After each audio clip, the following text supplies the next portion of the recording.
Oh! Like Sable's We're in. jellyfish cut. It's just so poofy. It looks ridiculous. We are in. Hello. Hi, everybody.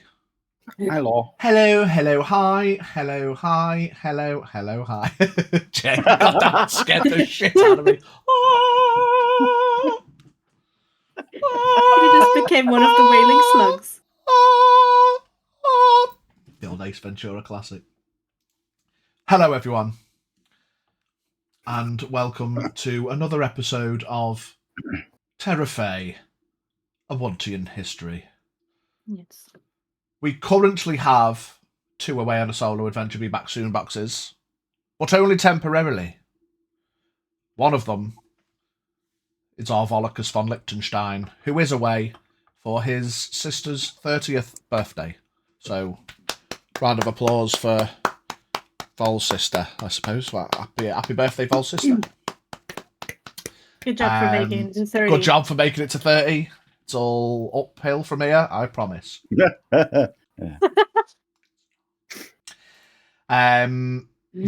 is the other solo adventurer, and he will be here imminently, hopefully by the end of the introductory stuffs. Speaking, can we have a pre-session dance? Yes, Stiff, because I know Stiff's only here because she wants to see what's happening. She bobs in at the start, she bobs in occasionally, but she doesn't want to spoil anything because she's watching all the VODs back. So hi, past Stiff, hello, future Stiff. Let's just hit her with a dance. Here we go. So we've got the clown dance. We've got the rat in my kitchen. We've got the El Gato Sanchez. We've got the Kobold Noms. Did we have any more? No, not yet. It's just the 4. Just the 4. And the Macarena. We'll keep collecting. We'll keep collecting for you. Oh no, I'm blending in. You can't get the page to work. Sorry, Stiff, I tried. Oh. I'm blended into my background. My ass was just background. So, yes. Hi, everyone. What happened last week? Good question, Pidge. I shall tell you all now. We rescued Dramus. We spread some democracy along the swamp. No, that's Superman. Love you, Steph. See you soon. Bye, Steph. So, after Dramus was successfully healed after having a few days camping, you all ventured into the swamp to see Huaguan with the lady in the swamp. Was that Hagwan? Hagwan. Hagwan Mandem. Dramus said, listen, brother, if it comes to a me or you situation, leave it, yeah. Let me do it. To which T just went, yes, Al. there was no there was no argument. Dramus, yeah, all right, mate, yeah. I've known him for less than a week. So I know, yeah, fuck it, mate, yeah. If you've got to stay in the swamp, I'm going to be free, bruv. He's no shrub.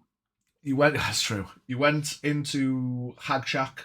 Forgive me if I forget any details, feel free to dive in. You went to Hag Shack, there was a brief conversation. Haldir tried to get involved and start casting aspersions. After some conversationals, everyone went back outside and started prepping for a party. The party was bonfire-y and barbecue-y, and then later more barbecue-y as the party celebrations turned from music and dancing into cultish ritual sacrifice, and the dudes dancing in ghillie suits through the tunnel of fire were incrementally setting themselves on fire and dying at the feet of Dramus, who had walked out of the Hag Shack, seemingly in some kind of trance.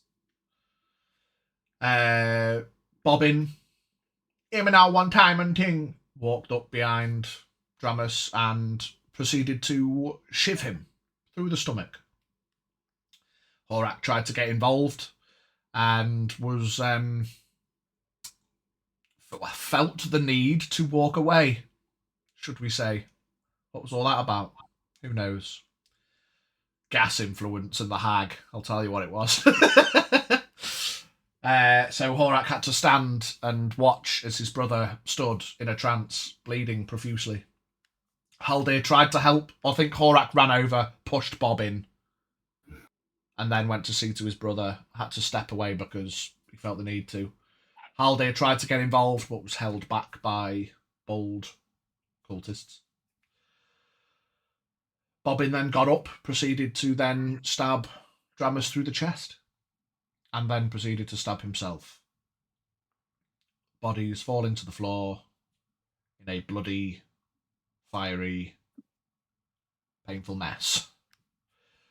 Angered, the party decided to try to chase after the hag or see what's going on. Horak burst into the shack, kicked bash fuck out of some pots and pans and bottles of gas, and found a door leading down to a cave. Below the cave, there was no sign of the hag. There was, however, a fucking massive snake. Log. Definitely wasn't just a log and you were all hallucinating.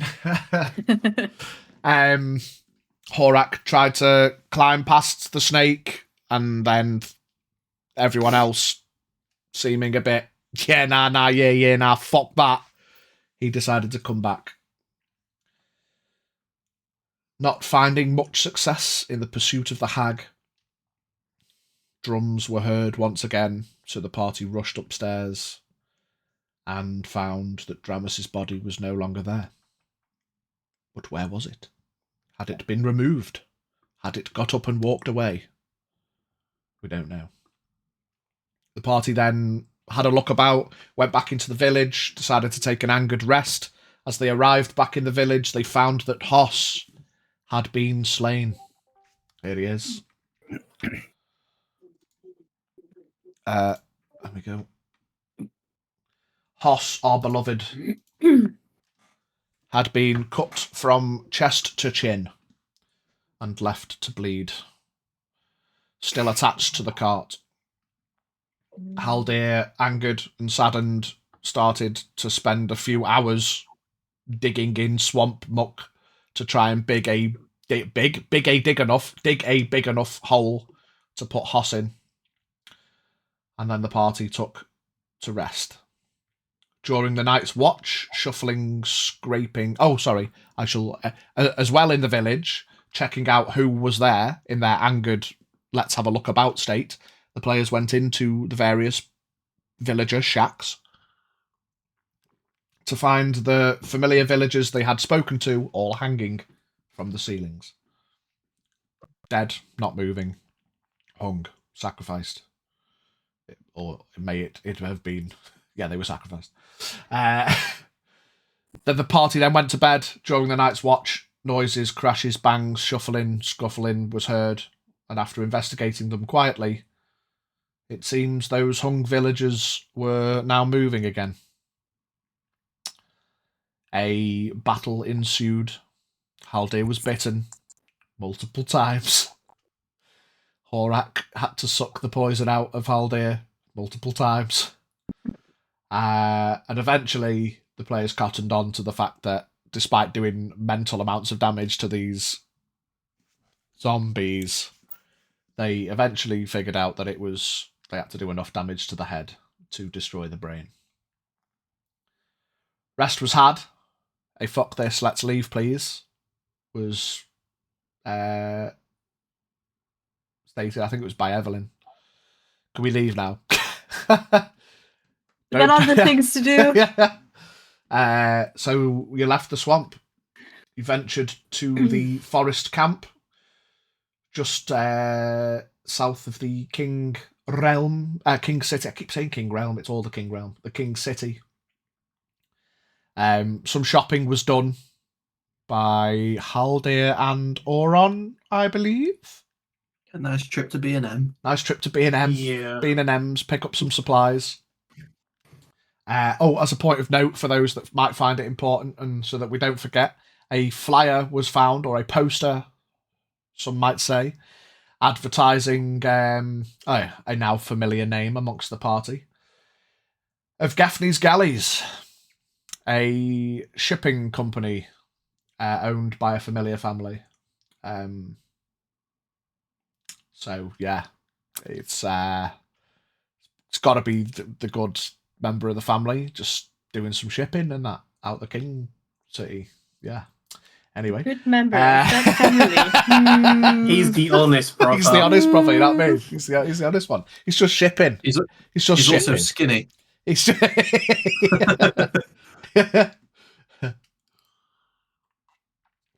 These Gaffneys must be Irish because there's a lot of siblings. In fairness, the two that you've seen so far were cousins. Shipping what is the question? Little tabaxi children? Definitely not. Lizard folk? Perfectly legal goods, obviously. Obviously. Why is this crate meowing? Yes, it's the fish. They meow around these parts. Catfish. Catfish. Catfish. So, shopping and bits and bobs acquired. You took some rest in the forest camp. And I believe at this point there is a complete lack of what to do next. Unless, well, I shall hand it over to you. Are you there, V? Well, I know you're there, but... I believe the plan was to go to Sinclair Village, wasn't it? Did we leave it? Mushrooms have taken over. Yeah. Did we leave it after a long rest?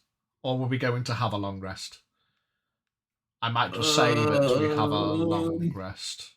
I think we've had a long rest because I've Yeah, got all we my can. points back. Okay. We went into the... Did we camp outside the King's Village? Yeah, you're in the... I mean, looking at the stream thing, you're in the forest camp still. So you've not moved on from there. You basically went to get your shopping, you've come back. And what I'll say is you've had a long rest. So anyone, you know, I don't think anyone's got any injuries, blah, blah, blah. Regain all your health, do all that kind of stuff.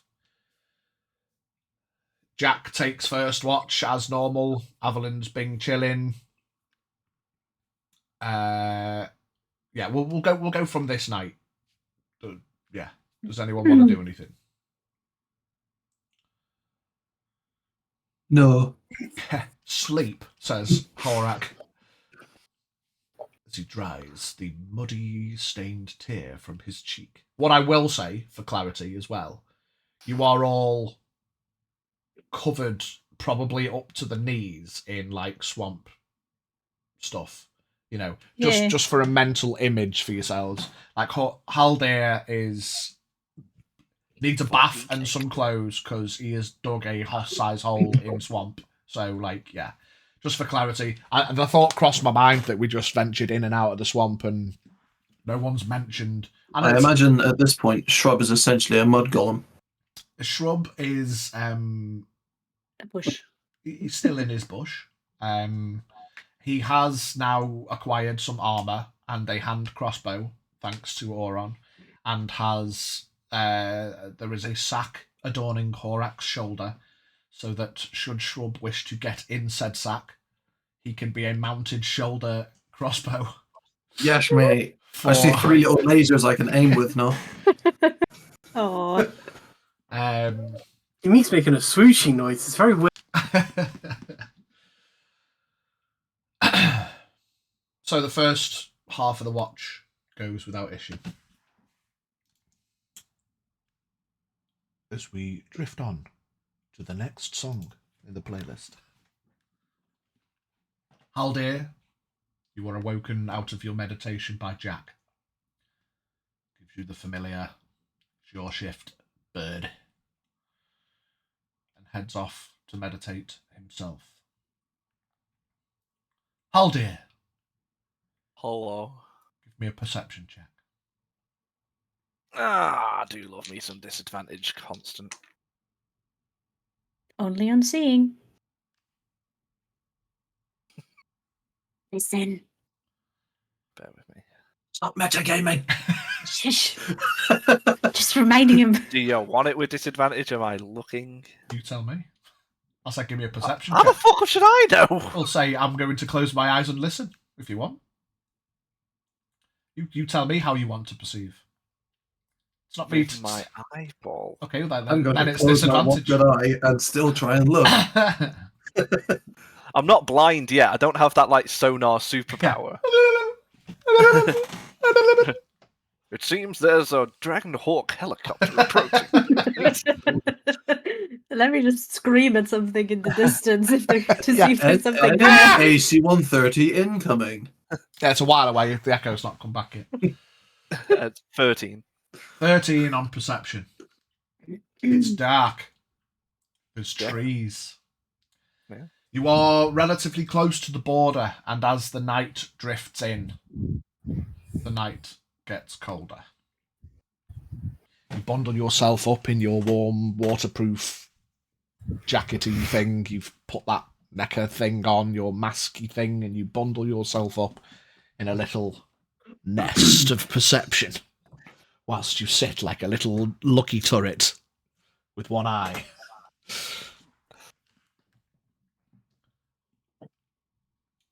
Nothing happens for the first hour. You hear the odd cricket, the odd flap of bird wings. You look up, you're like, fucking hell. Another hour passes, all is quiet in the western wood. Give me a religion check. Religion. 15. It's one of those religious yetis. There is a giant monkey stood in front of you. Yeah. Dum dum dum dum dum. Sorry, man. Boom. Monkey. Dory Gong. A yeti has come to scream at the fire. Ah! Ah!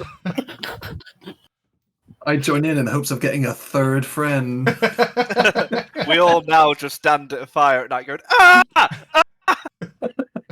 If we become them, they might not attack us. Anyway, shut up, you pricks. I'm trying to have a moment. Haldir, In the zone. you think you feel a hand brush across your right shoulder. You turn. Dude, who's come to fucking wake me up in the middle of the night? There's no one there. Continue to look around. Another 5-10 minutes pass. And despite being bundled up, you feel like you can feel breath on the back of your neck. You're like, oh, fucking hell, that's creepy. And you turn, there's no one there.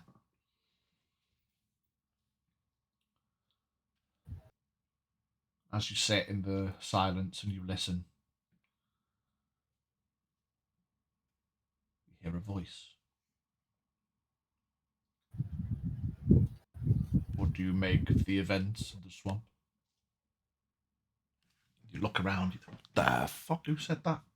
There's no one there.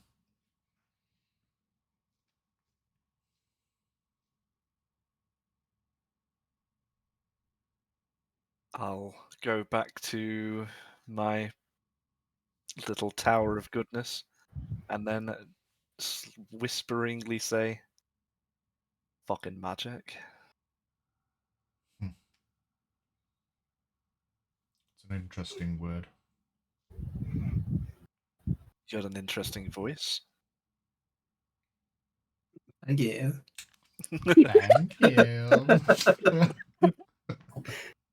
Am I now actually insane? Possibly. For as much. The continuation of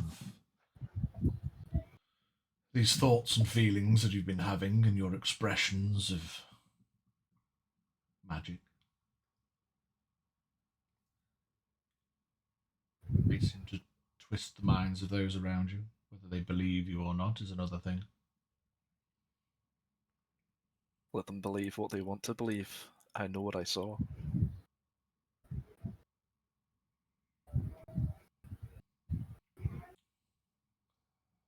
The thing about prayers and the like. Preparing. Oh Christ! I can't even get words right in my head. Go on. Whilst you may feel like you're reaching out to a certain feeling, thought, or entity, there's always others listening, you know. Who would they be? Not Shrub.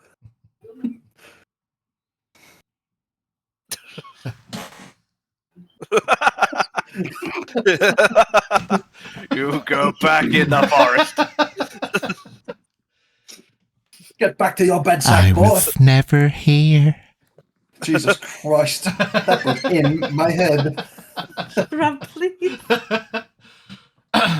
There are always others listening. And who might they be, Haldir says. Interested parties. It's a bit vague, isn't it?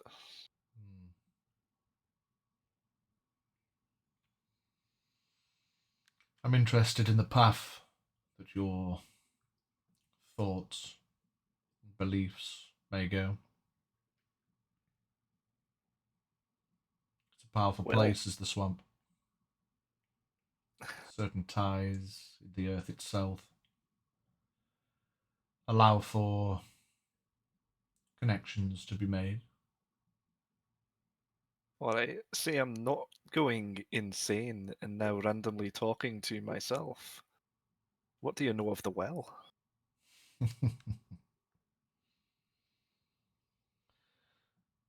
The well is an enigma of sorts. Whether it is as it seems or not is mostly in the mind. I can tell you it's not what you think it is. And how would you know what I think? Unless I Well, you am. made wishes, did you not? So a wishing Perhaps. well, it is not. Yeah.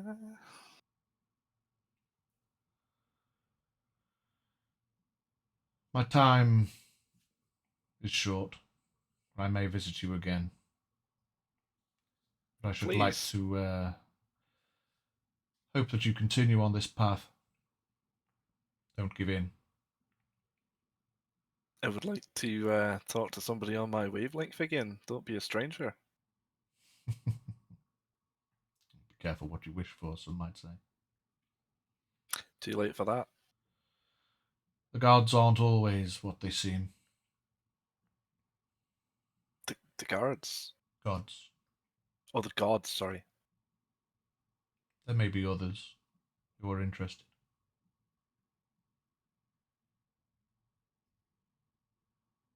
Alright. Keep Okay. an eye on my boy, won't you? Who's that? No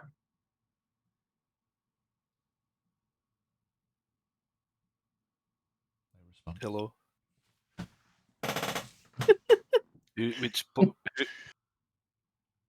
Which one? Hello. There's like 3 of them.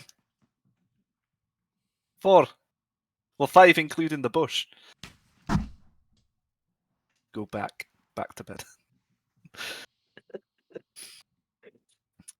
Gonna do another 5 minutes look around, and then I am going to start writing.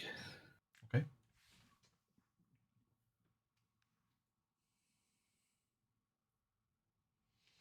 You do your writing. Then the rest of the night passes without any thing of interest happening. And you all awaken in the morning. A cold morning blows through. You may awaken to find Haldir sat in a bundle of blanket and hood and cape and robe. End of his nose has turned a little red with the cold touch.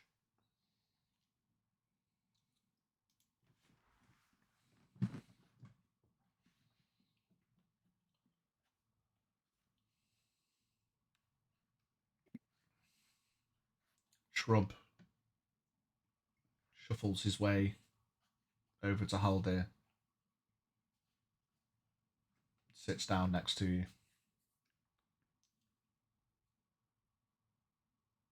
Hello, Shrub. Who were you talking to? I thought it was me.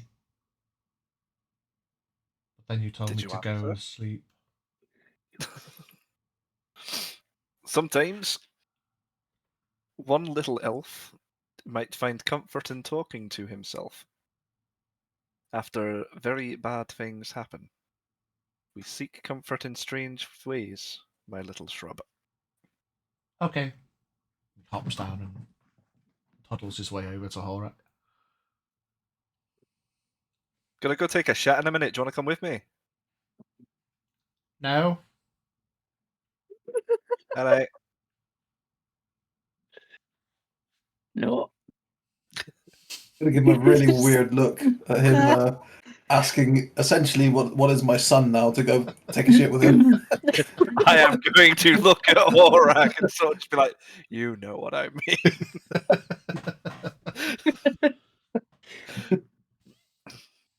It's like with a little dog when they just watch you because they keep you safe. Make sure there's no danger. That's exactly what dogs and wolves do. They watch over each other whilst they shit when they're most Or just take vulnerable. Boone, it's fine. Just take Boone with you. Boone doesn't want to watch On all one this side shit. you got Birch, and the other side you got Boone.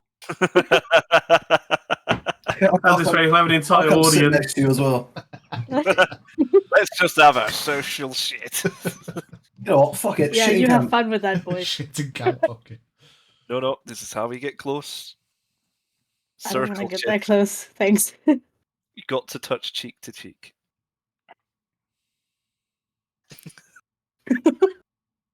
Don't cross the street. No. Anyway, Moving on. I'm gonna go for my morning shit.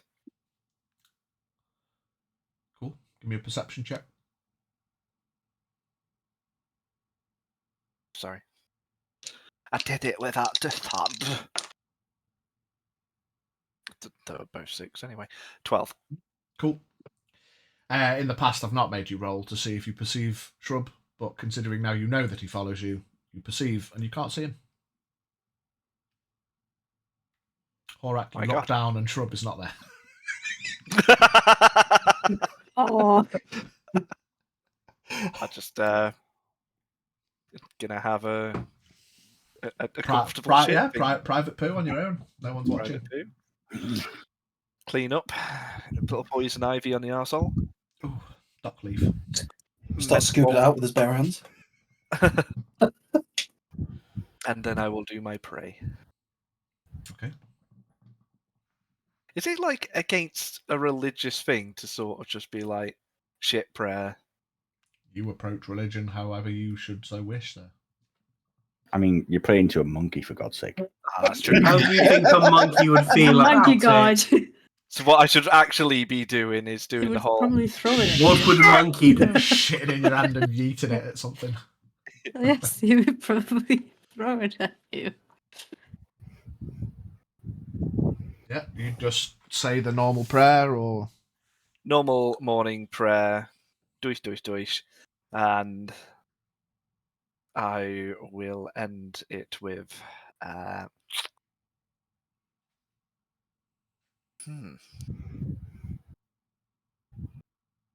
just normal morning prayer this morning. I've got a lot on my mind.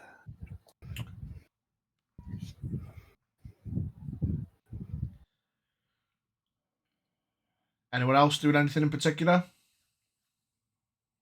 Eating breakfast. Yeah. Yeah. Have a morning Trying ration. to clean my clothes. Okay. How are you doing that?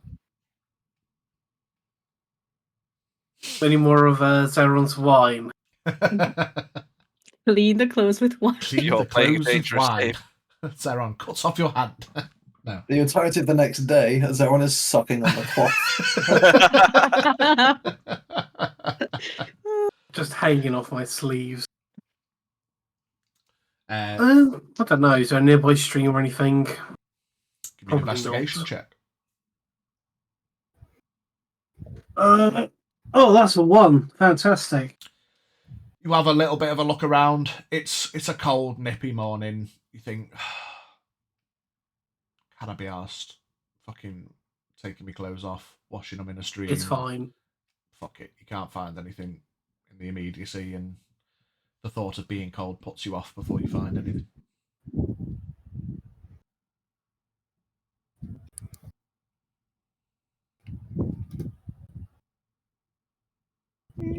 I'll get back to the car. I'll just change my clothes. Okay. Came prepared. Came prepared. If you want to edit one of your pairs of clothes, or just edit the pair in your inventory to swamp mucky. I'm just gonna leave them. Just where leave. they are. Okay, fair enough. You change clothes and leave your dutties as they are.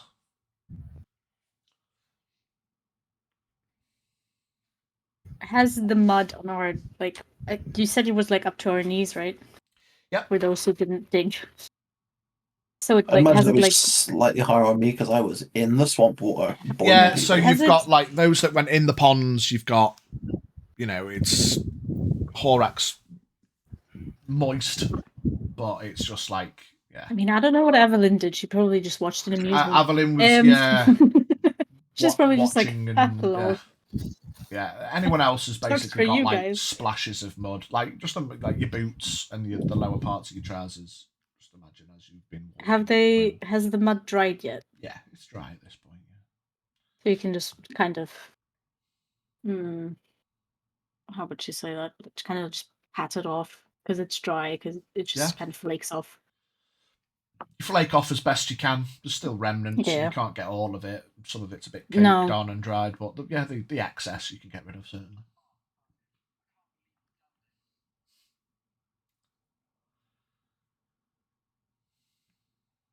One thing I want to have a look for while we're in the forest is some stuff to add to my brewer's supplies to basically try and improve the potency of the alcohol that the group is carrying, so we don't have to restock as much. Okay. We need stronger booze to survive this shit. Yeah. You gotta lace our shit. I'll say give me an investigation check. I'll say do it at disadvantage. The disadvantage being a means of making it harder because you're in the middle of a unfamiliar forest. Like, what exactly would you be looking for that would work well in the brewing of alcohol? Is there going to be anything around of that nature?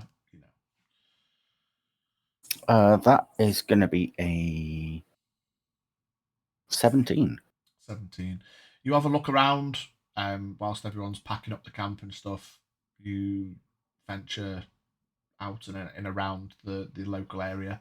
You do find bits of herbs and plants and some berries, some things that look interesting that aren't just natural, that aren't just normal looking tree, plant, bush. Anything that kind of stands out a bit. Whether it'd be useful for brewing or not, you've got no idea. Whether it'd be useful for other things, who knows? But yeah, you gather up what you can. I will tell you, with your expertise of brewery, you will know that. Pidge isn't a professional brewer. I don't know exactly what you'd need.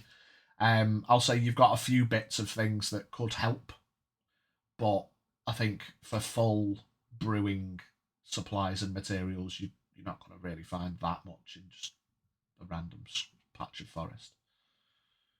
But you found a few bits and bobs that could be useful for other things. Okay. Just add a bag of random herbs or something. What I'll say before I forget, when it comes to determining what they are good for, we'll probably do some kind of percentile and figure out if they're good for healy stuff, poisony stuff, stuff that could bolster rations and eaty stuff, you know.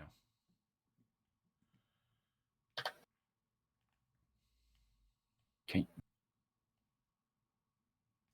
With the camp all packed up.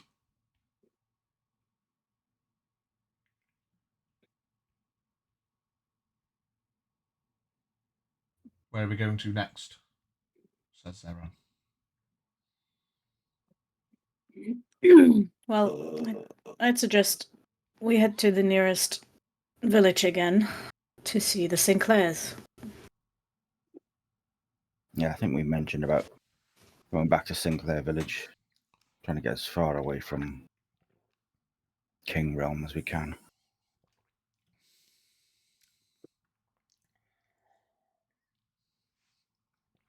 Well, I've run out of wine, so I'm just going to follow along. He bundles himself up in his robe and sits on the cart.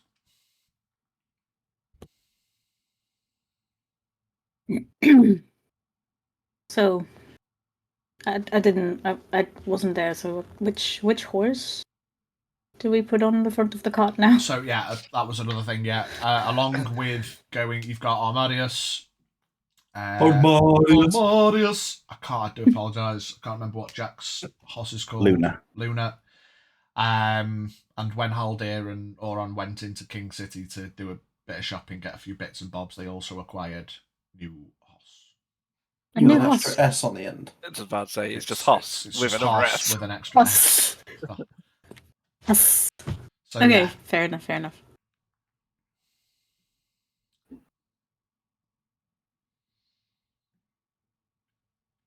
So we're venturing to Sinclair Village. Yarp? Yep. Takes you an hour or so to make your way through with the cart. Whilst this forest has proved a little less dense, it's still slow progress and a bit awkward to get a cart through the forest, but success you have. You get to the edge of the forest and you look to your right to the east and you see the large imposing King City. You think, bag off. So you start to venture your way westwardly bound towards Sinclair Village. I would like everybody present, we'll just say, because it's easier, and there's 5 of you, that it'll take a 5-day travel. Everybody give me a survival check and a percentile, please. That's 15.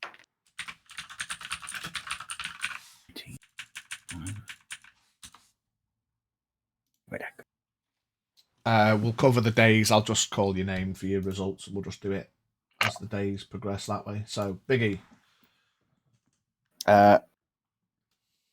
Survival is 18 and 86 percentile. Cool. T. I got an 11 and a 90 on the percentile. 11 and a 19. Day 2 passes along.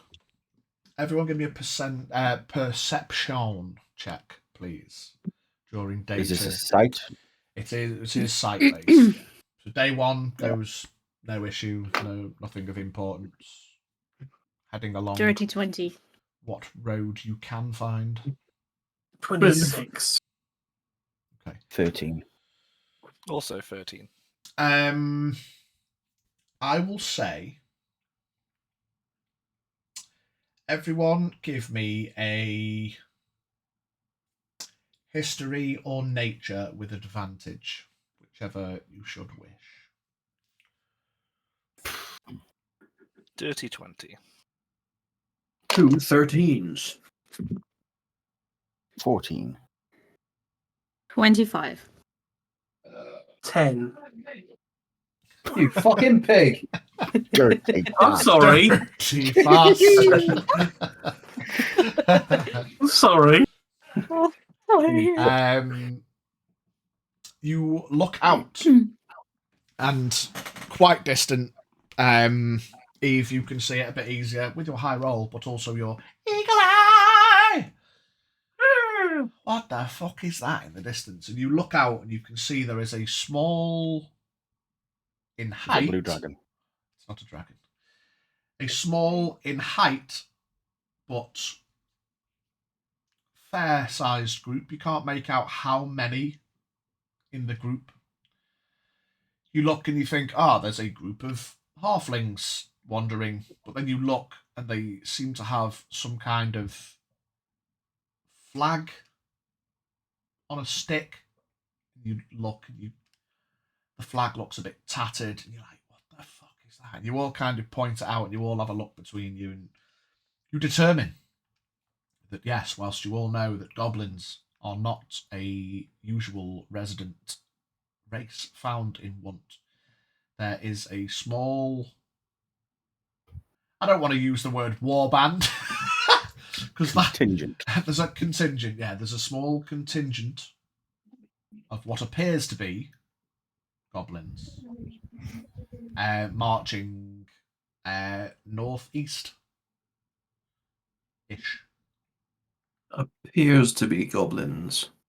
So I might mean, not be. the appears is because you're not all got fucking like high quality binoculars and can see in exact detail.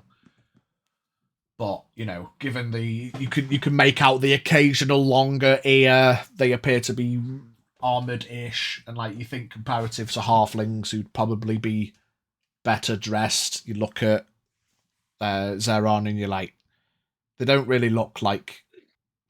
See, it's difficult. They don't look. I want to say I can't use the word humanoid because they're still humanoids, but they're not like. And normal is a horrendous word to use in a world of many, many races. Without being racist, they don't look like... there you go. Normal Wuntian races. There you go. And you're like... They don't look native. Native. There you go. That's the word. I'm struggling to get me fucking... trying to avoid being offensive wordage out.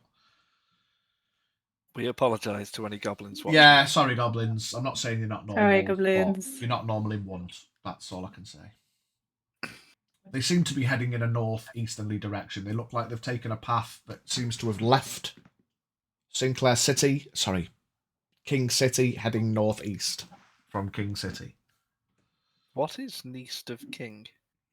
I don't know. What is east of King? The ocean. Yeah. The- What's more forest. northeast? Correct. The big X forest. Correct. All bastards have been hired to go fight Big Axe, I reckon. They're like, yes, well, shit. Unless they're joining backs. Who knows? These thoughts cross your... Is this a group of goblins going to join Big Axe? Is this a group of goblins that have picked up on the bounty all on another continent and have come over to take on this fabled Big Axe? Who knows? These thoughts all cross your mind, but you can see Are they they are going there. to the forest? Are they looking to become their own boss? I don't know. You could go Do speak we to have them. a plan for you? Have they severely overestimated their chances? They are on foot. Goblins. They are on foot. So should you wish to detour to go speak to them, you would catch up to them in a day or two. Artemarius. Day. Shrub's from Karachek. He must know what a goblin is. No one's asked him. Shrub. Who the fuck is that guy?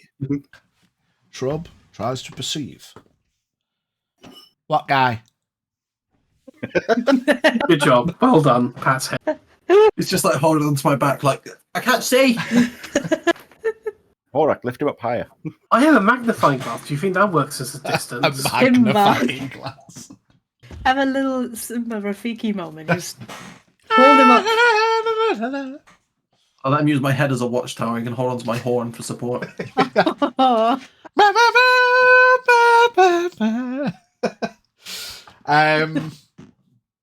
do I see? I will. Fuck all. Now you've raised him up, I will give him another perception. A bit better, not much.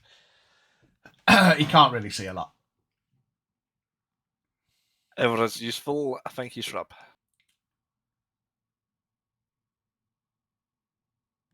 Climbs You'll back go into on. the sack. Say hello. Yeah, you do that. Yeah, as I say, I mean, you're making your way to Sinclair Village if you wanted to. I'm not suggesting you do. I'm just saying if you wanted to, it'd take you like a day's ride. They are distant, like, you know. Well, on one hand, if they're joining Big Axe, better to deal with them now before they join up and get the support of the Big Axe group. If they're going over there to get rid of Big Axe, Best go and advise them against we it. could all use them. Mm. Have We you have all more ever... important things to do.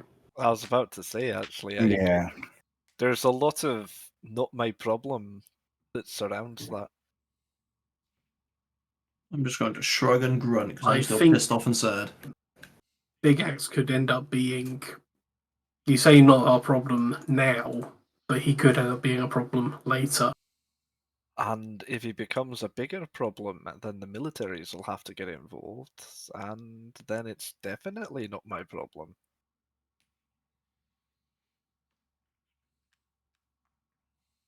All I'm saying is, we've had a word with Big Axe in his forest once, and being ever the optimist I am, if we step back over there, we're going to die. Let the kings and their gods deal with it. It's in their realm. It's their problem. We have more important things to worry about. I really want a bath. Yeah, that's true. Yeah, you need one. Wow. You were nice like a day ago, you know. Because I wasn't talking. Maybe let's try that again. Now, come on. Oh. I mean, ooh, sad.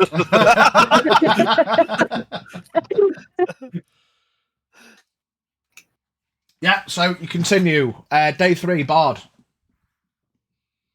I have a 16 on the 20 and a 23 on the percentile. Cool.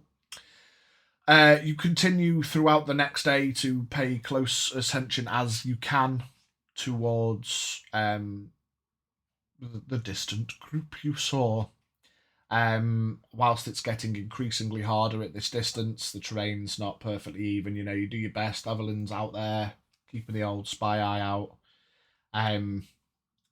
They definitely seem to be heading towards Big Axe Forest. In the distance now, it's just like a blob of, you know, distance mass. You can't make out any details or anything, but they definitely seem to be heading straight north towards the forest.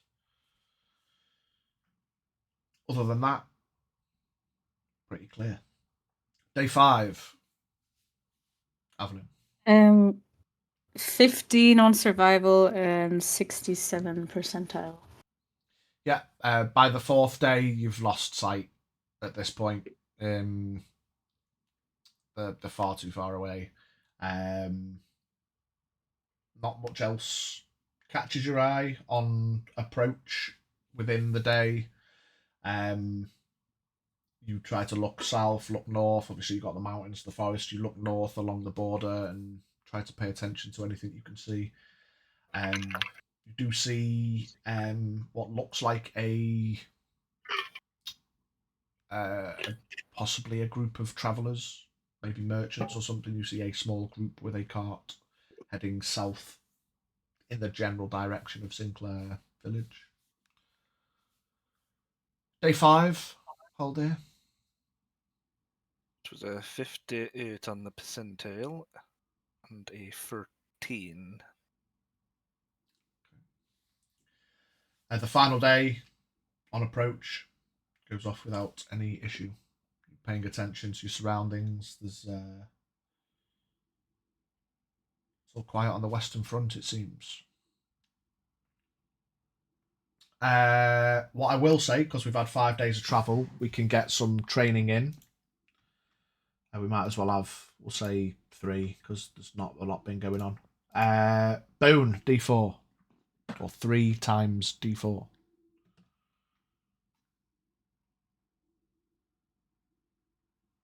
1. A 1. He needs 1 more. 2 more. 3. A 3. And 4. A 4. No bits. So close. So close. He's so close to telling us. Zeron, I will. Shall I roll or someone else roll? I don't really want to. Tell you what, we'll split it among the group. Who's not doing training? Me. Oh yeah, Jack, Haldir, and Avalon. Then, well, yeah, for now. A D4 each. Sorry, Horak. 4. 4, 2. Need to find a D4. 1. 1. Hey! Zeron is proficient in insight. Level up. Level up. Yay. Next on Level the up. list. Oh, no, wait. Let me tell you something. I heard level up. Oron. Too late, it's been said. Yeah. Oron, 3 times D4s, please. A 1. Well, straight away, boom. Oron is now proficient in deception. Oh, you'll never know if I'm telling the truth or not. That's it. So, I will never care. you said what you said, and I will stand by what you said. Bitch, you Said said what you said. said. Were you lying? I don't give a shit. Right, let me just add these proficiencies. So Zeron is proficient in insight. Let me click that. Customize. Skill proficiency level. Proficient. Bash. And Oron. Deception. Not proficient. Ha ha ha. Let me make a change to that. Bash. Okay. So there we go. Looking at the list, I believe everyone has either done training or it's just Avalon that hasn't done any yet. Is there anything you want to maybe start training at? What is your Doku. Sudoku? What is your intelligence modifier? My intelligence modifier. You mean the plus? Yeah. For just intelligence, +2. +2, so you have potential 2 things you could learn. Obviously, one at a time, but for now. Is there anything you should wish to start trying to learn? Manners. God damn! Wow. Okay. Get smacked. Avalon. I mean, You can do skills, you can do tools. I mean, you can the do only skill I languages. have a -2 is deception, so I feel like I should probably go for deception. Yeah, I mean, if you want to Get that try to minus away. train with Oron, who is now proficient as well, we can do deception, which is... I'm straightforward. Teach me how Charisma. to lie better, please. Okay.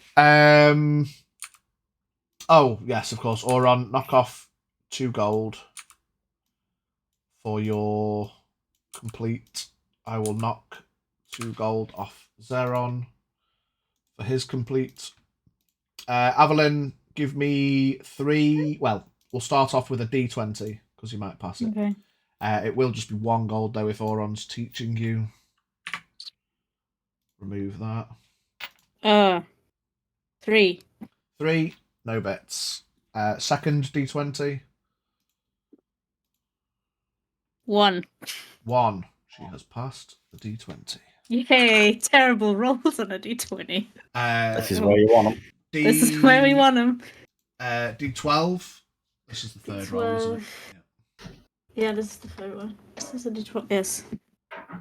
10. 10. No bit. So knock off 3 gold and you've passed your D20. Save that. Woo hoo. 3. Training in the art of lying and the like. Yeah, so training's completed. Progressional's done. Morning shit's had under the watchful eye of Shrub or not. Who knows? Is he there? Who knows? Do you do much praying, Haldir, beyond your morning shit and prayer? Do you think of anything else? Do you say anything else over the course of the 5 days?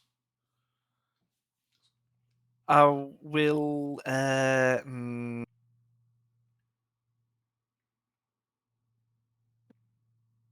You know what? No, not right now. Not until I get into the city. Okay. Because otherwise, that is just going to be a lot of meta. Why would it be meta? What would be better? How can I possibly try and pray to something else that I don't really know exists? Oh, so thus far you've been praying to monkey, and you're thinking Monkey. of maybe praying to something else? The voice in my head Oh. or me said that there are other gods. And since Monkey does kind of respond, but doesn't really respond, he does blow on me testicles every now and again, apparently. Maybe I'll have a bit of luck trying to get some answers from somebody else. I'm not saying that I'm gonna, Hydrate send everybody. Monkey a diss track. I'm just gonna, Mate, so go on. if you want to so what I want to express as well, in the interest of not just banging through things and potentially missing opportunities and the like, these travels, these travel periods are, I must admit, as a DM, it's one of my foibles. I'm not the best at dealing with long periods of extended travel. Campaign 1 was very easy because the high majority of it was just doshing round the one large city of Calvados. Whereas travelling cross-continent, I'm just going for days done. If you want to have done, said, practiced, trained, anything that you want to achieve during these big blocks of travel, please just tell me. Because I don't want you to miss opportunities, but I also don't want to just be like, do you do everything? Do you do anything? Do you do anything? So I'll leave it to you guys to be like, actually, could I have done this during this time? And just, bring it up to me. Because, yeah, it's boring me just going, did you do anything? No. Did you do anything? No. So I don't want to assume you guys just sit silently on a cart for 5 days. You absolutely can. But, I don't want you to miss opportunities just because it's travel. Travel time. It's not a montage. It's not a fast travel. This is time past. It's just quickly done for stream and game Lots purposes. of hold W. Yeah. There is one thing I wanted to potentially look at. Because I've had the eye injury now and I am visually impaired, I would have wanted to, if there was some way I could train my hearing to be better perceptive at hearing. He's got to become Listening out. Well, Okay. basically, no, you know what I mean. But yeah, something similar to that. Actually, whenever I try to perceive something, I will go for hearing first instead of sight. Okay. Learn to listen more. I don't know how it would work, but I'm sure you understand what I'm trying to say. Yeah, my man wants the daredevil himself. No, absolutely. What I will say is, when you're trying to see things, like during your night's watches, if you want to spend more time listening, So probably if I'm trying to do it, I'll just end up close my other eye and just listen. Okay. To try to hear better. What I will say, to that respect, even progressionally, it doesn't necessarily have to be during the travel night's watch. It could be any time. If you want to try to listen more than perceive, I'll say that there could always be. It's not necessarily always things to see. There could be, you could hear things as well. What I'll say is, if you want to straight roll a perception check off hearing rather than sight, there's still a chance you may still perceive something, but it's probably going to have a higher DC or something, and then maybe the more you do it, I might start getting you to I don't know. We could maybe do it as a side training thing, so it's not official training because it's not a skill or ability or a tool. It's more just Jack trying to hone his senses a bit better. We could maybe do that as training instead, and maybe run it on a similar, working through the dice kind of thing.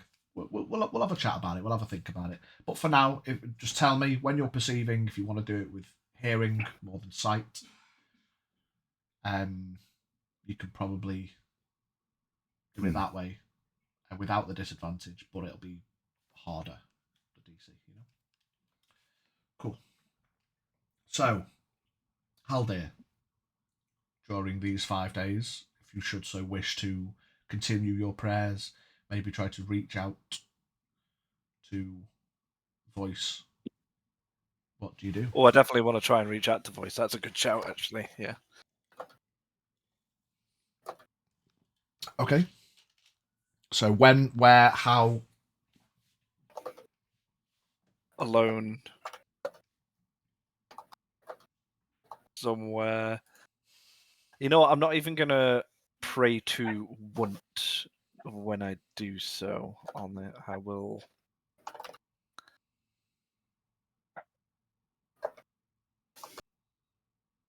Go into, like a sort of like a nice sit down, sort of just like really concentrate. Just, I've never prayed in my life, so I don't really know how to go. Just, I mean, as difficult as it may be for V to think of how you do it, reaching out to a voice that you heard a few days ago, it's not. fuck damn impossible. What do you do? Hey, guys. More than anything, I guess I'll sort of just, in general, even if I'm just by myself, sit there, eyes closed, really, really concentrate on the surroundings and just talk, to be truly honest. Okay. What I will say is we can do religion checks followed by percentile checks. Okie dokie. If you want to have attempted it once a day, that will be 5 attempts to reach out or make communications with a voice that you heard. 14 on religion. Day 1 with a percentile of 29. Silence. Day 2 would be a 16 with religion and a percentile of 51. Day 2. You sit alone. What would you say? I guess I would just, in general, just be chatting. So, just like, if you're there, if you were ever there, I am interested if these old fairy tales that I'm now so wholly convinced by actually do have a remnants of truth to them. Or have I just been talking absolute shit? It seemed everything tied itself together, but I don't really know. It feels right. It feels like this exists. And etc. etc. Sitting there waffling to yourself. Yeah. Man's yapping. You sit and you waffle and you think and you concentrate. Am I fucking mental talking to myself?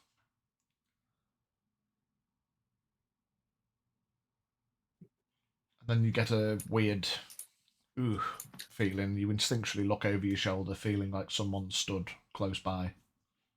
There's no one there. And then you hear a voice. Seems like it comes from your left side. You're like, oh, fucking hell. No one there.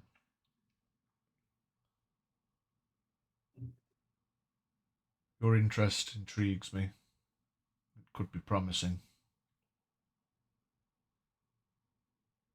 My ability and my grip slips every distant step you take from the swamp. There are things that happened in the past that perhaps you will learn of. It's not my place to explain everything. You are right, these fairy tales are based on truth. There are powers at play that no longer take root.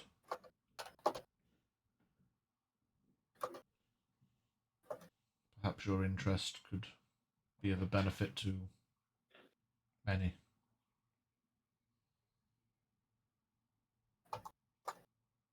So if magic did exist, Is there a way to use it again? Not currently. Shit. What was done back in the past, in the south, can be changed.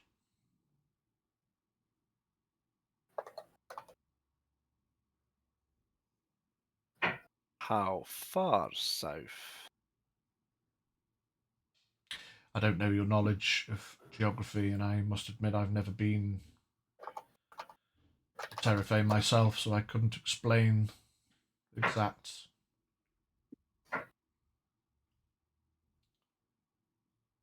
But hearing communications and conversations and wafflings and plans and angry conversations to those alone.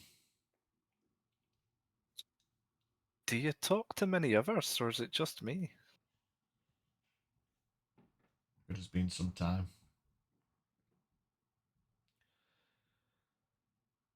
So, Other than the lady in the swamp, nobody else has paid any attention, has any knowledge of, or any reason to pursue such avenues. She is an ancient creature. She was around at the time that things changed. oh, that bitch. Ah, I myself am right. timeless. Things work differently in other places.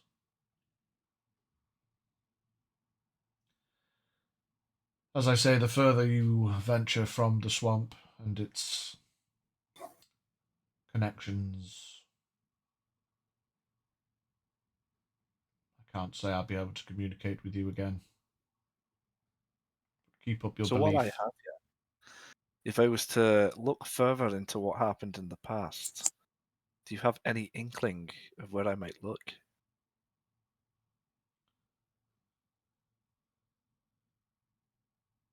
There is definitely someone who knows more, but I do not know who they are. Annoyance on vagueness, I understand. I cannot help much more.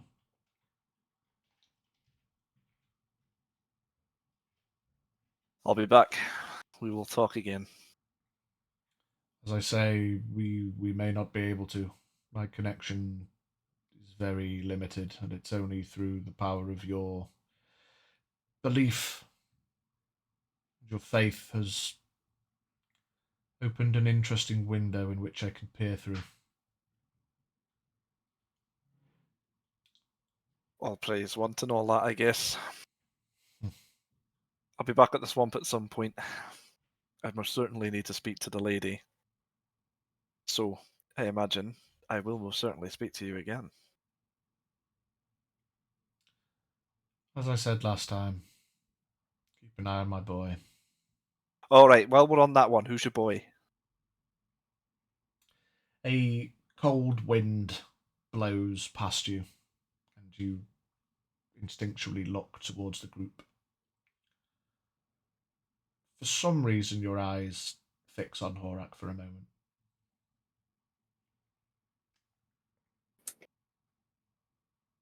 Right. We'll be done.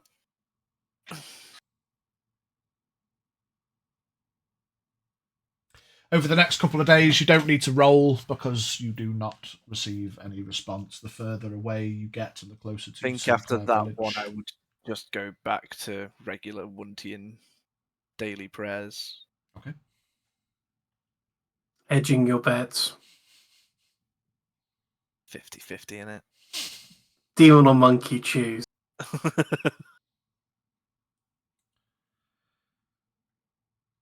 But yes, at the end of the 5th day, you crest the hill as you make your way towards Sinclair Village. A familiar visage on approach to many of you, despite coming from the west heading east last time. You're now coming from the east heading west. but that familiar sight of the wooden posted outer border of Sinclair Village. This time approaching on your own cart, on your own terms, rather than a taxi from the prison. You pull up. How about at the after party? As you approach, you get within 40, 50 feet of the village, you see sat on a stool on the outskirts, head down, leaning up against the wall, a guard who, hearing the noise of your approach, lifts his helmet, looks, stands up.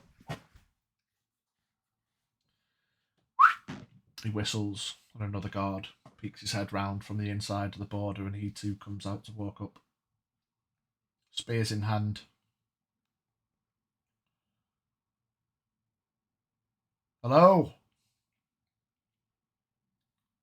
You right?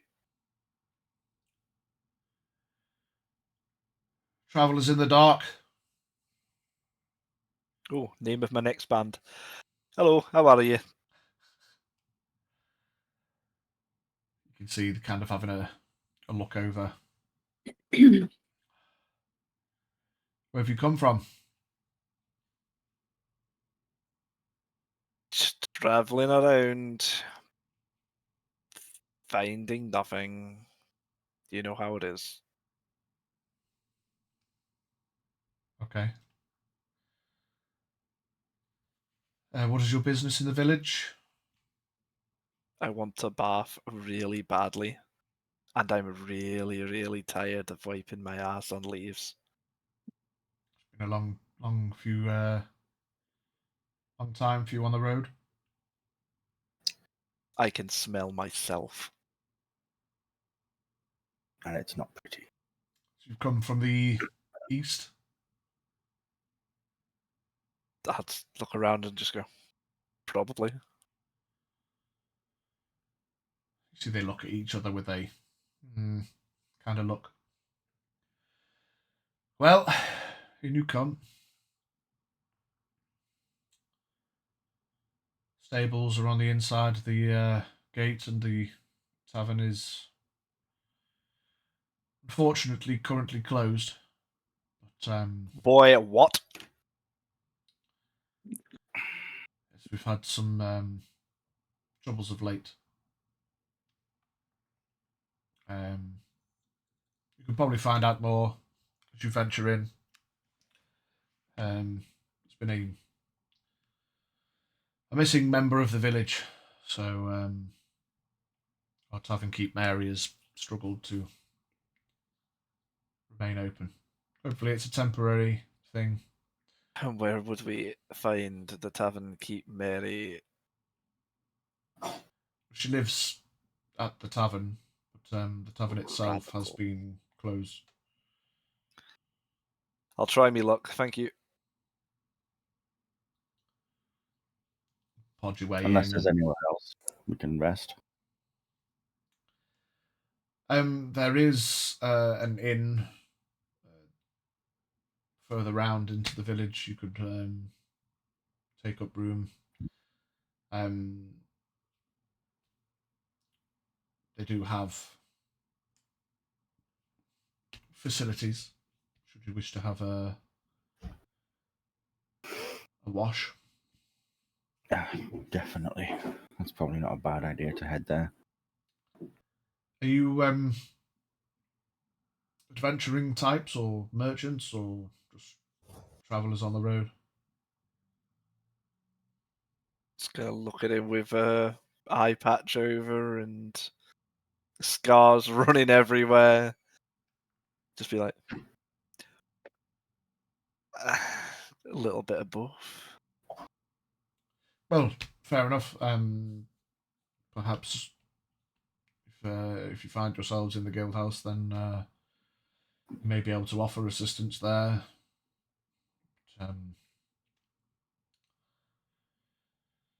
No, Other would be than a good that, idea. yeah, head yourselves in and take up a rest.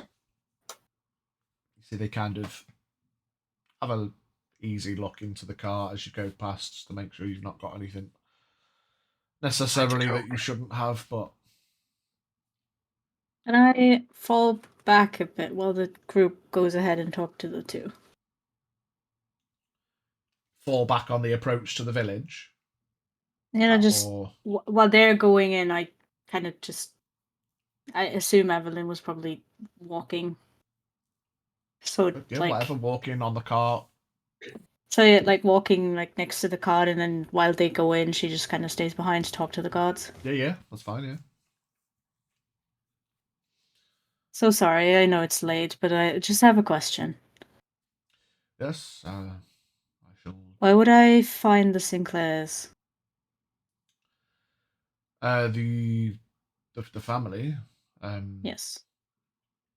They are. Well, dotted around the village, I suppose. If you want to speak to anyone in particular, you could try the guild house. Well, I would need to speak to the head of the family. I cannot honestly speak for their exact whereabouts. Perhaps trying the guardhouse. I do apologise. Whilst on patrol on duty, I'm out here. I've been here almost all day, so I couldn't give you an exact location. I know a few members have been travelling to and from the prison to the west. But if you need to speak to the head of the family, either try the guild house or the guard house. Maybe they could give you a bit more information. Well, we'll do so. Thank you. Take care and get warm. Nods and follows the group. Yorp. So you all venture in, heading into the stables. Drop off Hoss, Cart, Armadios, and Luna. Armadius. Amarius.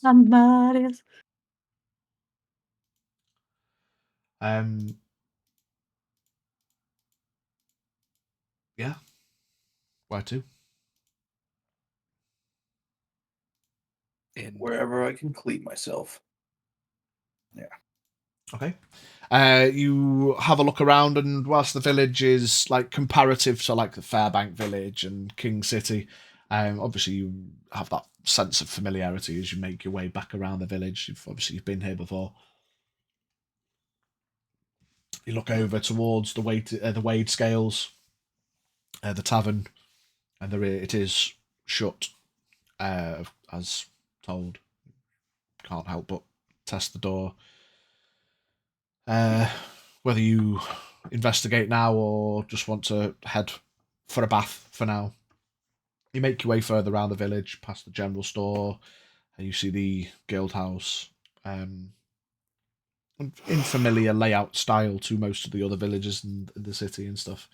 And you got the blacksmith, etc. Make your way further round, and you see another inn. Sitting out the front, there is two halflings and a human. Older folks seem to be just engaging in simple conversation. They look over and give you nods as you all kind of approach. They stand up and back away a little bit, seeing you all looking a bit tired and tooled. Evening. Nods. As you venture towards the tavern, greeted by a warmly lit fire on the interior. The door, thick wood. It's open to you as you venture in. You've got a foyer kind of living area on the front left as you go in. Big bay window in the front. Straight ahead would be stairs, as you imagine, would be leading up to some kind of rooms. Duck your head in, you can see there's a slightly older human lady behind the counter. Hello, dears. Don't dally in the doorway. Bring yourselves in and shut that door, if you could. Walk up to the. Where So as she is, you walk in, she's kind of... Looks like she's giving a bit of a head count. Group of weary travellers. Definitely. Hopefully you can accommodate us. Well, we've certainly got some rooms. All's quiet at the inn, as they say. She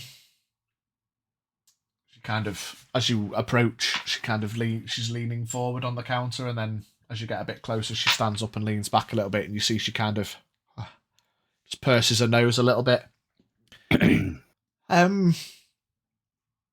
Yeah.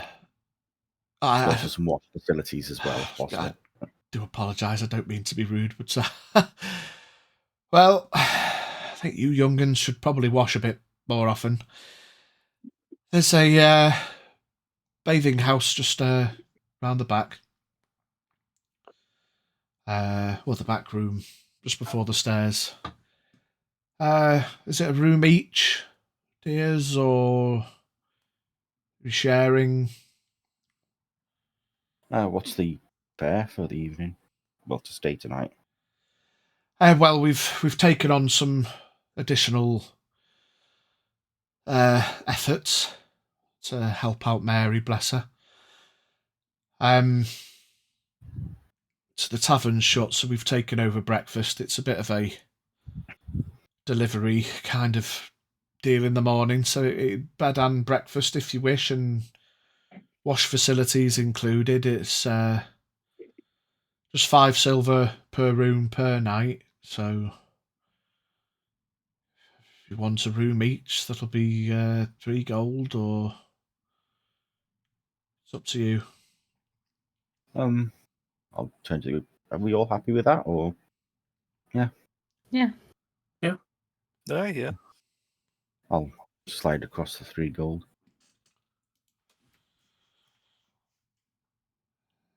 We'll take those rooms. Thank you very much. She pulls up 6 big iron, thick iron keys, with little tags, wooden tags with burn engraved numbers on them. There you go, dears. If you head up to your rooms, there should be a simple towel in there, and they are public bathing. We do have a private booth, but that's just one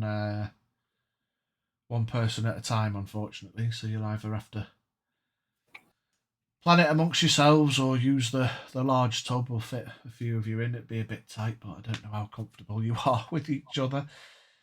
Anyway, breakfast will be at sunrise. It'll be out till it's cold, so enjoy your stay. You're welcome to keep warm. And you look over, she gestures towards the fire. There is a couple of simple stools and wooden chairs by the fire. Other than that, the heat will rise, but the rooms themselves, you'll have to keep warm yourselves. I'd advise not opening the window. It can get quite cold. But whatever you're comfortable with, my loves, I'll be here. And she kind of looks as if she's looking towards the window. You can see that outside it's clearly dark. I'll be here for a little bit longer before I head to bed myself, but should have everything you need. Thank you for that. So what happened at the tavern for it to be closed? Oh, Mary, bless her, she's all of a state. Her husband, John, he's a town lumberjack, so he went out, must have been a couple of days ago, and hasn't come back, so she's been all of a do.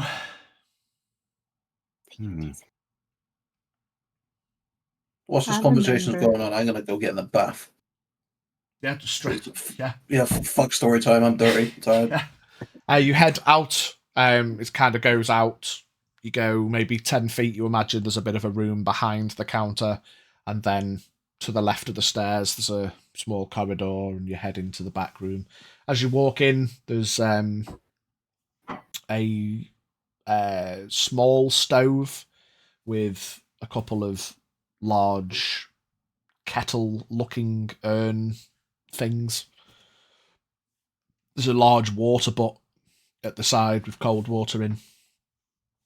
And then, as you see in the one side of the room, there's a large wooden, looks like a large half of a wine keg, kind of, you know what I mean? Just a large keg-looking vibe that you imagine is the large bath. And then towards the back, there's a rough-hewn Hessian curtain section with a smaller metal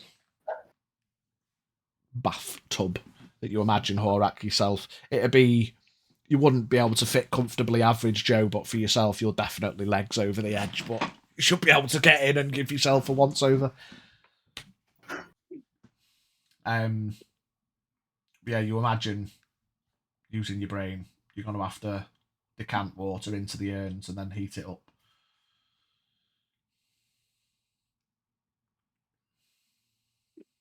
I do that. Yeah. In the bigger. In the big one. You imagine 4 of the large urns would fill the basin, the large tub, so you can fill it up as much as you want. Fortunately, they don't take long to heat up. I imagine you're not going for full boiling temperature. But yeah, easy enough. You decant enough urns to get some in there. You see on the side, there's a small shelf that's got a couple of folded flannel type bits of material and a couple of bars of simple soap.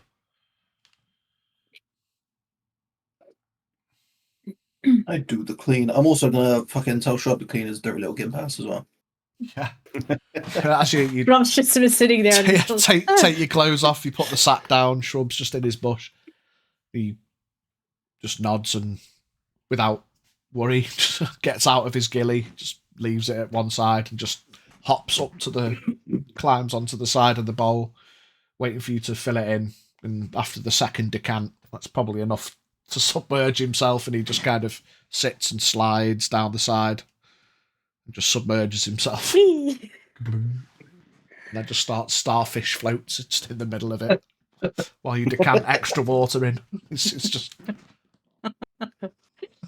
eyes closed, tongue lolling out the side. Give Warren a little scrub down as well. Plonk him on the side of the bath.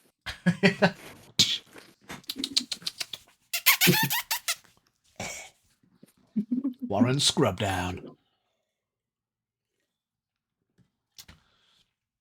Yeah, you guys hear the sound of decanting water and that in the back. What's everyone else's plan? Gonna go up to my room, put all my stuff down, get my extra set of clothes out, and grab the towel, and then take both down towards the bathhouse. Yeah. As you go into your room, it's the very simple rooms, single bed in there. The rooms that you've been given are all single rooms. There's a couple of extra rooms that you imagine would be double rooms for sharing. But each room's got a single bed, simple stool and table, and then as I said, yeah, your towel. Zeron also heads up to his room, drops his gear off, gets his towel, heads down.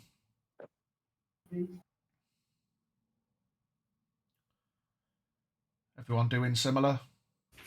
Yeah, drop my stuff up in the room and then head down. Yeah. You got fucking 10 out of the camera, you twat cat. Hello. I just see some fur. So hello.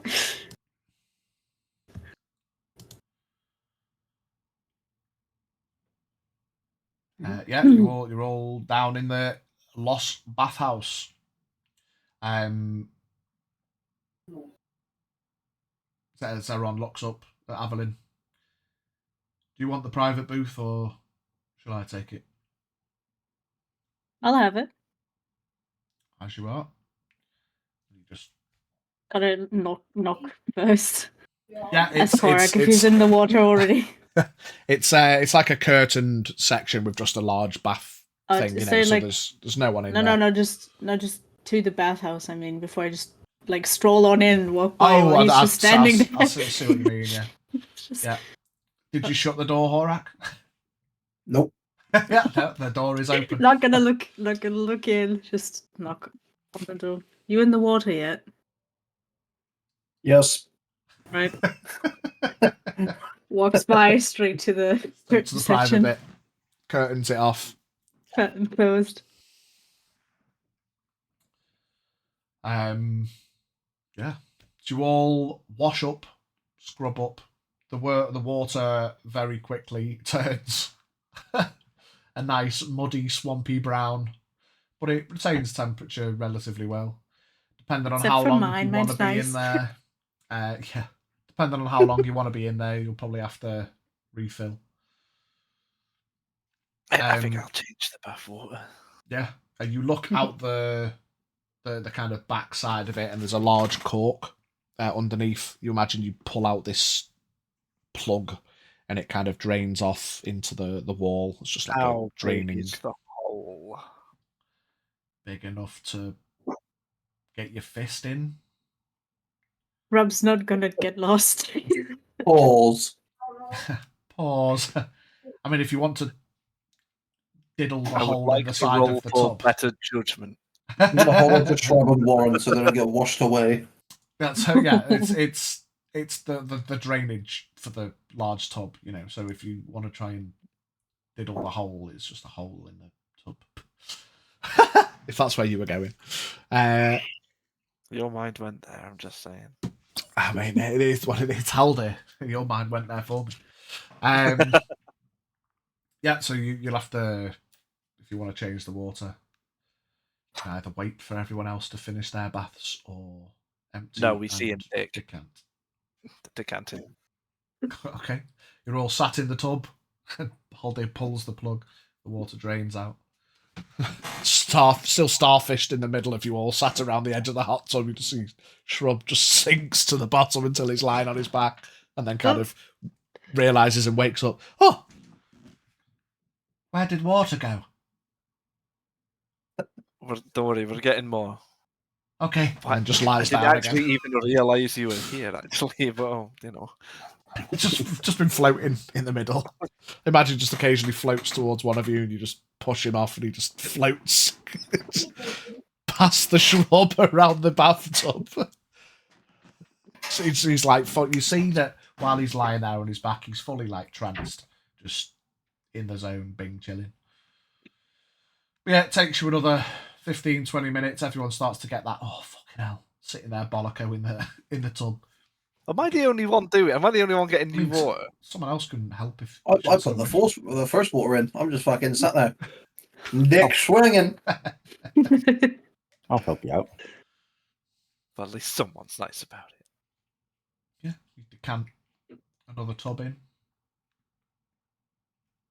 Try not to burn me nethers on carrying a big pot of hot water. That won't make you roll. It's heavy, obviously, but fuck it. You're having a bath. Yeah. Baths all had. Any conversationals or anything you should so wish to have? You aren't free to do it.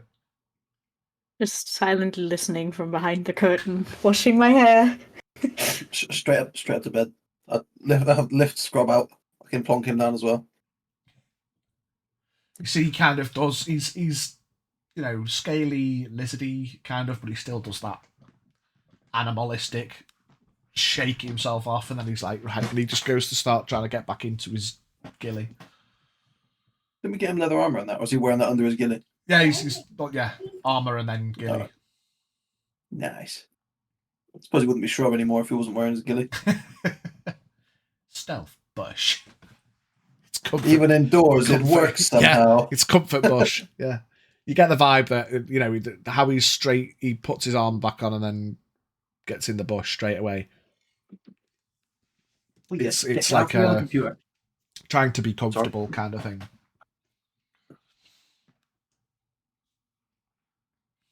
I got up to bed. No words said. Bars.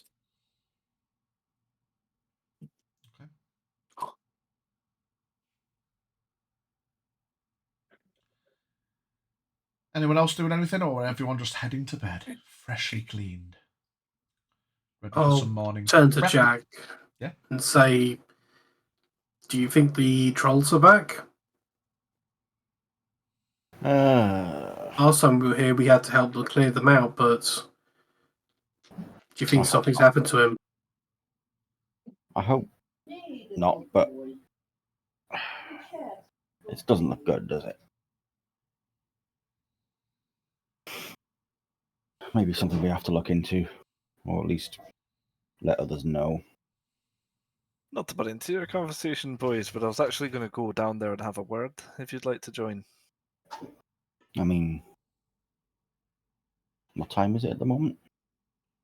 Late o'clock. Yeah, it's time difficult to tell. Dark as fuck. 7-ish, 8-ish? Later than that. Later. Yeah. Well, I misjudged the time. No, I'm not. Yeah, by the time you've sun went down on approach, so by the time you got there, had your chat with the guards, found the tavern, had a bath, a few more hours later. It's been dark for a few hours. You imagine it's late. Is it too late to get a beer down the town? Tavern's closed, mate. I'm sure we've got something. I mean, I think I've got maybe a little bit of something to drink. Darren says, I hope they open soon. I need more wine. I'm gonna speak up behind the curtain. I have some rum if you want to share it. What? Like right now? No. Well, we could always go and sit by the fire in the main lobby area and have a drink and discuss what to do in the morning. Well, that's why I had to look for some herbs and stuff in the forest. I wanted to try and make any alcohol that we have just a little bit more of a kick. I don't know what I picked up, but I could always try and mix some, see if it has any effect. Instant brewing. Brew. Evelyn's gonna drain her bathwater, get dried, get dressed, like just a simple pair of pants, a short sleeve tunic, oddly enough. Her hair down because it's wet. And just open the mommy. Just open the curtain, walk by without looking. I'll see you. Bathed, mummy. See you by the fire then. As she does in the bath towel, I'll just sort of. She's not even looking, but sure. I'll just look at her and just smile and shake my head. Nah. They're sensitive. Does she look sensitive? I mean, No. come on. Behind that He dark, is brooding sensitive. exterior, I imagine she's a puppy. Wow. Yeah, I'd like to see you try with that. Oh, attitude. God, no. I like to keep my testicles a little bit longer. No offense.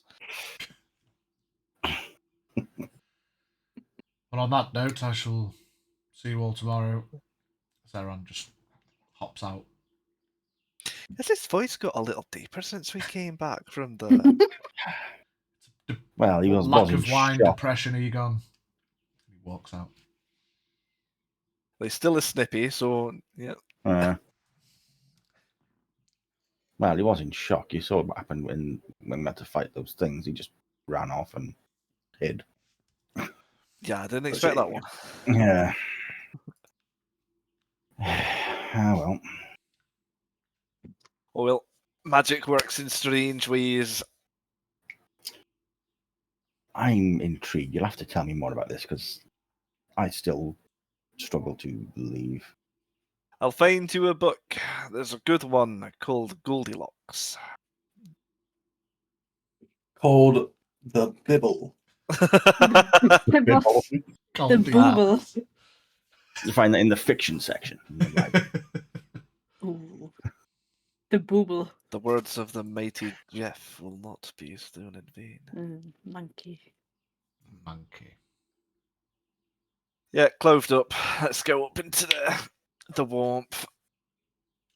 Yeah, you don your clothings.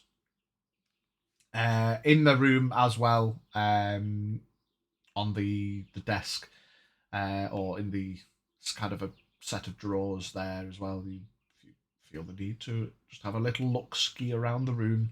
There is a set of basic clothing: beige short, kind of 3/4 length trews, beige baggy shirt. Would they be I short think for Horak? they'd probably just be like Kneeling. like basketball shorts. Speedos. But tighter. Speedo, yeah. Yeah, so you know, the imagination that you've had a bath, if you've not got a spare pair of clothes, there is some. It probably wouldn't be form fitting. They're very generic, you know, but it's something to put on should you not have a spare pair of clothes. I'm just gonna walk around my room, stalkers. Fair enough. Give me a perception check. Me? All right, yeah. You've lost sight of your penis. Shrub is looking. 21. 21. Shrub is sat at the end of the bed, and just while you're kind of dossing about the room, like a cat following a laser, you can see that he. And then when you He's look gonna out, swat it. he's following the tip, and then when you look, Why does it touch the floor, Red Button? when you look over to him, he kind of looks away. Wow. Wow! I will put on the pants at least. Don the pantaloons. Are you like? I'm also going to give Shrub the bed, and I'm going to sleep on the floor. Okay, fair enough. I mean, you could probably share. No. You can sleep at your feet. My feet will be off the end of the bed. Yeah. Okay, next to your legs. Yeah. Horak, I guess, goes to bed then. Yep. Okay. The rest of you meeting in the foyer for some Avalon rum. Yeah, Evelyn just kind of sat there, kind of brushing her hands through her hair because she doesn't have a hairbrush. And just like it's just one bottle, but it's like a big bottle of unbranded rum that she has from the harbor. On seeing Evelyn do that, Jack nips back upstairs and gets his hairbrush and gives it to her. Thanks. No worries. Starts down at the end. Having long hair is a pain in the arse, isn't it? Sometimes. It's riddled with lice. Thanks. Thanks. Does it in the fire? Why is it crawling? It brushes for Why you. is it crusty? Automated hairbrush. This brush has a pulse. I just kind of start at the end.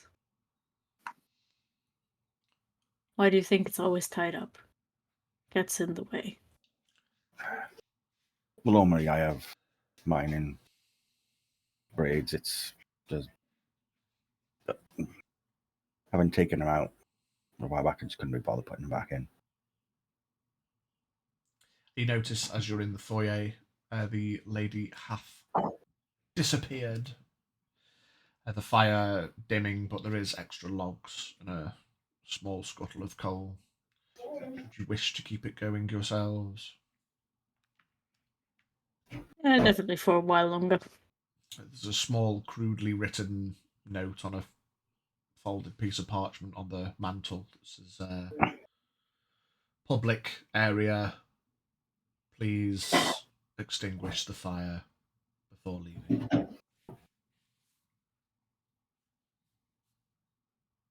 Yeah, there's a couple of stools, a couple of chairs for you all to sit around.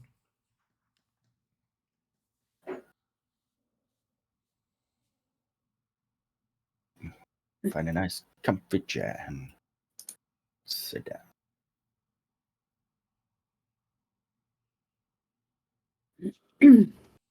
So I overheard earlier you want to like spice up our drinks. Yeah, wow. I noticed that quite a few of us have a drink every now and again, some more than others. Just looks up to the ceiling. But yeah, I was hoping to try and make it last longer by increasing basically how potent and how drunk it can get you. So you don't have to drink as much. So you're a brewer then? Yeah, family business.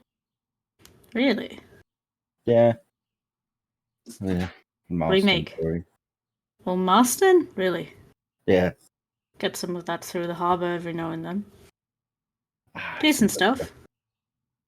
Yeah, we got some interesting ones. Yeah, the family. Yeah. I say family business, it's not.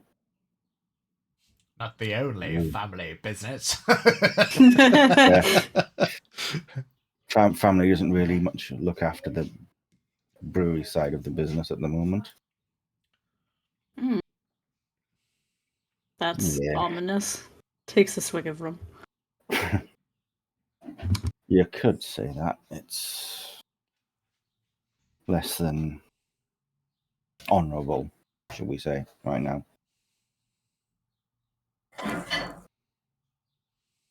But that's what. Sorry, I'm just waffling. That what sours your mood lately? Hands him the bottle. Take a swig. Just a few things, you know. You can't choose your family sometimes, but you can choose your friends. And I'll just raise the bottle. I'll take another swig.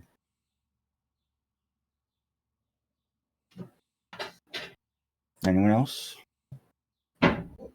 I'll take it. Take a chug. Hand it over to Evelyn. I just take another swig as well. Is Haldir there as well? Did you Yeah. come to join us? I most Just- certainly have. Just hold out the bottle to him. Don't say anything. I'll take it. I'm gonna sniff first. You know the rules. It's not old J. Go ahead.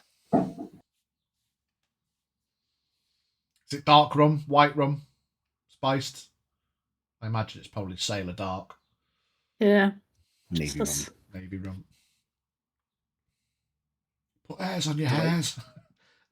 Nice. Hold the bottle to whoever wants more. I'll take another one.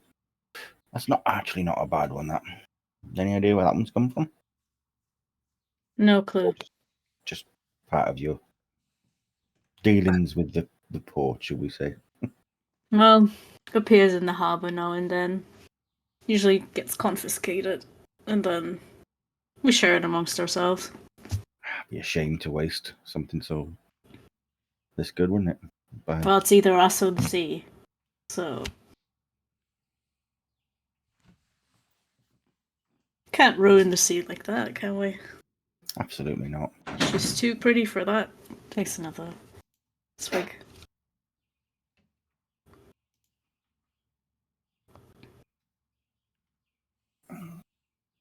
So what do you think you can do with all the stuff you found? I'll have to maybe try mixing someone with the different alcohols we got, but I think I can maybe be able to do something. Might take time, but who knows?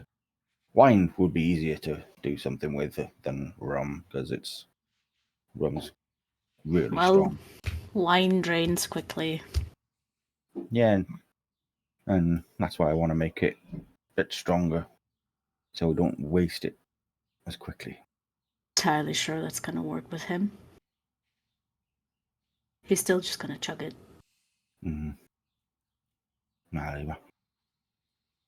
With what I'm hoping to do, if he does, he's probably going to find himself passing out. Well, wouldn't make him any less useless. Well, It's not He a has very his brave. moments. He's not a very brave halfling, though, is he?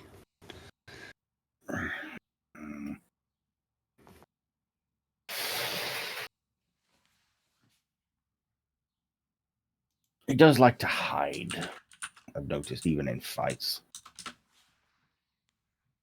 But that last one, though, just literally running off and not getting involved at all, that was eye-opening.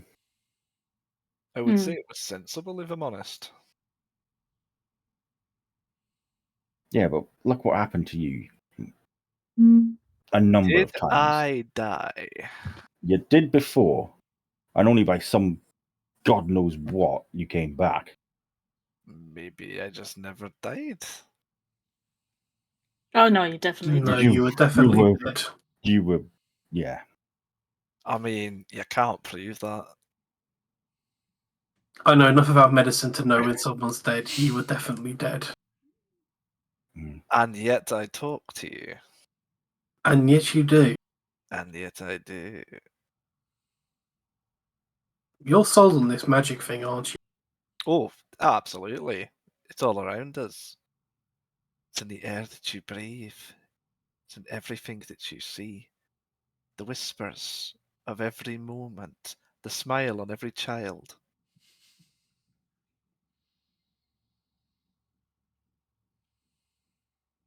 You should write that down. That's quite poetic.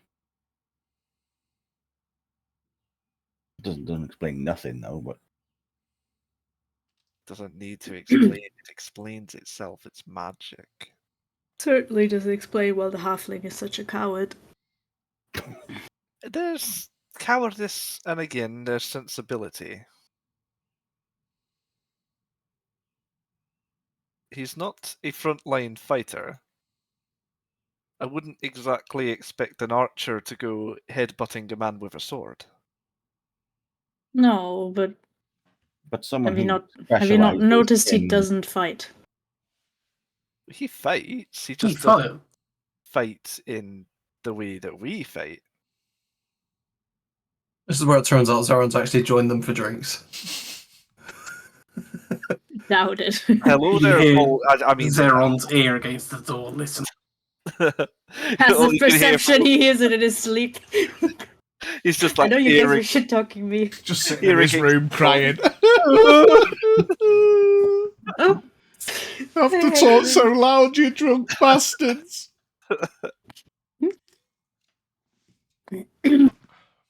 Comes downstairs the next morning. Morning. Are you okay, Zeron? Yes. I'm coming back to Fairbank. Puppy. Dad. Party with blackjack and hookers. Dad. They were mean.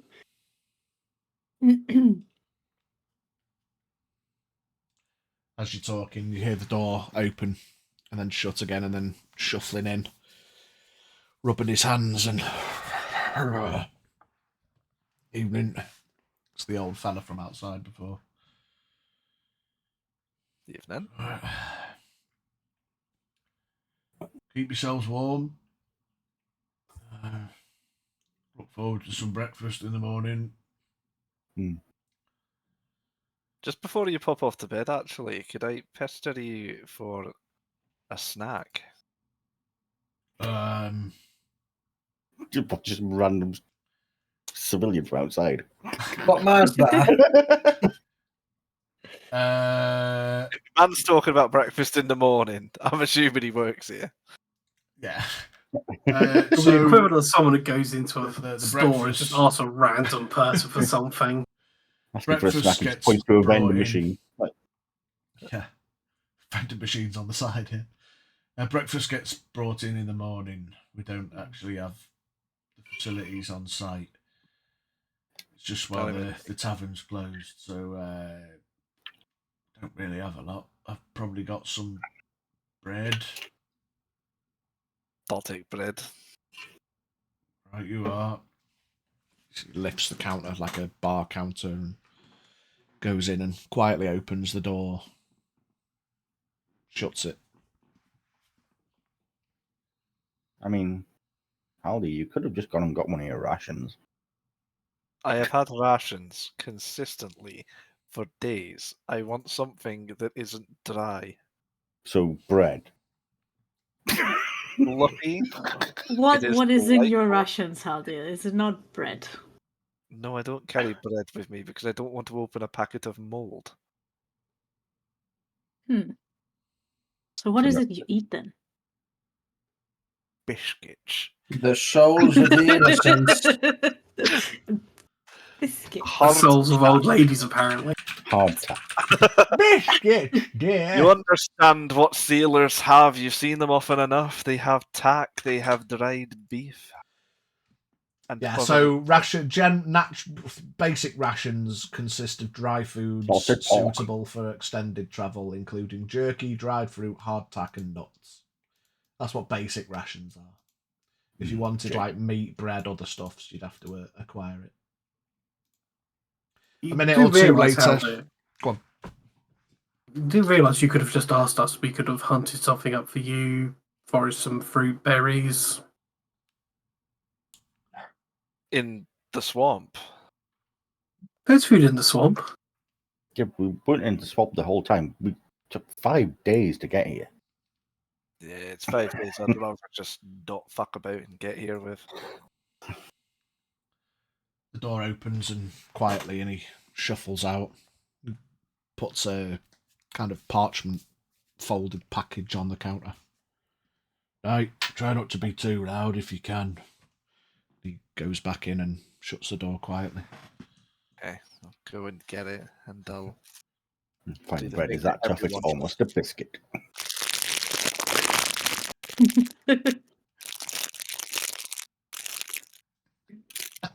You unwrap the parchment package. He to opens the find, door. I said, "Be quiet." Why are you opening it so bloody loud? Yeah, He just takes the bread back. yeah, you open it and there's a bit of bread. There's like a couple of offcuts of simple meat, possibly ham-looking kind of, and there's a little bit of sprinkly, crinkly cheese. Thanks, Mama Pidge. Ooh.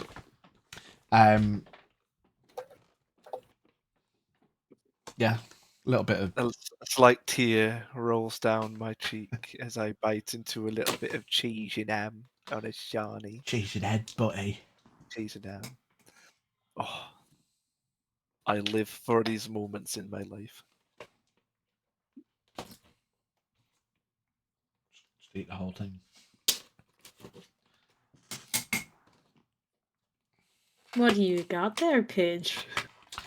I have got not one, but two, because one of them isn't for me.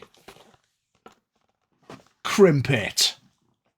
Motherfucker bought a crimpet? Crimpets are awesome. Brought my fucking crimpet. It's the I was sold by TikTok. Is it the pink one or the normal one? Oh, I don't know. It's just I just bought crimpet off the link off the Rap God page. What's a crimpet? You What's a crimpet? you open it out. You put a wrap on it. You put stuff in one half. You fold it, push it down, and it kind of crimps a wrap shut, and then you can air fry it, whatever you want to do with it. Melted cheese and baked beans. Cheese and beans, yeah, whatever. Give me a Anyway. Yeah, so are you doing anything Next- else tonight? next sponsor. Yeah. Next stream sponsor, Crimpet.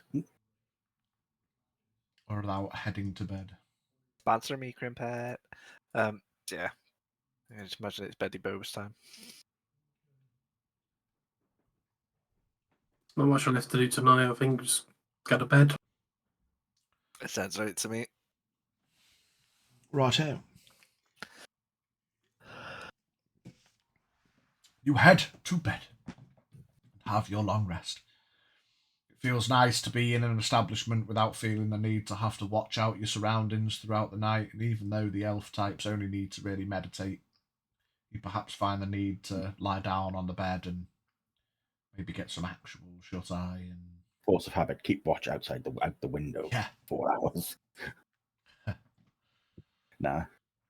Morning comes, you awaken to the fragrance of eggs and bacon. You head down and you see out in the foyer, laid out in trays, you imagine, that have been, catering style, brought over from somewhere else. Bacon, eggs, freshly squozen juice in a couple of jugs, bit of milk, bit of water, a couple of bowls of fruit, bit of bread, bit of cheese, bit of simple meat.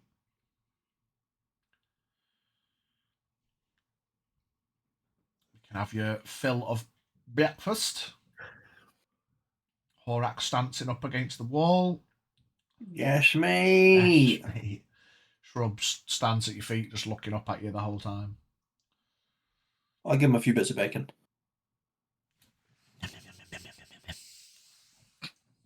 All right.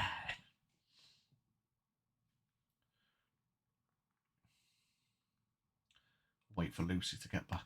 Does anyone else want to do anything?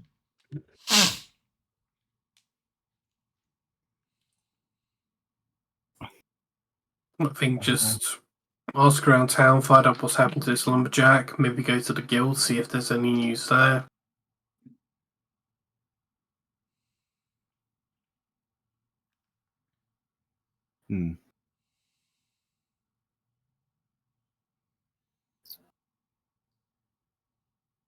Yeah, if you want to crack on with that, or on, you finish your breakfast. You head to the guilds. As you walk in, there's a couple of people chilling in the foyer. You imagine they've just collected a bounty. There's a couple of adventure-y looking types being escorted by a couple of Sinclair guard. They seem to be having simple conversation about hunting and the potential of nearby dangers. You hear passively they mention big axe, and you get the vibe that they're like, yeah, nah, fuck that. As you approach, I'm not sure how much interaction you had, but you probably reflect back. You see the female half elf in chainmail behind the counter. Are you a member, sir? Yes, I'm gonna pull out my certificate badge. Yeah, that Maybe kind this of little... tells what it was. Yeah, membership card things, like little business card kind of things. Little credit card. Yeah.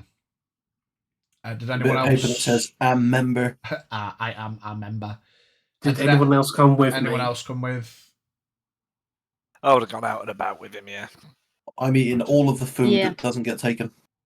Yeah. In the end. Fair enough. I went as well. I need to find the head of the family. Yep. Just as you all members. Produce my little credit card. Is Evelyn a member? I can't remember. No. No. Okay. Then get the fuck up.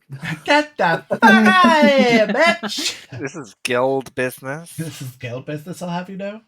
As she looks, she is... Oh, if you wouldn't mind, just reaches out towards Oron. If I could just have a closer look. Yeah, hand it over. Just has a little look, and you see she flicks through a couple of pieces of paper. Ah, yeah. Hands back your note and hands you a envelope. Oh, okay. I'll pocket that for now. How can I help? Just arrived last night. We've heard that there's been trouble in the tavern. Interested in any contracts going? Any information, rumours going around? Well, yes, poor John. Well, hopefully it's not poor John. Is that John? He's not come back. I was thinking about it. I think I recognise you, a few of you. You helped last time. The contract from John and Mary. Yes, we assisted him with some noises in the forest. Yeah, there was a protection thing while he. Yeah, okay. Well, hopefully that's not gotten any worse. He's not made any comments since. Well, yes. I mean, that's not really an officially posted thing. It's more just asking anyone for help. Mary is in the tavern. She said she's happy to talk to people about it, but the tavern itself isn't open for business, so try not to bother her for too long if it's a bit difficult for her, bless her. But other than that, there's a couple of postings for other quests and jobs, should you wish to look at them. The biggest one is, well, it's been going on for a while now. No one seems to want to take it up, but there's a issue in the forest nearby. I will snort on hearing that. Yeah, I imagine you've probably picked up on it already, being silver members, so that one's still ongoing. Was the bounty, has it increased recently, or? We've had reports that this big axe has started to increase his members. I don't know what you want to call them, his gang, his group. I don't think they're just simple road bandits anymore. They seem to have turned into a bit more of a militia. Roadmen. Roadmen. Give me a watch yet. We've had a few people accosted on the road, but they seem to be inquiring more for information and pocket theft rather than goods theft recently. We had a group come in last night. Dwarfs from the De Montfort region had come south and they'd been accosted by Big Axe's men, but they didn't take anything from them. They just asked for information and took some gold from them as a road toll, I suppose. I don't know, but I'm not sure where they went, but if you find them, you could probably talk to them. Those are the main things. The bounty itself hasn't increased much. Well, I don't know where you're up to from where you last had an update, but it's currently sitting at 3,000 gold for Big Axe's capture. I think it's probably less for his demise, but that's still available. It's been opened out to copper members and above, but we've just had some copper members leave and they didn't seem too interested, to be honest. There was only a couple of them, so fresh hands, I suppose. But yeah, I think it might develop into more of a serious issue if it doesn't get dealt with soon. It might be more than just the guilds and adventuring types. How horrific. Just going to turn to the others and. Well, we've encountered them. I don't recall them asking us for information. What sort of things were they asking? At least I can't remember if they were asking us for anything. They just wanted money. Money, did I? Yeah, we've not been. The only information we've got is from people that have made their way down. Asking for information. I think the last group were asked for information on trade routes and that kind of thing. I don't know if they're planning on, planning anything bigger. They didn't give us much information. They just told us about it. They haven't put a request up, so to speak. I think they're just here for trade in the village, and then they'll probably move on.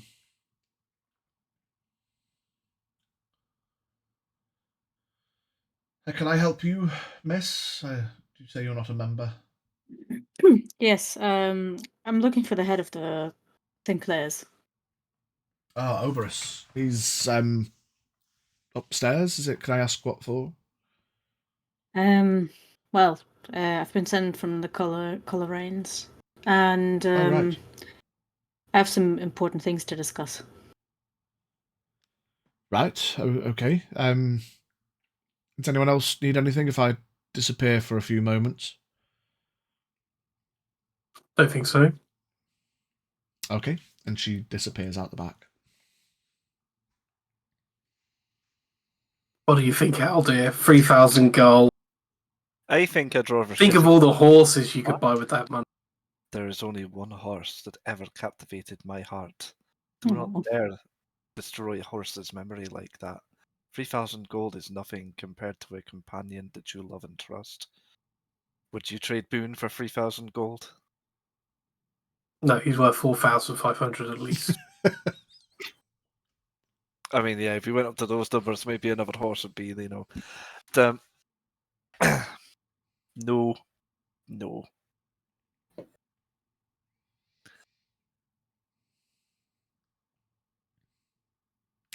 Yeah, a few minutes later, she comes back down. Yes, Oberus is upstairs. He can take a visitor. Right. Are you all going, or? Yeah, why not? No to do with me. I'll stay down here. There's nothing. Yes, no problem. Just head into the back, up the stairs, and it's at the office at the end of the hallway there. Actually, it might be quite useful if one of you came along who saw the village in that forest. Yeah, I'll go with you. Right. Don't skimp on the magic part. I'll be sure to mention the wishing well. Thank you. Rolls her eyes. Goes upstairs. Yeah, you make your way into the back, and you can see, as obviously you've not been in the back of a guild house before, there are some shut door room sections in the back. You can see towards the back of the back area, there's like a wall of armaments, weapons, armor. It all looks used, but of course you're familiar with the fact that they do a little bit of buying and selling. You make your way up the stairs, straight down to the office, towards the back. The door's shut. Knock on the door. Come in. Open the door and step in. Morning. Yep. Morning it is. Who might you be, if I could ask? Evelyn Lumiora, Harbour Mistress of Coleraine. And you, sir? Oren Torres, sir. Fantastic. Oberus Sinclair, Guildmaster, and, well, head of the family, as you've requested. Take a seat. You see as you walk in, it's a simple-looking office space. Desk, few chairs, simple bench-looking sofas. Papers strewn across the desk that he gathers up and gives the old rat-a-tat and shuts into a drawer. Right.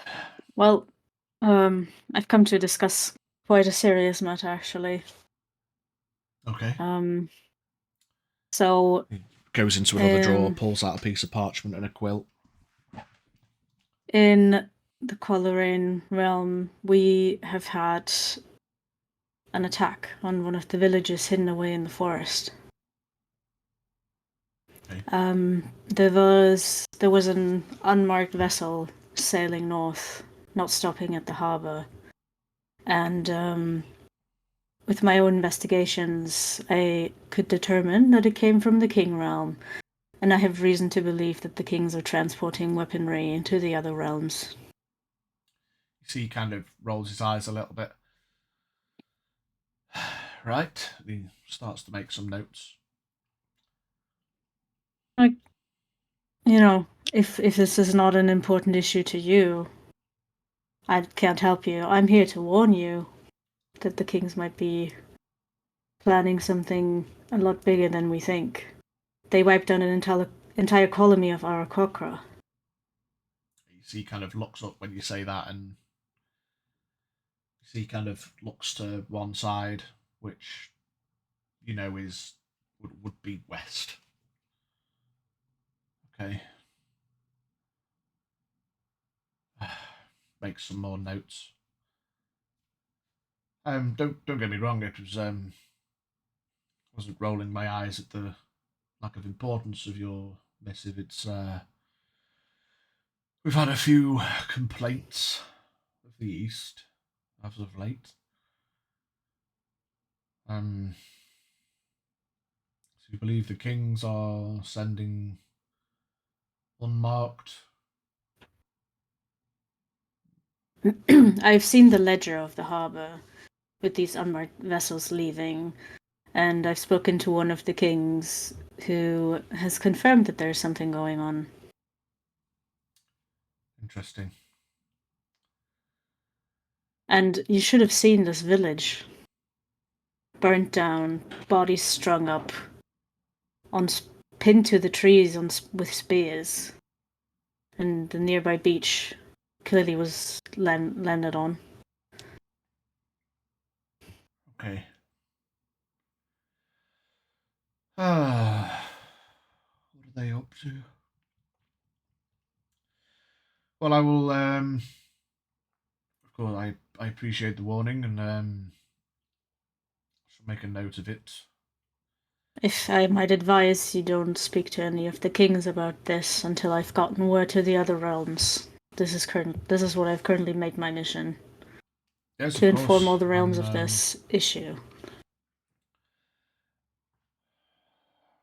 Well, yes, of course, I won't be venturing out or mentioning things that don't need mentioning to anyone, but I'll make sure the family's aware, and we'll keep our ear to the ground. And whilst there's probably not as much that we could do over at the West, we will certainly do what we can. The Coleraines can count on us for aid if anything further goes awry. You can say that much at least. I will inform the family. So he makes a few more notes. Well, yeah, anything else to report or I can help with? No, that was all I came here to say. Just a fair warning. That's appreciated. Yes, he stands up and straightens out his shirt. Starts to make his way around the desk. Well, of course, make yourselves at home as best you can in the village while you're here, and I shall wish you fair travels as you make your way to the more northern realms, and yeah, best of luck. Thank you. You shall be hearing from us soon, I believe. Fantastic. Gets up. Turns around to walk out the door. Yeah, he opens it, gives you a friendly nod as you pass, shuts the door.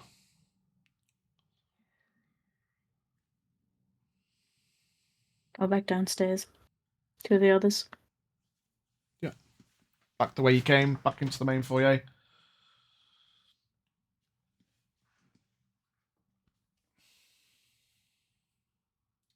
Well, my business here is finished. We can move on. Well, hopefully you meeting was fruitful. Yep. Take care and best of luck with everything.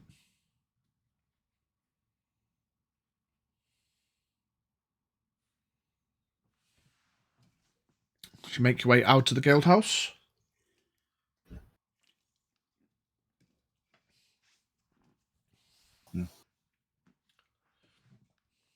As we're walking Good out, to- just turntables. Everything all right? Yes, I just warned them. And now I plan on moving on to Fairbank and then to Montfort before I circle back to Coleraine. And then we can plan what comes next. Quite the journey ahead of us then. Certainly. Unless you have come to the conclusion you wanted to stick around and do something else. I did think we just wanted to check into tavern and what's going on there before we left. Correct, Amundo. That is where I'll be heading. Yeah, you make your way across from the guild house towards the tavern. You can see near the general store there is a cart with a couple of dwarfs. There's 4 of them. Looks like 3 male and a female lingering around the cart, walking in to and from the general store. You make your way across the village towards the tavern. There's a sign on the door. Tavern closed. Apologies for any inconvenience.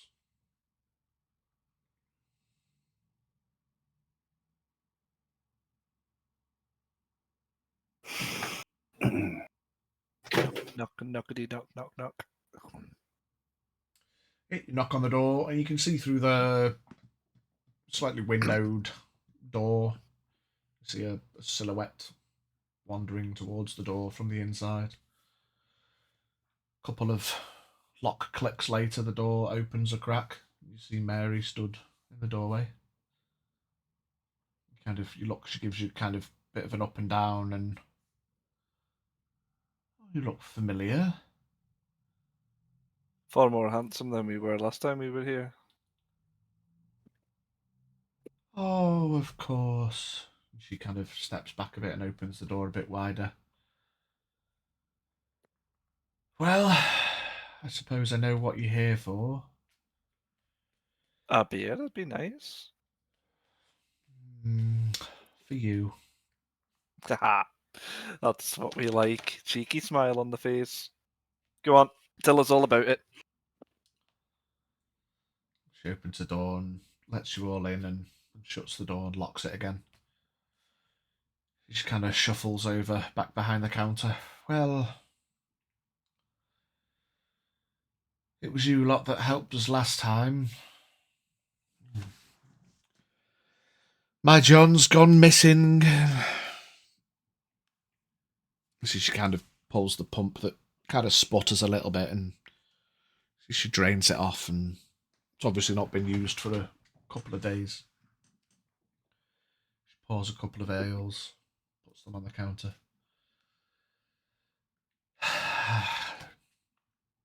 Don't know where you've been or where you've come from or whether you intend to try to help again, but all I can say is John went out for his routine trip to the forest a few days ago and hasn't come back.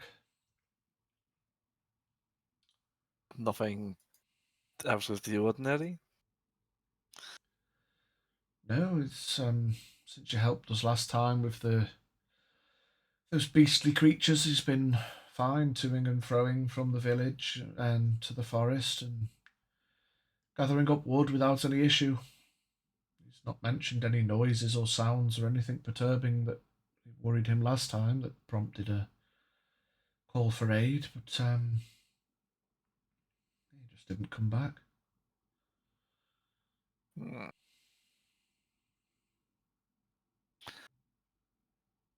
That's disturbing.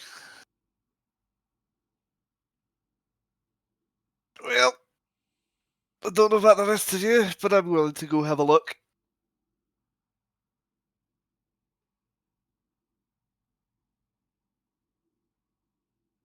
You see, she's kind of just stood not really saying a lot. You can tell she's tired. Her hair's a bit of a mess. She's got dry tears on the cheeks. I don't know what I could offer really for the aid. I didn't put it up as an official thing in the guild house because well, we're not made of money, unfortunately. These days things are quite quiet, but I'm sure we could try and offer some kind of payment if you were to help. But A wonderful smile of seeing you back together and being capable of getting an ale when I come back through will be enough for me.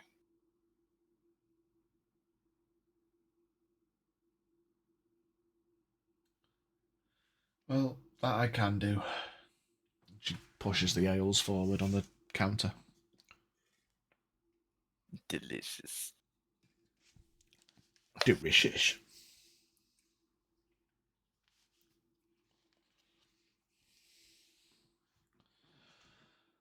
So, I'm not much company. I do apologise, but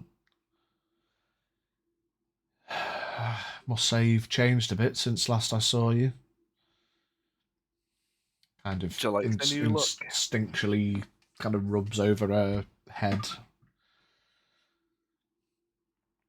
Is it just the few of you now? I believe there was more of you last time. Sorry I don't recognise you, miss, but Oh, don't worry about Gurumpy. She joined our travels recently. can I get you a drink? Yeah, why not? What would you like? I'll have the same. Pours another ale, slides it across.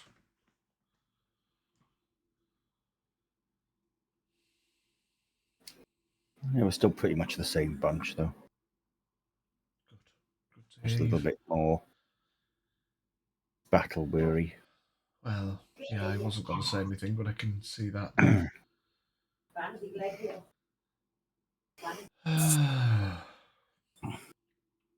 Well, you're always welcome here.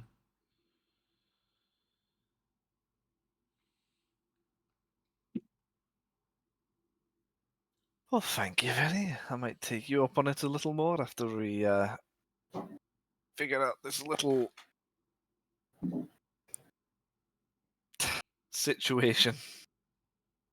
Mm. Do you know exactly where he was last? Where he went? He took his packed rations and off he went to the southwest like he normally does. He'd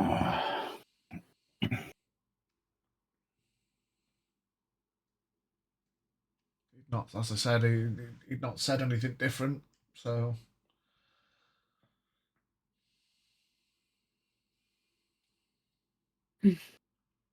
Not left any note or anything.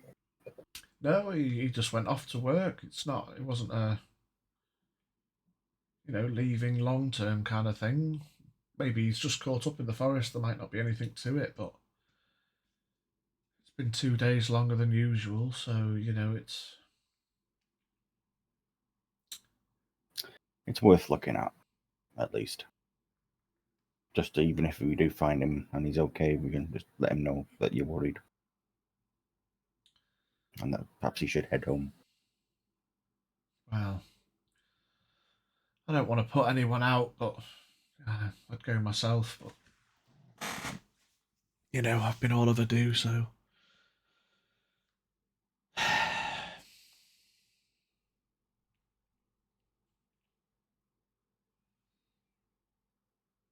Well, I won't push you.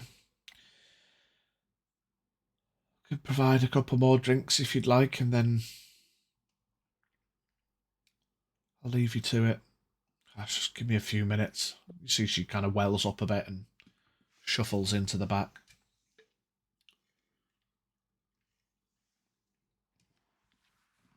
Ava is clearly not thrilled. And just sips her drink. What's wrong with you? Waste of time. We have more important matters at our hands than look for a missing lumberjack. Like what? Like telling the other realms about the kings. I mean, word gets around, write a letter. This is not a matter that should be discussed through letters. No one's forcing you to come with us.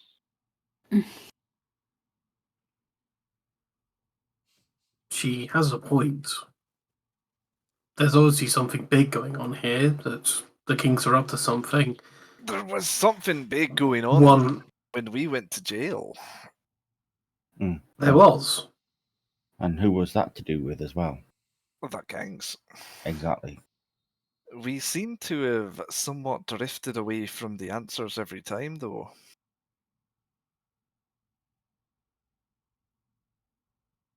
Or are things just simply waylaying us from getting to the truth? More than likely. However, I don't owe fealty to anybody except the people that have helped us, and the ones that I intend to help going forward. I'll do this myself if you lot want to go ahead. I don't mind.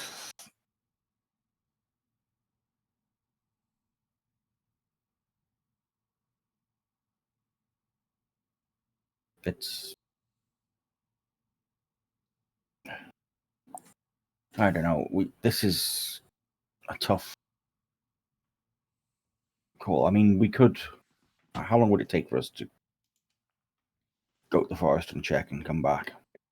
Yeah, I'll go to the forest if you lot want to make other preparations. Yeah, and what if it's something else and you're there on your own? I seem to be I'm quite not much of a fighter. It's only me that's promised. I intend to keep my word on the matter.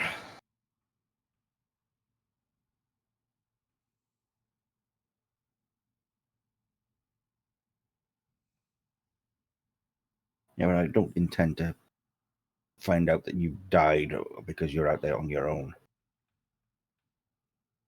Swings and roundabouts, isn't it? Wouldn't worry.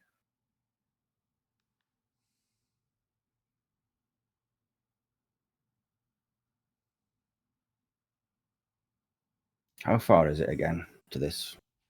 Give me a history check.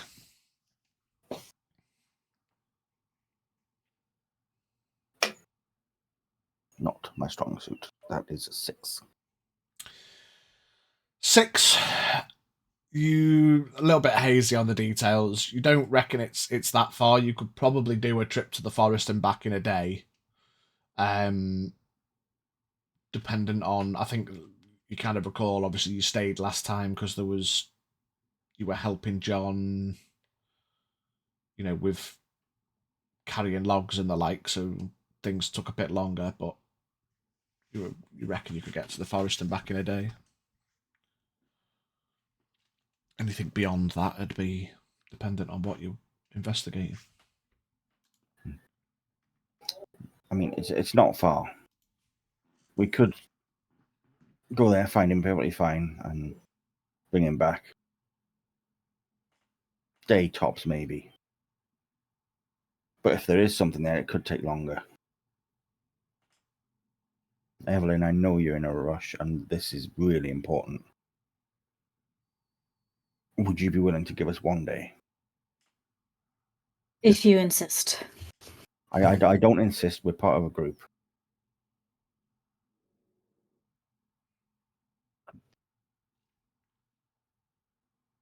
I suppose if you're going, everyone should be going. Because if something happens, I don't know what happened last time you went out there, but if Kicked something really happens, that Yetis. Yetis. Well, if it's Yetis again, who knows?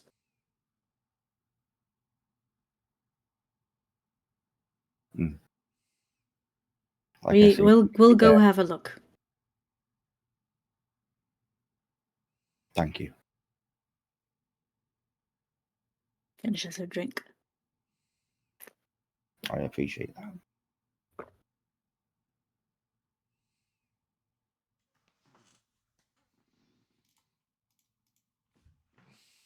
Let's try and get this done as quick as possible. Right, well, guess I'm getting the cart then. Gets up, walks out. Better go get Sporak as well. He's been sitting there for like an hour or two, just eating food non-stop. I imagine he is having the time of his life. Shoveling food. Yeah, Evelyn make her way to the stables. Oron, you head back to the inn. I'll read the letter once about sight of the others on the way. See what this letter's about. Okay. You open the envelope and pull out a sheet of parchment. As you open it, the first thing that crosses your mind is a familiar image of a helmet with a T on the front of it. It is a letter. But it says, Yes, T is indeed a letter. T on the helmet. I'm gonna is a remute letter. now.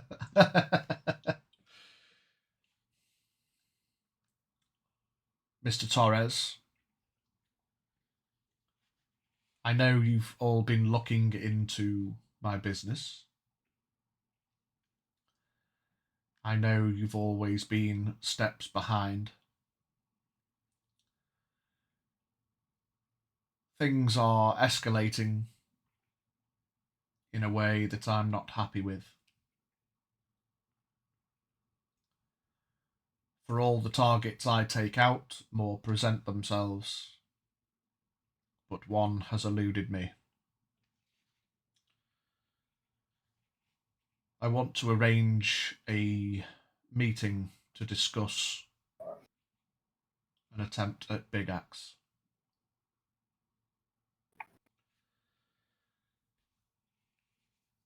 Should you wish to join me in an attempt I am going to make, meet me at midnight at the mountain coastline due east of Big Axe Forest in 7 nights' time. Midnight,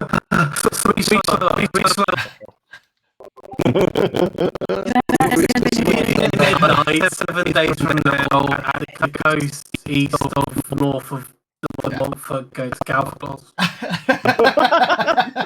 So we find out the letter's been sat in a guild house for 3 months. I read the wrong place. Meet at the coastline at midnight due east of Big Axe Forest in 7 nights' time. This letter was dated 6 days ago.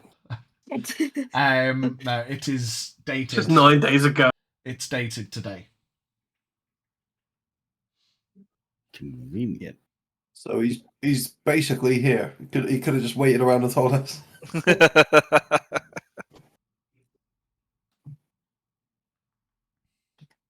That's if Interesting. Big T wants to reveal himself. Okay. Alright, I'll put that in my pocket and go get my big boy Horak. Bacon coma. Thorax slumped. Starts dragging. Still stood, but slumped. With Shrub half sitting on his knees mid-slump. And they're both just kind of... It's like a little balloon. Yeah. Shrub's just got a little rotund breakfast pouch. My intelligence has gone Chunk up by 50.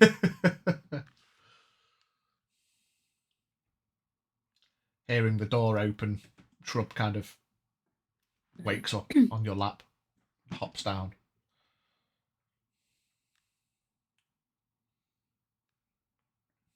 Or So I'm on just going to walked see you in. in the door and put the plate on the floor and just pick up your stuff and get ready to go. On the floor. Yep.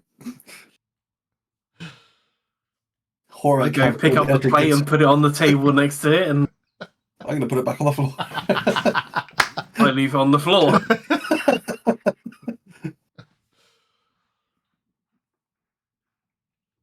We're gonna go look for John. Do you remember John, a lumberjack from your last year? He's gone missing again. I don't think I was here that week. Horak was. Yes. Yes, I think. Yes, of course I do. Let's go and save John, my best friend. I remember that person. We cuddled. Who told you? I watched.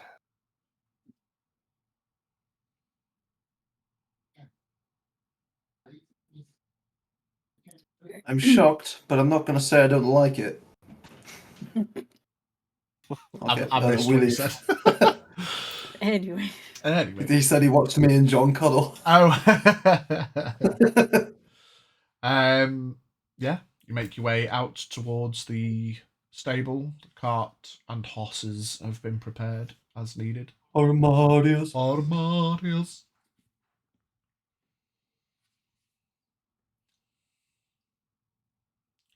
Where are we going now, Red One? I don't know. That's where we're going.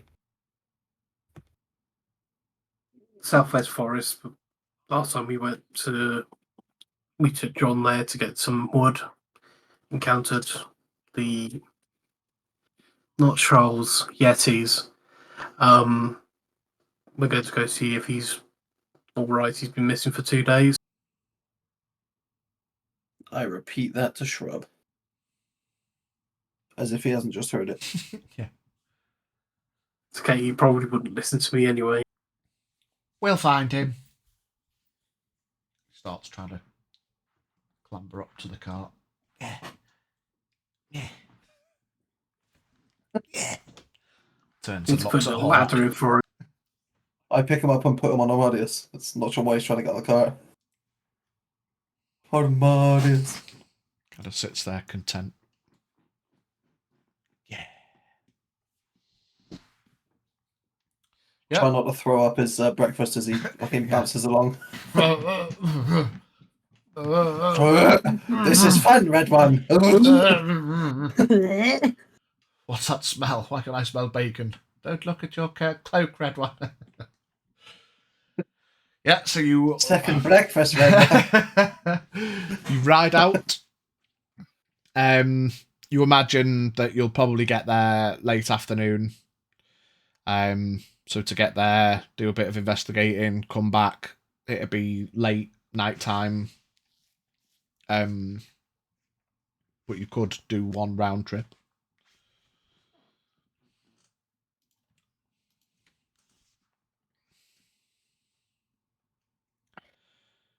Easy enough. You travel out, you get to the forest edge.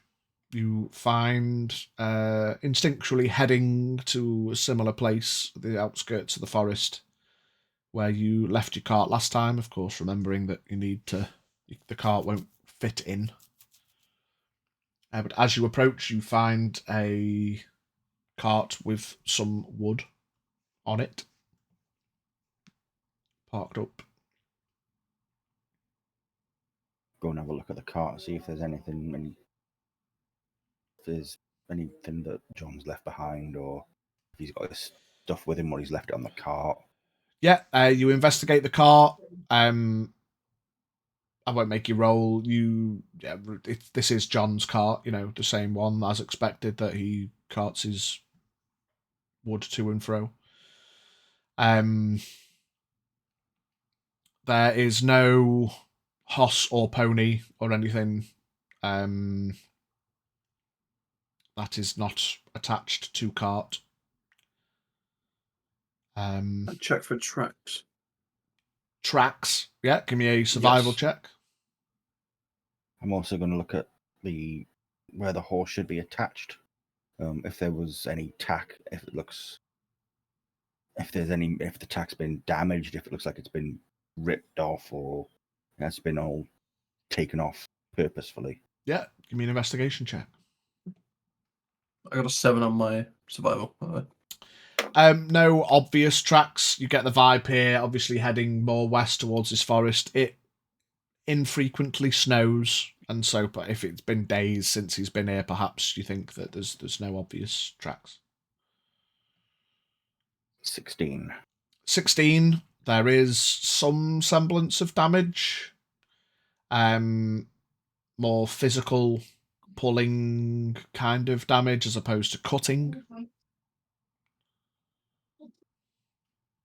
Some of the strappage has been snapped off its attachment. I'll point that out to the others, and doesn't look good so far.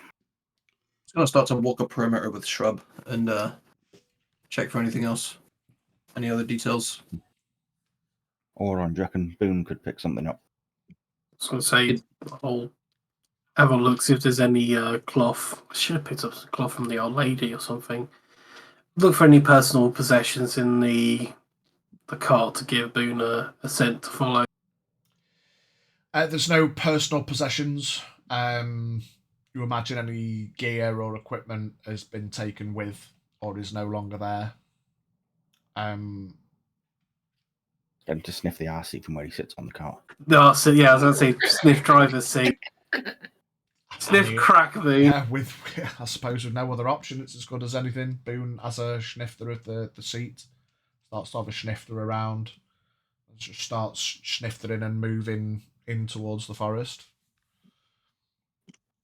As much as an indicator as it might be, I mean, logic says obviously he's been in the forest, so you know, at least thus far, cart and go into forest are the obvious steps anyway. But he's sniftering in a direction. Horak and Shrub, you have a look around. You don't really find much else, as you say, like looking for tracks and stuff. Any tracks that may have been there have been covered in snow. And then you see Boone and the rest venturing into the forest. You have a bit of an explore, bit of a snifter for an hour or so, heading in the general direction, similar to what you did last time, and you come out to a similar copse of trees. You find a tent and unlit bonfire at the edge of the clearing.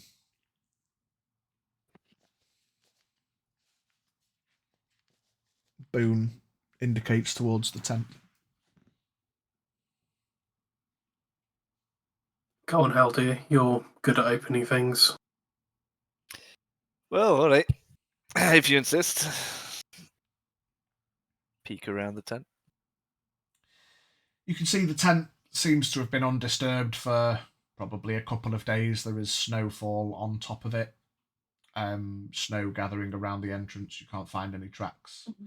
The bonfire or the campfire has been doused whilst it was active. You know, obviously there's burnt wood and stuff in there. It is no longer lit, no longer smouldering. I need to check how long it is. Is there any semblance of warmth from the fire? No. It was recently doused or nothing? Okay. It's cold. Must have been a couple of days. Haldir untoggles the tent, looks in. There is nothing in there. Well, no one in there. There is a backpack. There is a couple of open ration packets. Check backpack. Yeah, look in the backpack. There is a large axe, small axe, a small hand saw, couple of tinder boxes, 3 rations, change of clothes.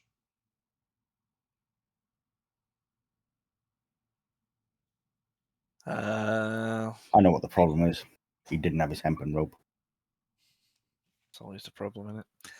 Take a shirt or something like that, and Take a shit. Take a shot. In his back. Take a Should be in the shirt, tent. pants. No more leave for me. Well, living in luxury now, boys. The bedroll is in the tent as well, of course.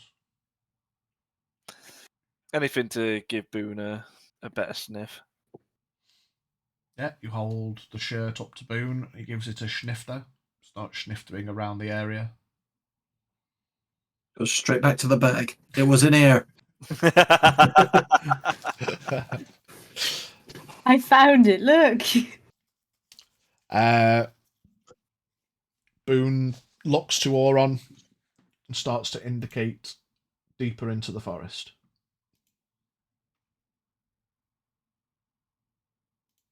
Deeper we go. Well, I'm going.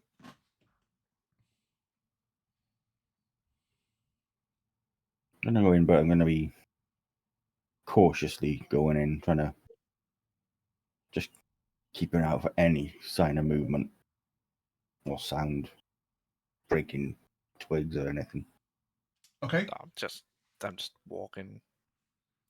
Yeah, you start to follow the path. Jack has been a bit more reserved about the progression, but you start venturing through, following Boone's pathing. You notice that there are some trees, bushes, and the like that have kind of bits of damage, like heavy, Disturbed snow. yeah, like broken branches, large venturings Anything- through, perhaps. Anything stuck to these broken branches? Any fur or Yeah, give me an investigation check.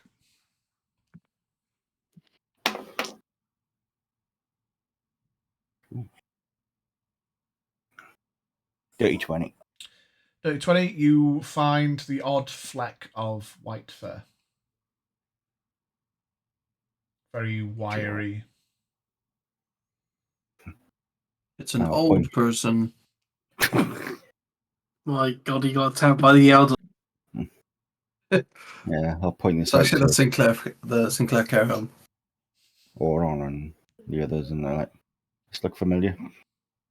Does it look familiar? Kinda. Maybe they've learned not to screech. Yeah, which means they could be anywhere right now, or they could even be watching us. But be careful. Just has a quick look around. Yeah, give me a perception check. 16 plus 16 plus 17, 20, 22, 23? 16 plus 7. 23. Yeah, 23. You start to have a look about, being a little bit more on edge. As you're walking about, making your way through the forest. Some of these semblances of broken branch and broken bush and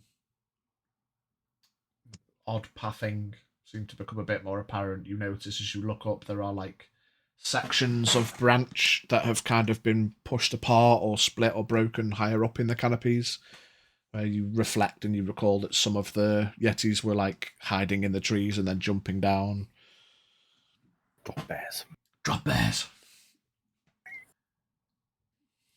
How far are you venturing in? Is Boone still? Boone is still Pathing. seeming to follow pathing. It depends how far you want to venture. I would prefer to just go far enough to the point where we can get back to town today. I don't think we should spend the night out here. Not after last time.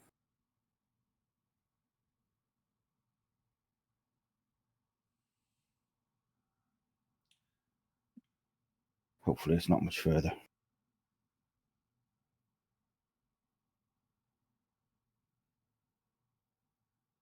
Okay. I'll say give me investigation checks as you venture about as far as you feel you could get back to the village in the same day. Nat 20. 16. 17. 11. You continue on following Boone's schnifters. He occasionally indicates, and then he's like, carries on schniftering around. Oh, no, keep schniftering. And you're like, looking up at the sky through the canopy as best you can, and the sun's on its way down, and you're like, we're going to have to call it soon if we're going to head back tonight. Horak with your natural 20. Almost conveniently as part of the narrative as you're about to give up.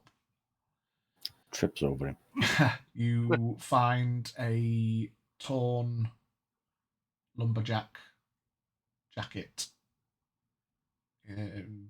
caught up in the roots of a tree, mostly covered by snow. Oh. Gonna lightly brush the snow off of it and just point it out to everyone else.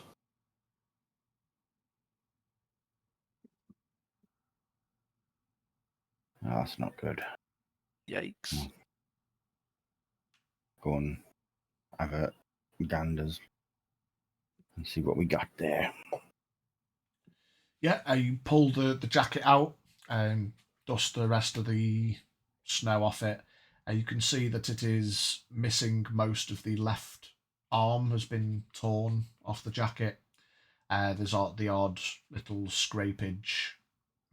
You know, some of it looks like normal wear and tear of a older lumberjack, but some of it is obvious damage. Any blood? There is no blood. Any coom? No. Yo, what? There is a sticky patch.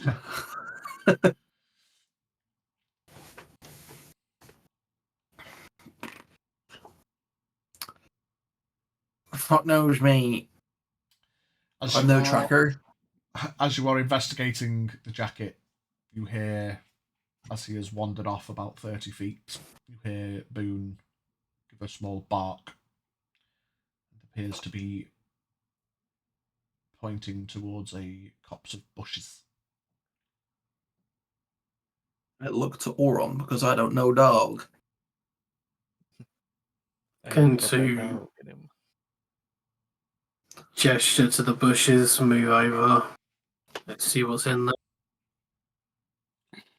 there. Yeah, you wander over towards the bush, and you can see in the bushes a battered, bruised, beaten, blue-skinned, very dead John. Next to him, also battered, bruised, bloody, and cut, with an axe in its forehead, a small yeti.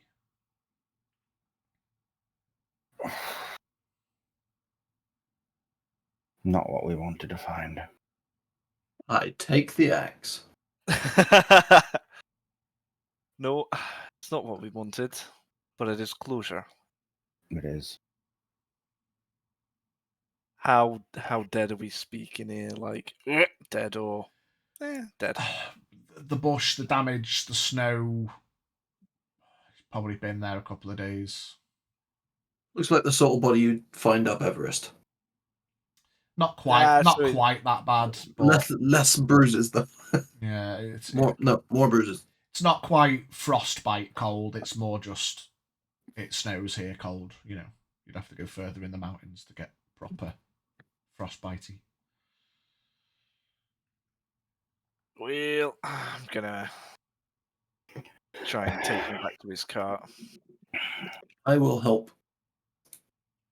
Okay, that will alleviate the roll I was about to make Aldir do. And Shrub can just sort of hands up underneath him whilst we carry him back.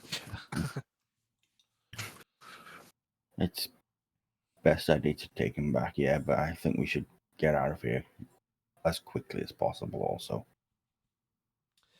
Yeah, carrying the body of a dead ass lumberjack in the cold is not going to make for fast travel. You can make haste by all means, but it's going to be a bit cumbersome and take a bit of time. Was there any signs of his horse? No. Okay. Whatever hath happened to John Horse, it is no longer present. John Horse. And we said his cart was still there, right? His cart was there, Okay. as you imagine, and then following through into the camp, you imagine he'd just, parked up his cart, cracked on, made camp, and then probably been accosted, tried to run, and had to make a fighting finish. Managed to take one down with him, but You guys think we should pack his things? Take Aye. the pack. Honestly, I wouldn't waste time putting the tent down. I'm just gonna, once we've got the body on the cart, I'm gonna go take the pack and his axes and anything loose, and just put it in his cart and then strap up. Armadius. yeah, it's a bit difficult. You have to make use of your remaining 4 feet of hempen rope to, make for broken Yeah. bits of strappage. But 4 feet will be enough, one way or another. Slightly awkward, but you can get the cart attached to Armadius. I'm going to be in the back of the cart with the boy and do a little prayer for him. Okay. As you start to pray, Haldir, it starts to snow.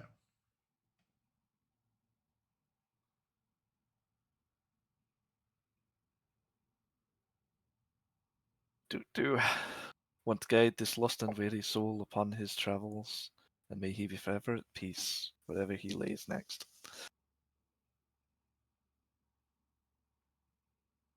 I look up at the snow. All dramatically, one lands, and a little tear comes down.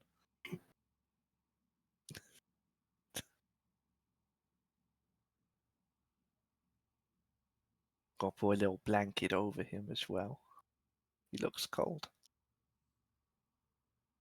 Death does that. So does the snow. Yeah, death in the west does it more. Yeah, you imagine, given the time and the progression, you about left it about the cusp, about at the limit. Unfortunately, it was only the natural 20 that found him. I was going to make you look for longer. You got to reward them natural 20s. First one I've had in a while. Yeah, you will. It's going to be late. It's going to be dark. But you can get back there, back to the village. Check your DMs a sec, bitch. Yep.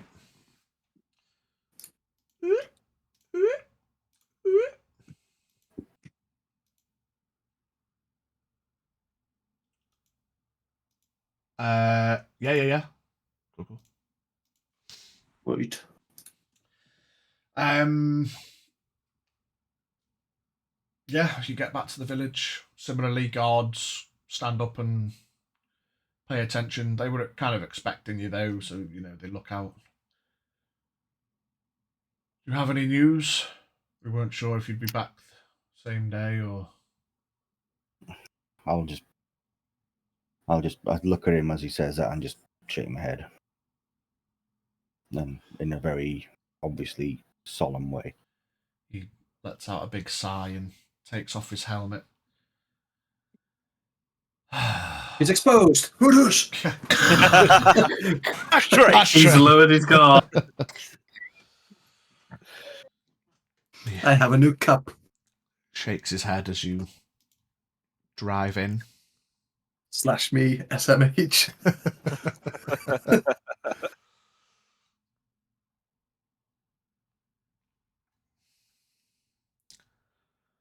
Well, thank you for looking. We brought him back. Looks towards the cart, and Armadius, seeing the blanket, lets out another sigh and goes and sits down at his gate stool. Where should we take him?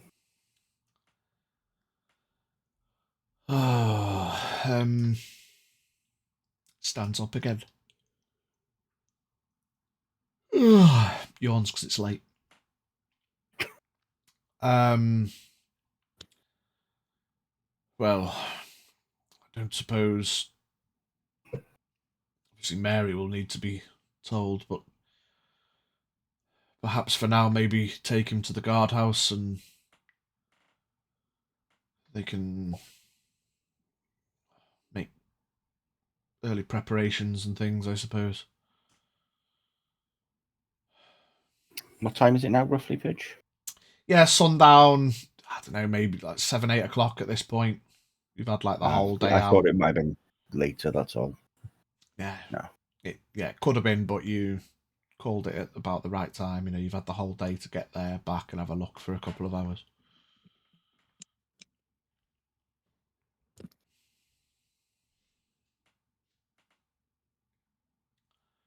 Yeah, you drop off the horses and stuff at the stables.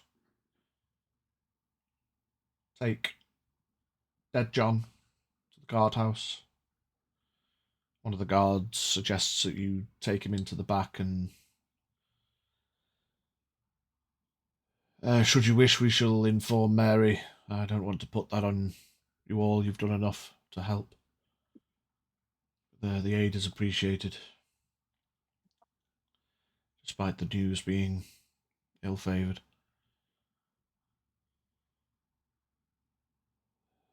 We thank you for your help. Yeah, and there, if you should so wish. Well, what's the plan after that? You're going back to the tavern. What are you gonna do? We'll probably go for break soon. I was going to say to Haldir if he wanted to be the one to break the news. Well, we did find him. It's only right. Yeah, well, we can. It's gonna hand Haldir the John's bag of belongings. I shall take them. Probably do that, and then I will let the guards know there might be yetis in the forest. it's appreciated. We'll keep a lookout. Fortunately, it seems like they're not brave enough to venture to civilization. Perhaps They don't seem to like fire. They are attracted to it. We noticed a couple of times. Okay. Perhaps it was just unfortunate circumstance of being in the forest alone. If they're out hunting as for when they food, born. I suppose they are natural creatures as well. Well, we'll keep that in mind and keep a lookout. You make your way to the tavern. Making my way. Making your way. Knock on the door. Shuffling, and it opens a crack. And straight away, Mary just looks down at the bag and just drops to her knees. Kind of very weak, you know, almost looking like she's going to pass out, almost fainting, just drops, tears down her face. On the other side of the door. My John. Oh, Jack John. thanks, me. I'll kneel down, put an arm on her shoulder. Just be like, he's a brave thing what he did going out there by himself, looking out for you and all the others. Natural order takes him to a new place. Just know He'll be happy and watching you wherever he be. She kind of just leans up to you a bit and she's just crying. I was crying. He's gone to Dinkum. I will just embrace and let her cry. Embrace you do. You let her cry for a bit. Is anyone else doing anything, or is it time for beddy buys? It is time for Tabina nights. Yeah, go back to the inn, I The suppose. scary baby in the sky has gone to sleep too. Time for Tubby bye bye. The Hoover has stopped trying to eat my porridge. Fuck off, Fuck off, Nunu. Sean. That thing is so creepy. I've always hated that thing. Yeah, I always thought Nunu was hot. Make your way back to the inn. Call it a night. Unfortunate news. But, as Haldir said, perhaps some closure at least.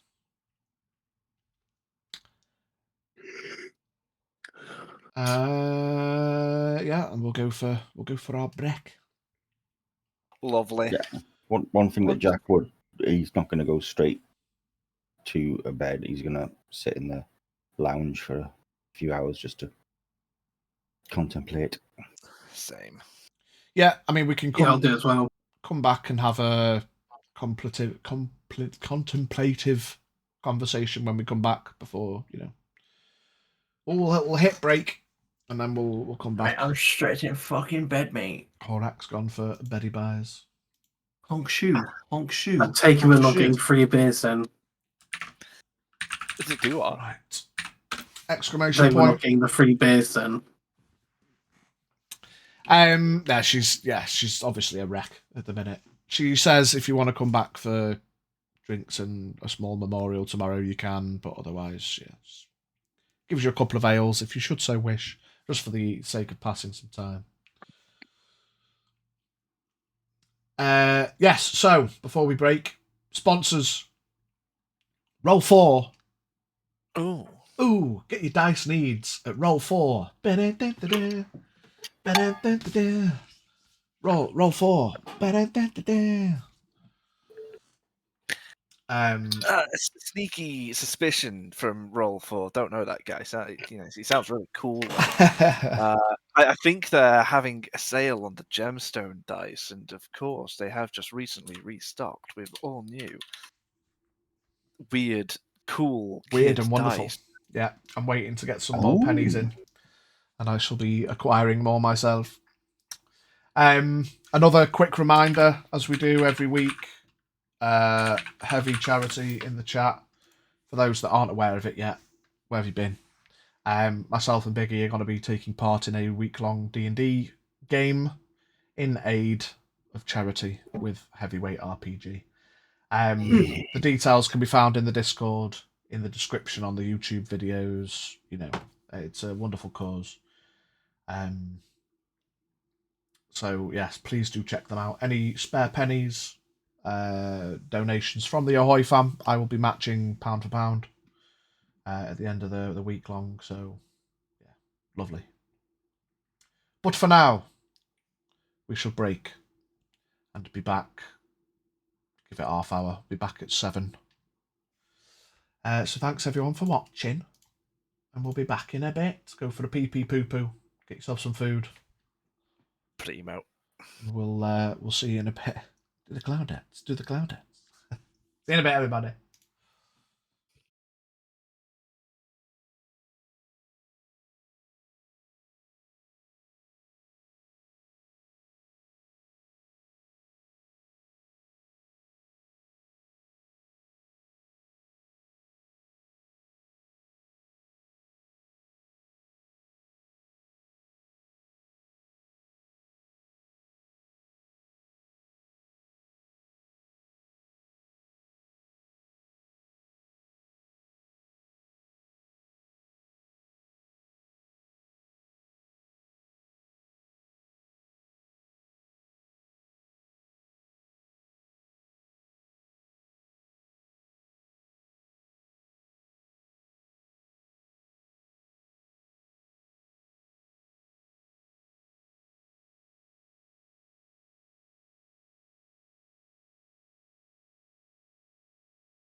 Give us a minute. Ah, yeah, Because true. things like opening times of stores and stuff are.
Okay. Shibbidi-bidi-bidi-bidi-bidi-doo. So, like I said to that guy, if you come around here again, I was like, oh, hey guys, sorry. Oh, hey, guys. Oh, hey I didn't there. see you there. So we rejoin. Teaspoon is going to be back with us soon. He's just got a couple of things that he needs to sort out. We have had just over half an hour of the time, so hopefully he'll be back in about half an hour. So, after venturing back from the tavern, leaving a upsetty Mary, I'm actually Hang on. gonna come Just clean. before we go into this, I'm Yeah? just reading the Twitch chat again. Bard, what exactly, what narrative are you trying to spin for me? Mate, we went through this last time. Is what it is, mate. It is what it is. Now we just straight lying. Or is he? Am I though? Am I? Or am I just predicting future events? Would we have ever have known John had died if it wasn't for your insistence? I didn't go out there to kill him. So, oh, he's still alive. Let me just. There you go. So that comes back to another thing that Heavy gave me. It's Nice the drink. suggestion of story dice. And yeah, the story dice killed John. Oh. So Well, thanks, Heavy. yeah. I think you owe me an apology. Mhm. Me. Tears. Get the ukulele out. That's it. Tears. Tears. You owe Apology Mary video an right apology. now. But anyway, we joined the party. Those of us remaining. Zeron is not there. Horak has gone to bed. So I believe it's just the four of you. Taking a moment in the evening in the foyer of the inn. By the fire.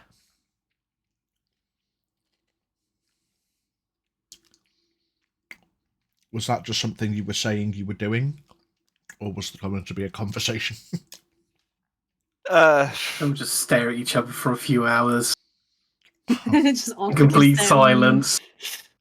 I'm going to look through things I have written and stare longingly into the fire, hoping that a model agent scout will come and pick me up.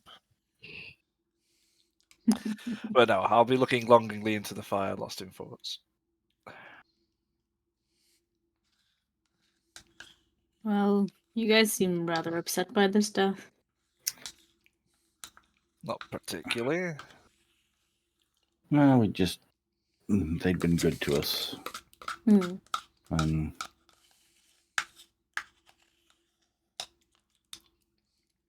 not the way we would have wanted this to end.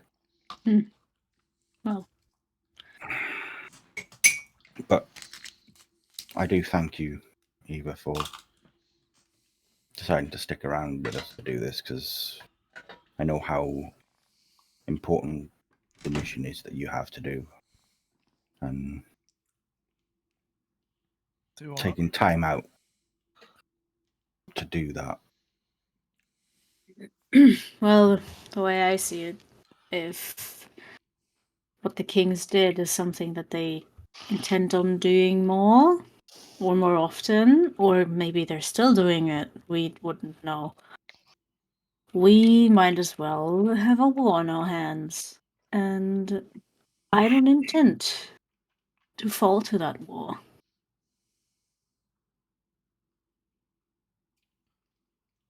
You know what?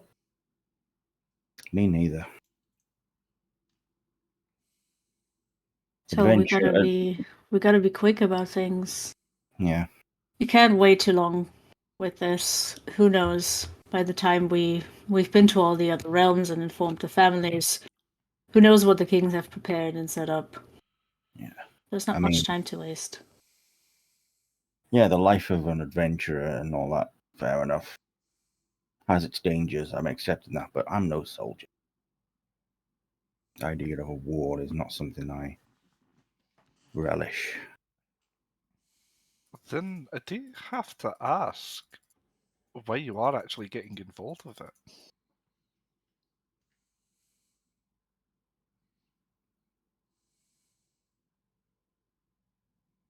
Who you're asking? Jack. How do you mean? No matter what we do in this situation, being the messenger boys of the realm, or fighting for the justice of it, we are involved. And the more we involve ourselves, the more it becomes expected of us. Yeah, but I'm hoping that getting these messages out will actually prevent it.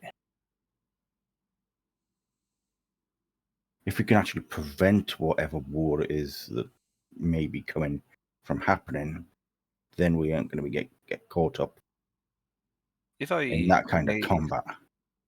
I know you don't exactly see me as the brightest crayon in the drawer, but what exactly is it that the kings are doing? And what They- exactly are we reporting? They've been transporting weaponry on unmarked vessels to other realms. Now, What do it you did in the actually color, have what it evidence of it? what it did in the Coleraine realm, you saw with your own eyes. Did you not? Do we have definitive evidence that it was the kings?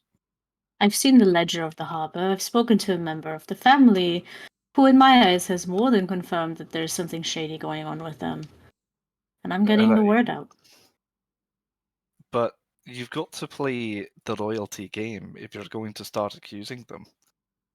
What evidence do you have physically?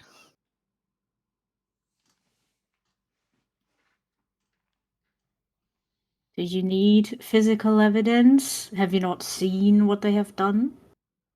Yes, absolutely. Not And me who says personally. they're not gonna do it to the other realms? Because the other realms, all realms but the king realm, have many different living beings in them that the kings might not approve of. Right. They You have saw the way clear. they saw the way they reacted to Horak just being outside their gates. Okay, you're not seeing I'm picking up what I'm putting down. Having had a foot in with these kind of situations, so you have the kings who are being shady buggers, and we know that they are. We know that they are. Now you go and tell everybody that the kings are doing something, but we have no way to prove it. The kings, in turn, come against us for some sort of defamatory purposes. They credit us. Obviously, you have to remember, though we were pardoned, we were in jail, ladies excused, of course, from this one. So what is a word of a previous, although forgiven, jailbird in this situation? Now we go around and tell everybody, especially those in the high castles, that the kings are up to something and they're doing no good.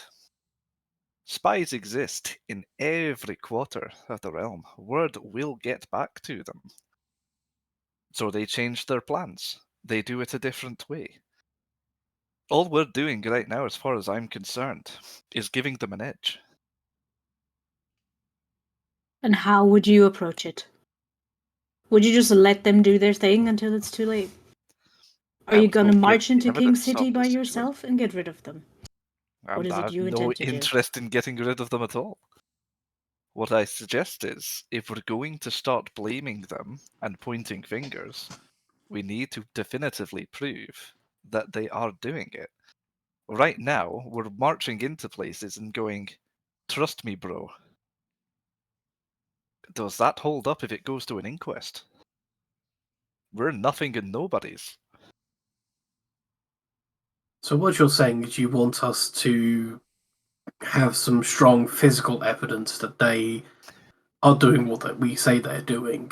Mr. For Turd, example, if we had those ballistas marked with the king's symbol, we could say these were found here, so on and so forth.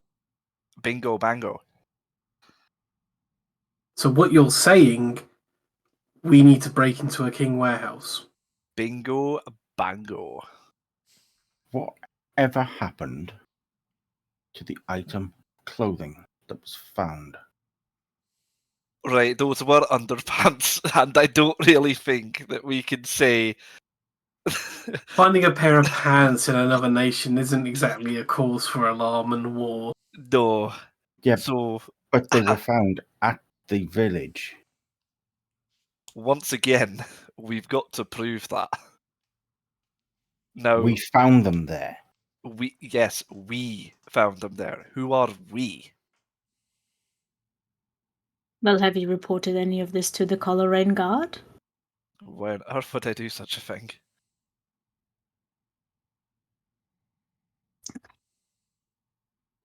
Because if you if you're you're saying that all your words are basically worthless because Correct. you're nobodies, correct, why wouldn't As you are you. report such a finding to the guards? Are you on Say- about the underpants or the ballista? Both. If you Both. found evidence of the kings in that village, why would you not report it? How do we didn't get that far to know it was the kings? We're assuming at this point.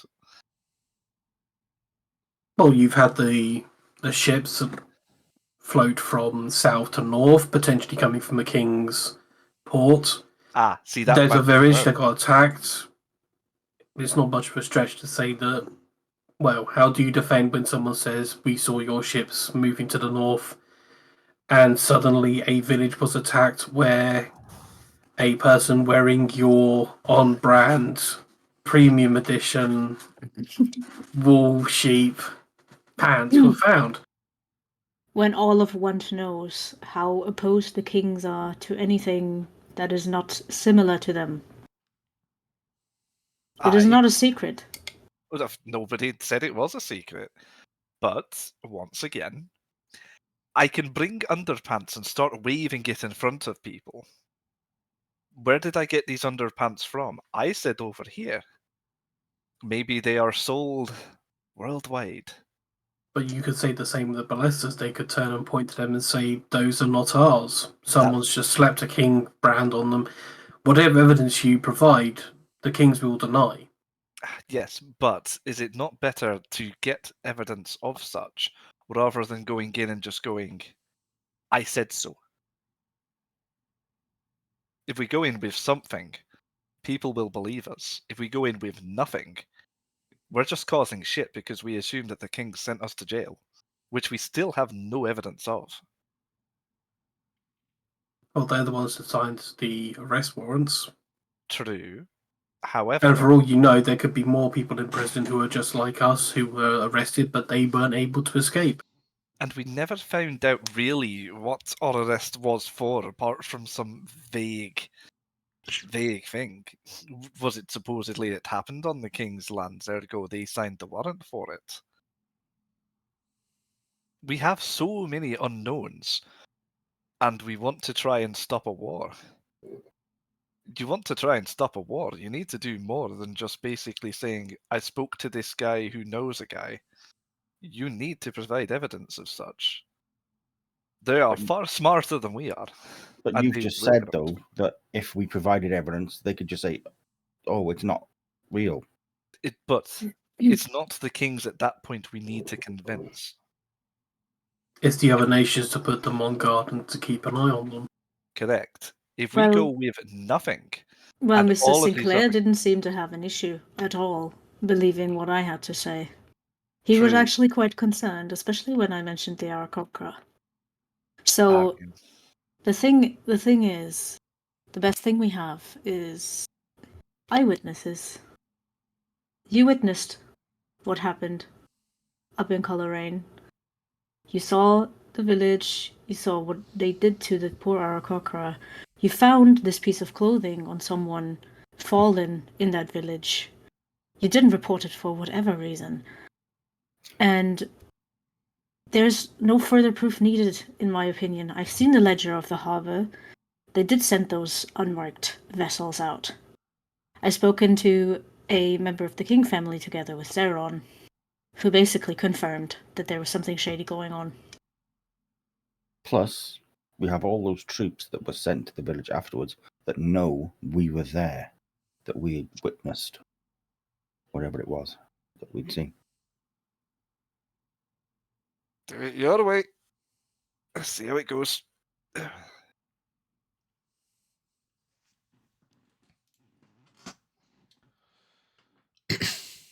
Speaking of gathering evidence, do you really think Big Axe just happens to be gaining this amount of strength in King territory and they haven't done anything about it? Do you honestly think they should have come down on it by now? Right now, I don't believe in coincidence.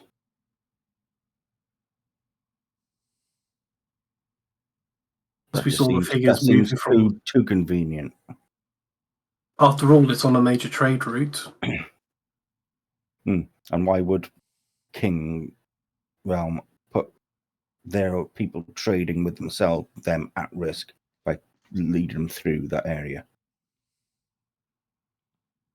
Unless the bandits are maybe not targeting King traders, they're only targeting other traders, causing disruptions.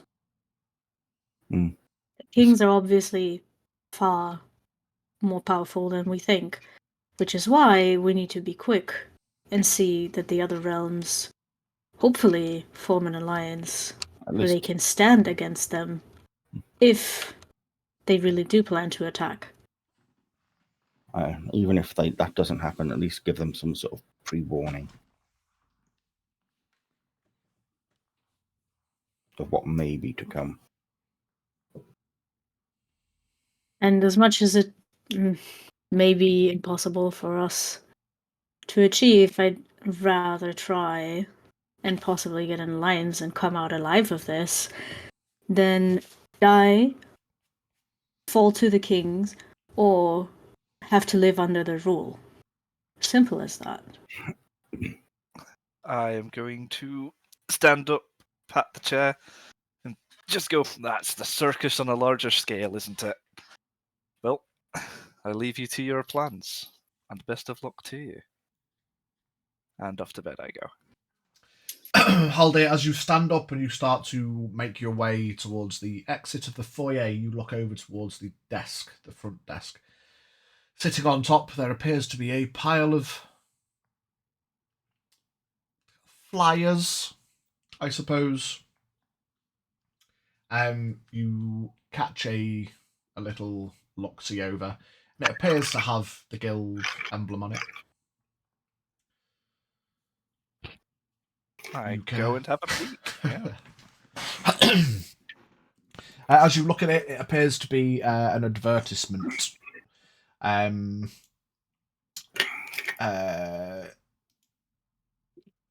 It says across the front of the flyer that there's an individual that is well. I'm trying to think of how to describe it better based on the way I've written my notes hastily. It is an advertisement flyer that basically says, do you find yourself in pursuit of adventure? Do you find the monotony of day-to-day life a bore and a chore? And do you want more? I will be looking for interested parties for a job, a mission, a quest, however you should like to word it. This quest will be based in the De Montfort Mountains. Interested parties should have a missive sent out to their guild halls with details on where best to contact them so that further contact can be made. And it is signed by L. Martin.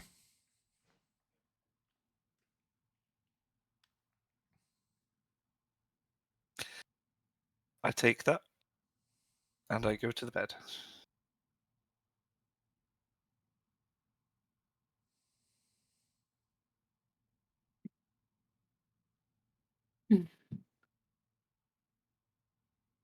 Gonna watch Haldir leave, sigh, and pull out the letter and say, well, you know about Tekton, you know that we believe he's after Horak, but I was given this when we went to the guilds. I think it's interesting to hand it over to whoever wants to read it. Yep, I'll read it. What's it say? I think he's annoyed that we're tracking him, but he says he wants to meet us to take out the big axe.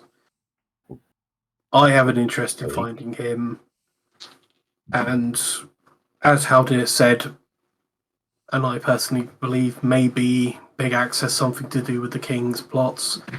We may find evidence there. If not, at least I'm going to find him and deal with the business I have to deal with him. Okay. Does this Tekton have men, or is it just a single person? He is one person, but he may be working with others, I don't know. Because I think we're going to need more than 7 of us to take on that forest. That I heartily agree on. Especially with one who, well, hides. So we're essentially down to 6. If this Tekton showed up and fought with us, I suppose.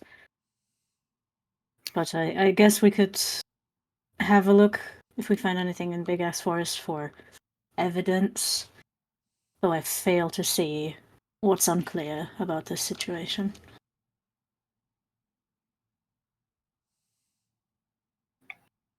Well, you Does- say about Go on. well, you say about getting all the what do you call them, houses rallied against the kings. Fairbank, well, as everyone can vouch for us, he can get them on board, no problem. The Montfort would take more convincing. Sinclair seems on board with it. The Coleraines, your territory, they would, I'm sure, believe you with very flimsy evidence. We're pretty much there. They won't be a problem at all. I say the word, they'll believe it. But yes, the Montforts may be the biggest issue to convince. We don't have, well, in the hub at least, we don't have much contact with the de Montforts. Occasionally, a dwarf will come through, or gems, ores, that sort of stuff will come through, but not often. But my reasoning is, if I'm right that Big Axe is working with the King's Landing, I keep saying it, the King City. We could find evidence there that would help us to convince the de Montforts. Possibly. Yeah, it's worth a look. We have to start thinking about gathering more forces for ourselves as well. Yeah. Because as much as I hate to admit it, but we'll have to give it to Haldir that yes, there are spies everywhere, and there are probably some eyes on us already. So we might have to look into strengthening ourselves. Plus, taking out Big Axe, even if we don't find evidence, we could potentially be denying the kings a powerful ally and a number of troops, because I don't think his troops will remain that loyal to the kings if he falls. In the end, they're just bandits still. They could probably just scatter to the wind after. But And at the end of the Well- day, they're only interested in money. All Yeah. it would take would be the Mhm. kings to give them some money to fight for them. And we've Yes, but already at the seen end of- they're well equipped. Yes, but at the end of the day, they're not trained fighters either. If they're just bandits, then they have, well, road experience, as I'd say. I think we could meet up with this Tecton, discuss a plan possibly, but before we go into that forest, we need to gather more forces for ourselves. We can't go in there 7 people on who knows how many. I don't think Tecton's going to just, frankly, balls to the wall, go through the entire army. I think he'll have a way to sneak in and deal with the leader. Possibly. But Plus, if there's a large army attacking, if it starts turning, Big Axe might see an opportunity to escape and flee. that is, but possibly he might have a way to sneak in and get past all of Big Axe's guards. But frankly, I don't want to die just because I've been set there as a distraction. I'm not going in there with just 7 of us. So Well, think if we where we turn up, could find possible allies, where we could get more forces. well, we can meet up with him. We don't have to agree to help him. We could just contact him, see what he has to say, what his plan is. And if you're not satisfied, we continue on to Fairbank. I do agree that Big Axe needs to be taken care of. The kings haven't taken care of him, so it is reasonable to assume that he features in their plan somehow. I mean, why would you leave such a threat on your doorstep? Exactly. So, if we can meet up with this Tecton to discuss a plan, possibly gather more people, somehow.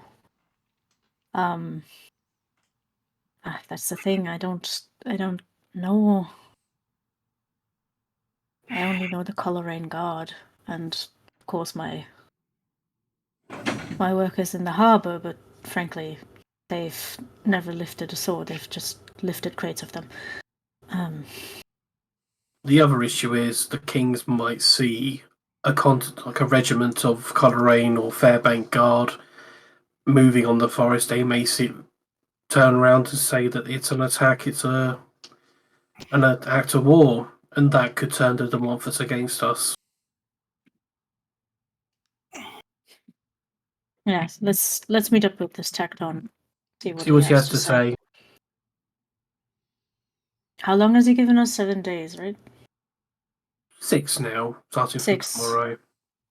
Yeah, if we head out tomorrow, I think we might be able to. How far away is it? It is about 5 days, isn't it? 5 or 6 days. You could get there on time if you go tomorrow. If we head out tomorrow and travel without any distractions, I think, or detours, I think we should be able to make it.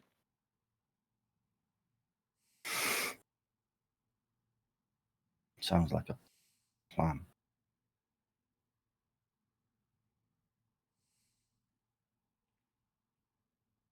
Is there more on your mind, Jack? Looks at him. Look at him for a bit longer. Maybe. Well, do enlighten us. I might. I'm just having a thought where something I may be able to have a word with someone, but at the moment I can't really say more until I get a reply.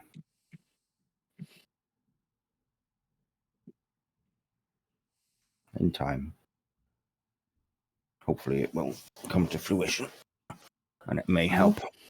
Don't call in your favors too late. Trying to get up. We only have 6 days. Well, don't call in your favors too late. I suggest we head out first thing tomorrow after breakfast. Okay. I'll see you in the morning. She leaves. As you all get up to leave, you all too can't help but have a glimpse over at the desk, the flyers. If anyone's asked at reading them, otherwise, head to bed. I'll pick one up as I go past. Yeah. Blah, blah, blah. Got a quest for you in the De Montfort Mountains if you're interested. Send a missive to the guild halls of where best to contact you so we can make further contact. And it's signed L. Martin. Marten.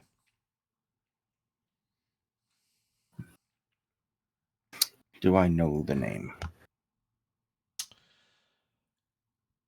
Give me a history check.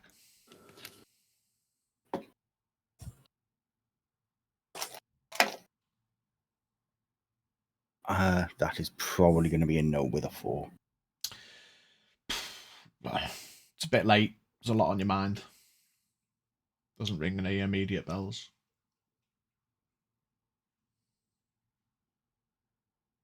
Well, we're going to the Montfort anyway. We could see what they are doing. We're heading there anyway.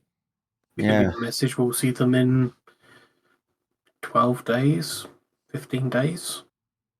Yeah, but we don't.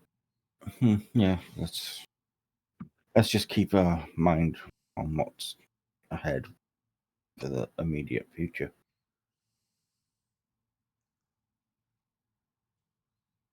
I'm going to go up. To bed. Good bed. As I walk past Powder's door, I'm just going to give it a sharp bang. What? Nothing. Hey. Don't hate me because I'm beautiful. Basically, like ding dong ditched. Yeah, as you all head into your rooms, there is a small notice on the little desk that says, we've not seen you today. 5 silver for bed and breakfast. Please settle up in the morning. Okay.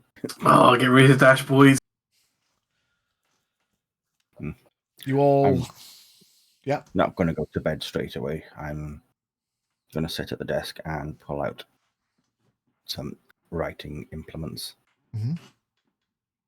and start writing a letter. Okay. Keeping that to yourself for now? Yes. Or... Yeah, okay. Spend a bit of time and write yourself a letter.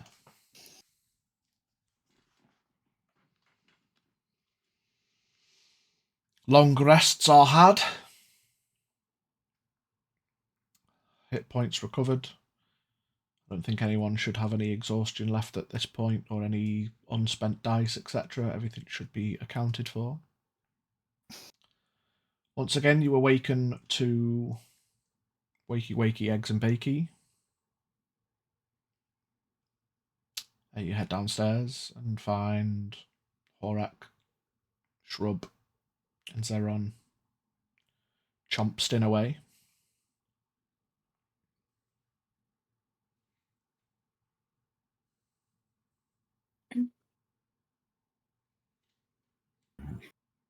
Sit down and put out a plate of food and some breakfast. Gonna sit next to Jack and also eat breakfast. Is anyone at the bar? Hello. Twin, where have you been? I'll pull out 5 gold, leave it on the counter, or wherever they want the payments.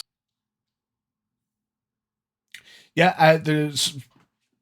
I thought Haldir was going to continue when he said hello. Yeah, there is the older lady is at the counter, just sat doing a bit of knitting. Yep, I'll pay off the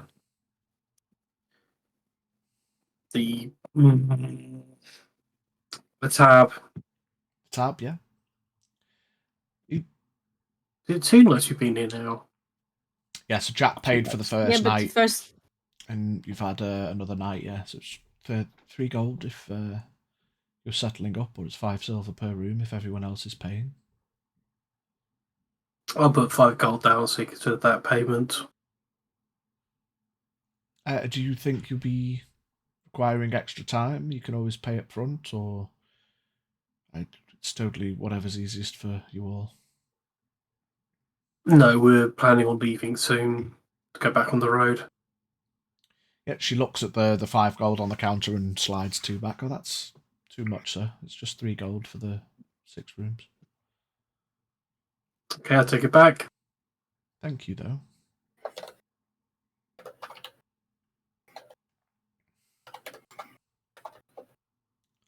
I'll grab a plate of food, sit down with everyone. What do you make of those flyers? Says Zeron. Interesting. Something maybe worth looking at in the future. Apologies for not being around yesterday. I had a few important missives of my own to send. Anything important happen?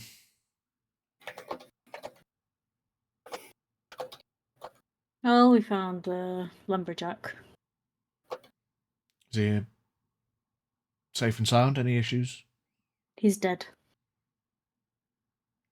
Yetis. Well, shit. Expected. Suppose if they were there before, they could always be there again. Probably his own fault for being on his own, but...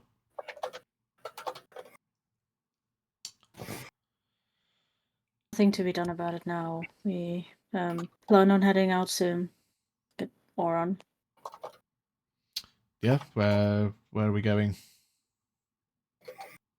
I'll take the letter out, shows they're on. I personally will be going to this location.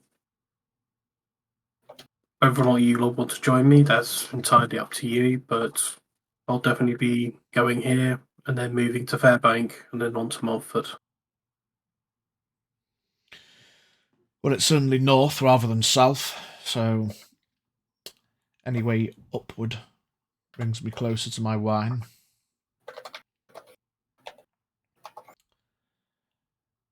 I don't know about you all, but in the interest of being an adventurer, I ventured out and put my name down. I don't know who this Martin person is, but I couldn't help but think, is that not the name of the islands to the south?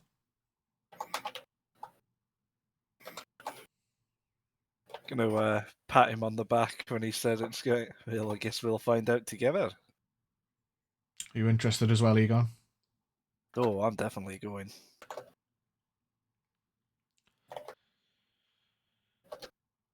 Well, I guess Well- we'll quickly sign up before we go. We're heading up that way anyway for Miss Lemura, then there's no harm having a look. Giving our contact details isn't necessarily a order of commitment, so see what it's about.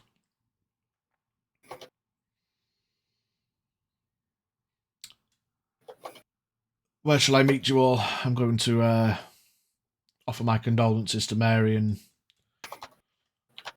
see if she can fill up my skins. The stables. Probably the best option. Meet up in stables in 2 hours' time, an hour's time. Yeah, an hour. Enough I time think. to quickly go sign ourselves up. If you need to get any supplies to move on, get them now. In an hour then. Me hots up. Wee man steps out the door.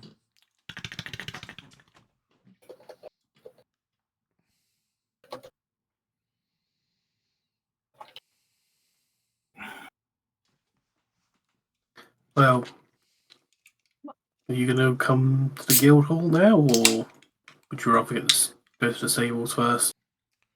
Well, I'm not a member of the guild, so. And I don't think we'll be parting ways anytime soon, so if you give them your contact details and where to find you, I'm sure I'll be nearby. Okay, fair enough. I mean, I may need to head up there because I have a letter I need to send. I'm not sure if there would be the best place to go to get it sent, but I need to get it done. It's a bit of an above the table. It's a bit of an unwritten. We've not really spoken about it, but I think at this point you'd all know that like Guild House does guild stuff, missions, quests, blah blah blah. But it also acts as a bit of a post office kind of vibe for there's one in every village, So yeah, you can send letters and shit, send and receive letters at the Guild House.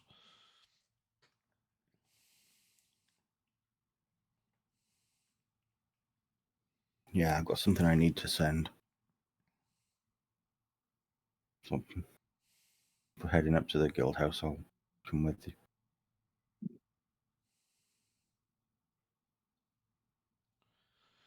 Mid bacon chew, Horak says, same as Evelyn. I'll be with you, so don't know whether we all need to sign up. I'm sure we can sign you up on behalf of you. Shrugs. Drugs back.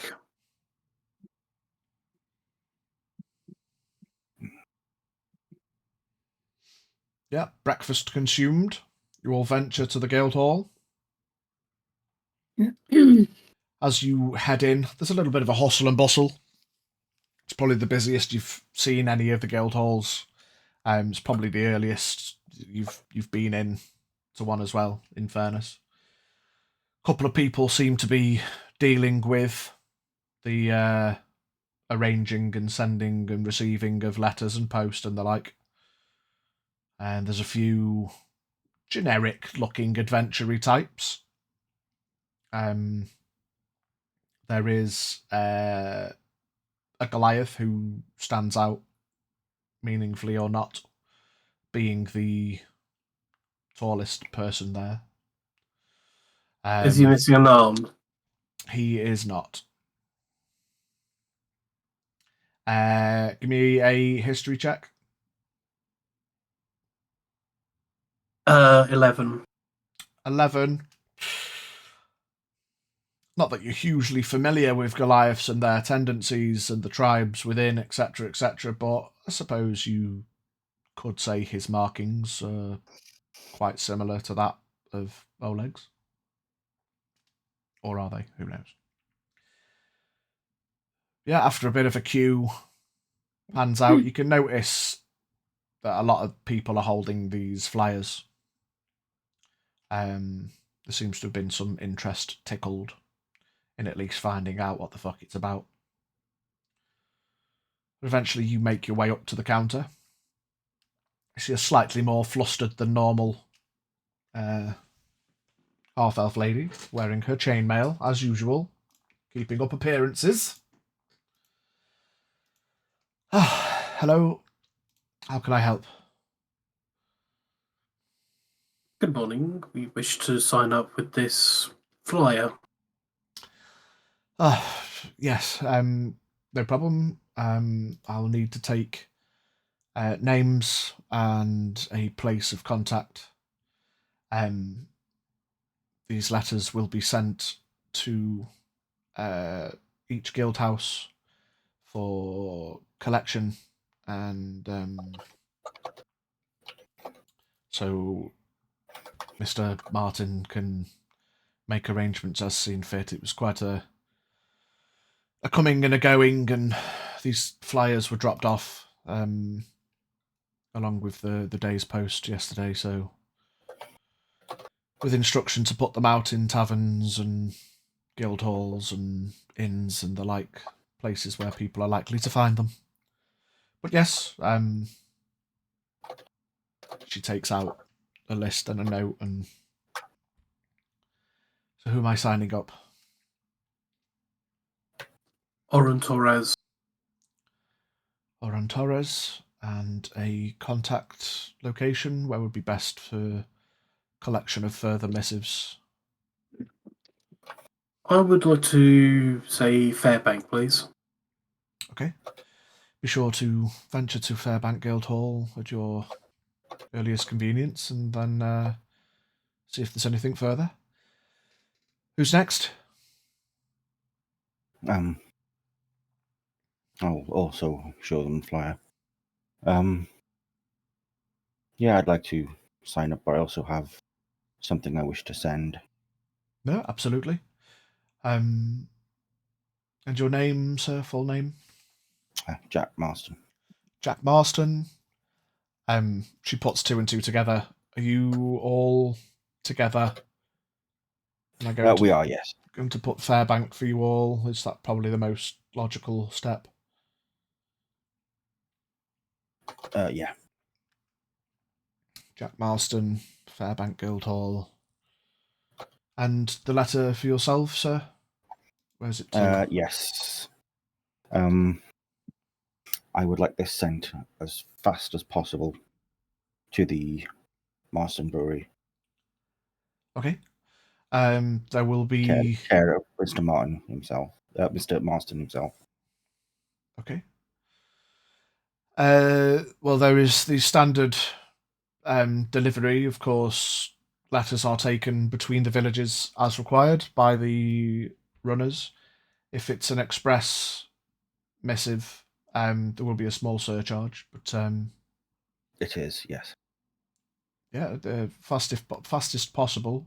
That'll be just 1 gold piece for the additional care and the probably solo rider. I will hand that over. Thank you, sir. Just takes it behind and makes a note. Anyone else?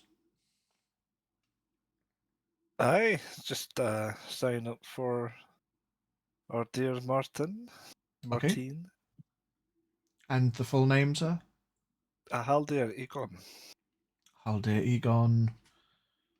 Fairbank Guildhall as well. Yourself, miss? Well, I'm not part of the guild, but I suppose Yeah, fair you enough. I can believe you the can flyers... bunch me in with these. Yeah, yes, the flyers asked for interested parties, not necessarily members of the guild, so I can put you down, the full name. Evelyn Lumiora. Okay, and again, Fairbank Guildhall. Fairbank, yes. Actually, I do have a letter as well that I need to be sent to the Coleraines. Coleraines, yes. Usual post or express. Express, please. Okay. That one being a bit further, that will be a 2 gold charge to get it there as soon as possible. Fantastic. Hand over a sealed letter and the 2 gold. Takes that, notes it down. Anywhere specific, ma'am, or? The Coleraine family's farmhouse, please. Yes, okay, no problem. Makes the note. Any other business? No, for me. Well, best of luck, and hope all goes well. Next. She kind of leans to look past you. The Goliath fellow stomps up, puts the flyer on the desk with a bit of a heavy-handed slap. She kind of jumps a little. Like the same name stuff. Yes, sir.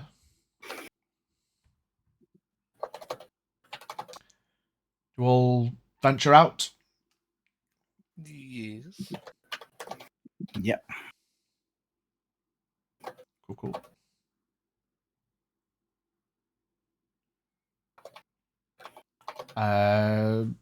Any supply gathering, or are we going straight to the stables? I would first like to go to the tavern-y place. Yeah, you head to the tavern. You find the door is unlocked. As you go to knock on it, it's slightly ajar. You look in, you find Zeron is still in there. Mary is filling up some wineskins. Good, I'll just approach and sorry, I won't be able to, or we rather, won't be able to stay and celebrate life and whatnot. However, if once you're done with Wee Lad, you got a bottle of anything decent? What kind of decent? Your choice.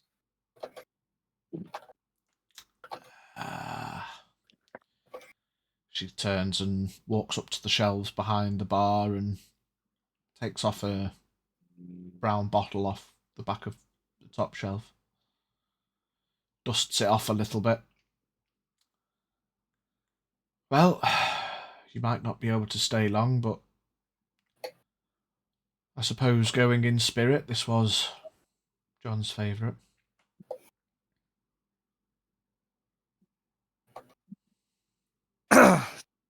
Take it, bow a little, and so just go, and in spirit he shall stay with us. And I will plump 15 gold on the table and leave. You hear passively she starts to lip quiver. She Cool doesn't. guys don't look back. I'm also gonna just go get some new clothes and a few more. Actually, how many rations have I got here? How long were we out and about in the swamp for? Sorry. I think you refilled, so you had 2 weeks worth of. No, it was was it like 30 days? So you had 10 days per horse of stuff. So you've spent 5 to get to Sinclair. So you've currently got 5 days per horse worth of stuff. Okay. As far as rations go,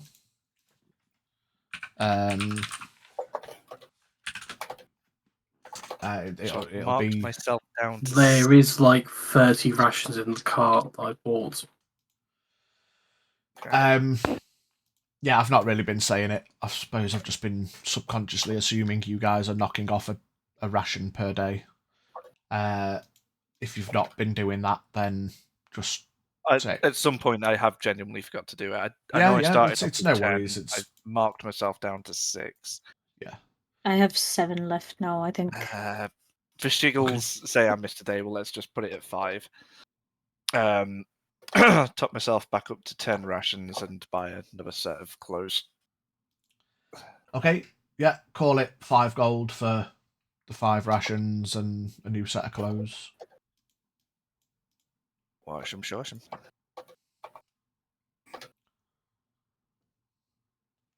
Anyone else?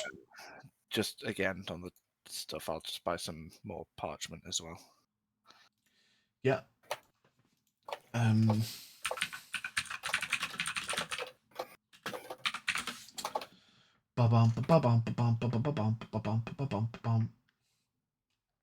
How much is a ration? F5 silver. 5. Just knock off another gold fee for a bunch more parchment. Bunch o' parchment. Yeah, I'll get myself 4 rations then. Yeah, 2 gold. Just in case. Yeah. Knock off 2 gold, add 4 more rations. Gotcha.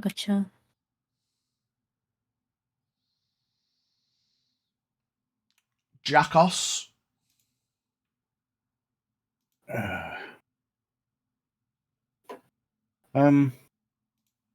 Sorry, I was completely distracted Yeah, no worries, mate. by trying to write something. What was happening? Sorry.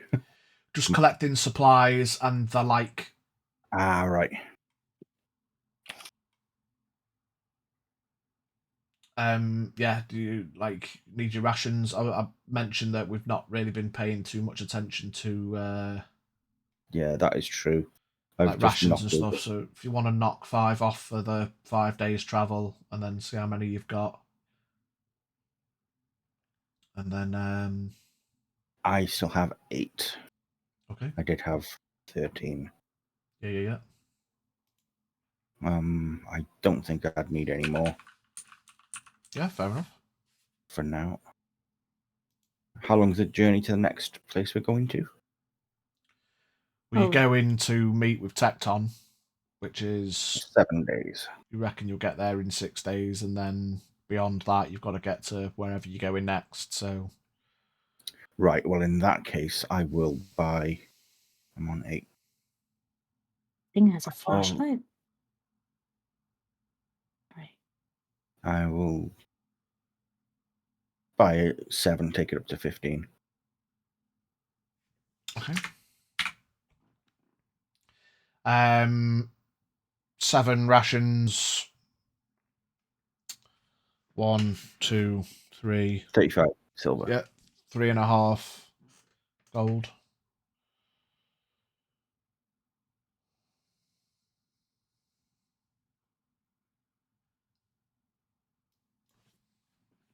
Okay, there we go.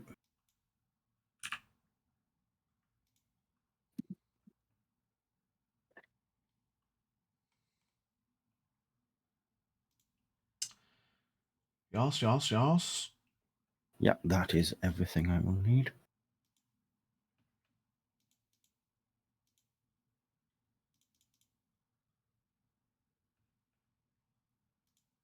Yeah, fantastic. You all meet up at the stable. Just want to quickly, once the others are gone, I'm just gonna. I don't think you'd have them, but where would I acquire books about rituals, magic, stories, spells, that sort of thing? You make Just ask Callie, he inquiries. knows everything. You make. I won't even make you roll. Anywhere you go, they basically all just look at you stupid. Especially in the Sinclair Village, where there is a much smaller presence of elves. Everyone kind of looks at you a bit daft. Some people say, "What do you mean, fairy stories?" But bedtime stories, folk tales. You recall that it's not necessarily, like, especially in the year 267 since records began, in a world where there's no magic. Like, books of spells, the practice of blah blah blah, absolutely nothing. I'm sort of like. I'm asking, are there any sort of like in our real world, there's these pagan rituals they used to do that they used to think would cause water. That's the sort of thing I'm asking. Is there sort of like, Right, okay. You do you find, like myths and legends that if you do something like spin around 3 times and scream bloody murder, you can. yeah, superstitions and the like. Yeah, in the general store, after a bit of a poking and prodding and like a bit, once you then re-explain as you just did, yeah, maybe magic's the wrong word, you know what I mean? Superstitions and the like. Don't walk under a ladder and don't look at Yeah. a black cat if it walks across your path. That kind of nonsense, jokingly and blah blah blah. He says, "I've got like an old kind of book that mentions that kind of thing. Have it for a silver piece. It's dusty as hell, sitting on the shelf." Yeah, I'll take it.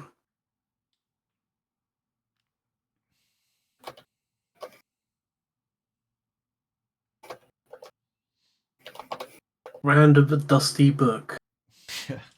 Dusty book of superstitions.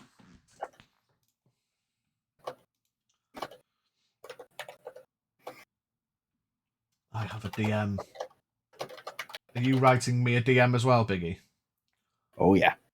I'm actually going to send it as a document. It's that big. Right, okay. Well, yeah, you'll either have to afford me some time to plan around it or, well, whatever, we'll figure it out. You could probably plan this in downtime. Yeah, okay. We'll see how the rest of the episode goes and then deal with it for next time. Okie. So, supplies acquired. Plans made. You will meet up at the stables.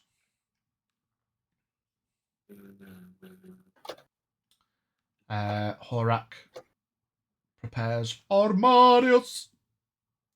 Puts shrub on. Hoss with an extra S is attached to the cart. Luna is prepared for Jack.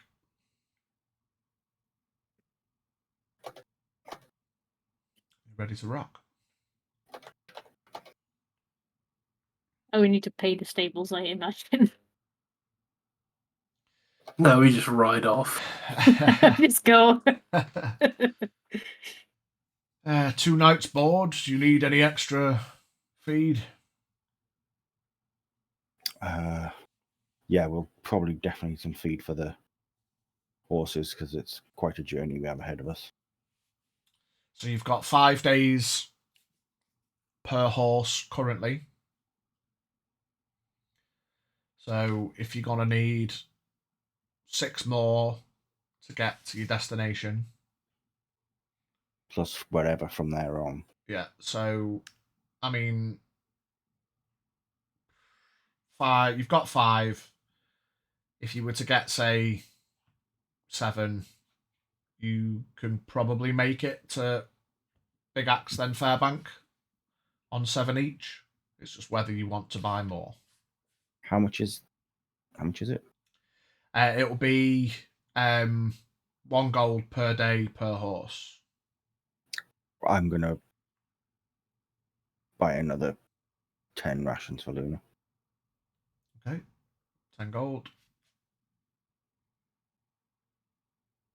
So I've got We'll just say similarly, Horak will buy another 10 days for Armarius.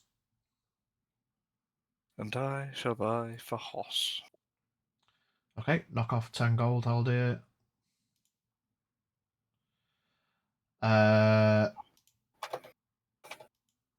Fucking hell, Horak is skint. I will knock off 1 platinum piece, which counts as 10 gold, because he has no gold. Oh my god. The price of paying a bastard man for your brother and then dying Your brother 2 days ends later. up dying anyway. Oh, he gave all his money to me, didn't he? He paid a shitload of money and then gave what was left to you to buy stuff for him and I'll Grub. buy horse's food. Not horse's food. Marius. Armarius. Right, Marius. I will add his platinum piece back then. 10 gold then, right? 10 gold, mate, yeah. Saturnus.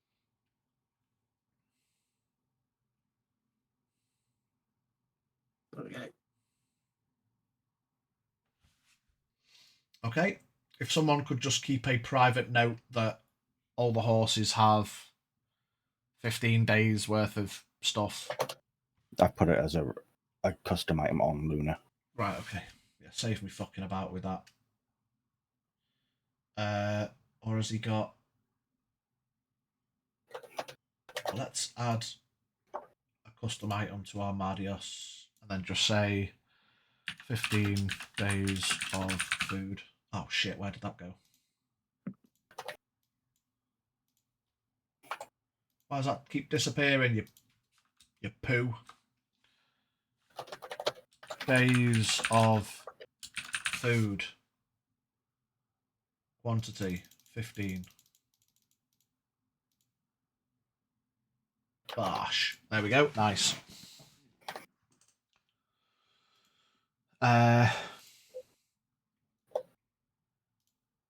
Okay.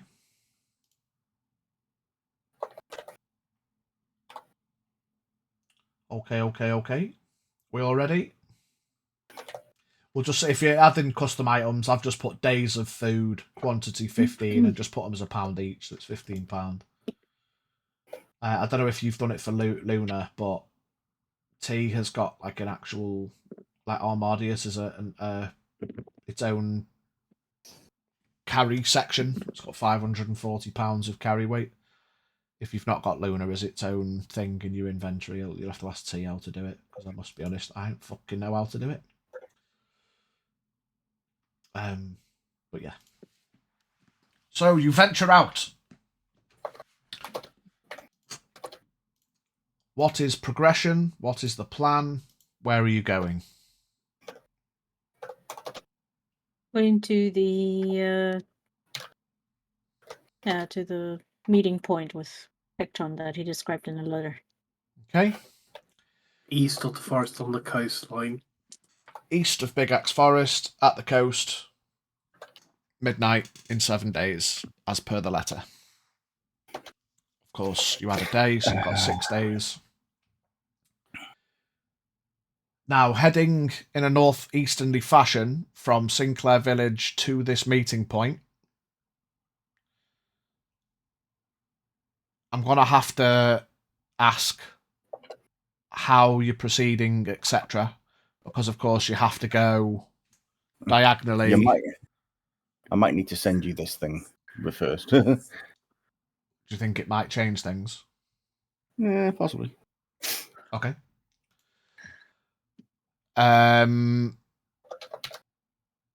basically what I'm getting at is you've got to essentially go past Big Axe Forest to get to the meeting point.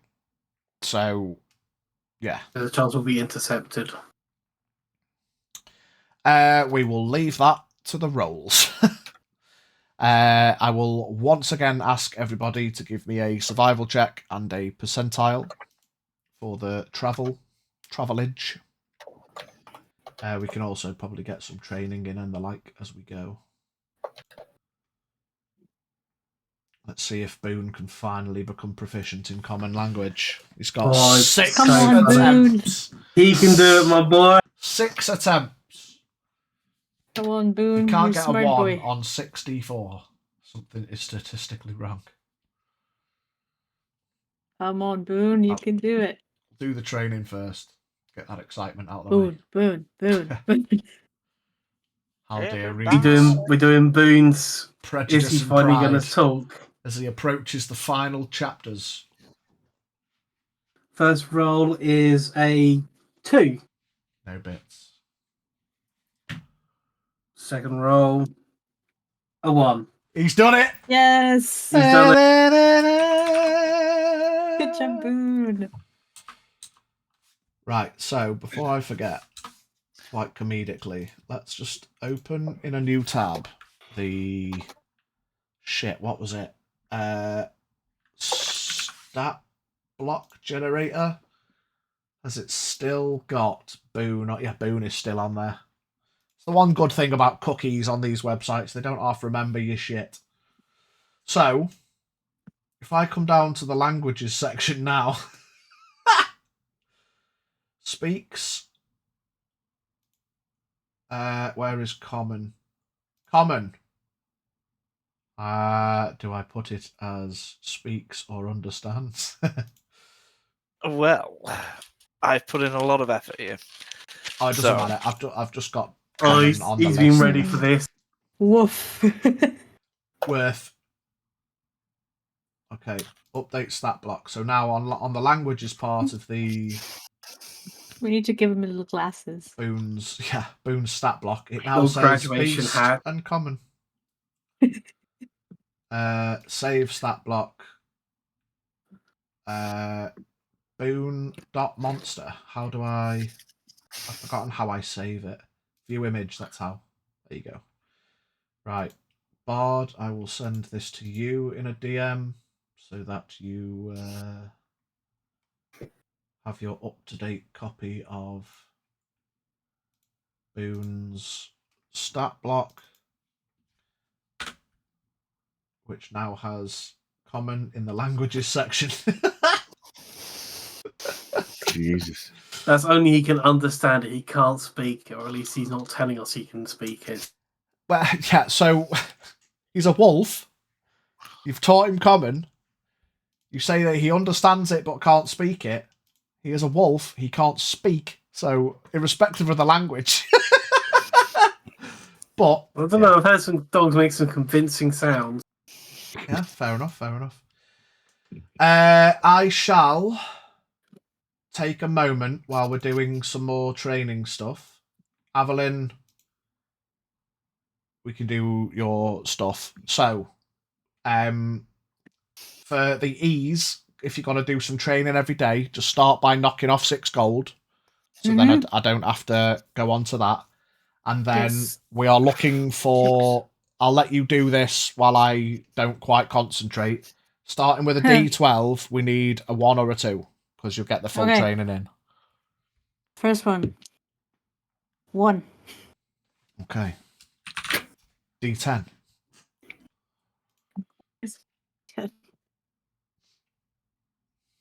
6. No bits. Third one. 2. D8. This looks like a D8, yes. I said I wasn't going to concentrate, but I have to. Jesus Christ. D6. Where? These. 3. No bits. And the last one. 1 more. Yeah, D6. 6. 6, no bits. Okay.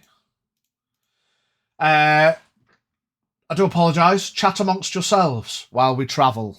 Get your survival and your percentile rolls ready. Enjoy the music done. chat. Feel free to just role play a conversation, but I just need to read these letters in case anything important happens.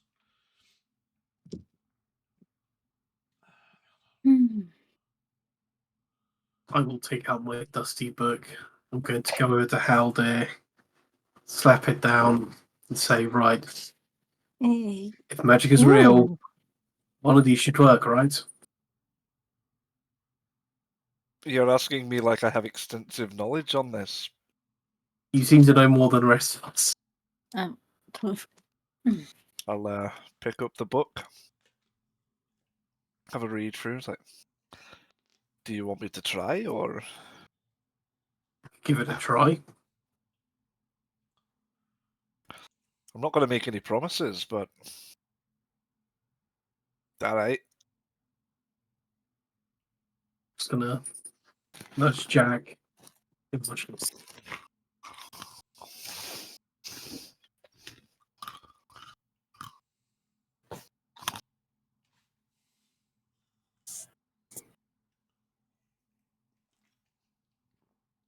say you nudge Jack. I'm sorry, Yeah, I just completely nudge missed others. what you were trying to do. I just heard you nudge Jack, but you didn't say anything. Sorry, I missed it as well because I was just checking on something. That's all right. Just trying to get Haldir to prove that magic isn't real. Well, I mean, we saw some funky shit in the swamp, but who knows what could have caused it. I would love to see some of this magic. If it's as real as you say it is, cool to see some more. Oh, it's real. How does it happen? What causes it? Well, forces that we have no idea about.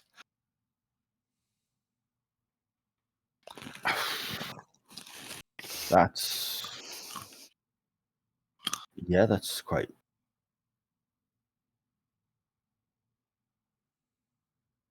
You know what? I'll give that. I would like to know more about it if you do come across, though, because it sounds like it could be useful. Sounds like it could be bloody dangerous. That too, but it's pointed in the right direction. Nothing in this world ever gets pointed in the right direction. Well, I'd sooner be on this end of firing an arrow than the other end of receiving one. Yeah, Right. got a point there. If this magic does exist, wouldn't it be a good idea to at least know how it works, or... Absolutely. I agree. So my thinking is, we have all these stories of people doing things, doing little rituals, doing certain things to summon things, change things. What if some of these are actually real? They just don't get done these days because people think it's a joke. Mm. Or people They are get scared of real. it and don't want to acknowledge it. Much like I said to you beforehand, every story has truth. Otherwise, it wouldn't be a story.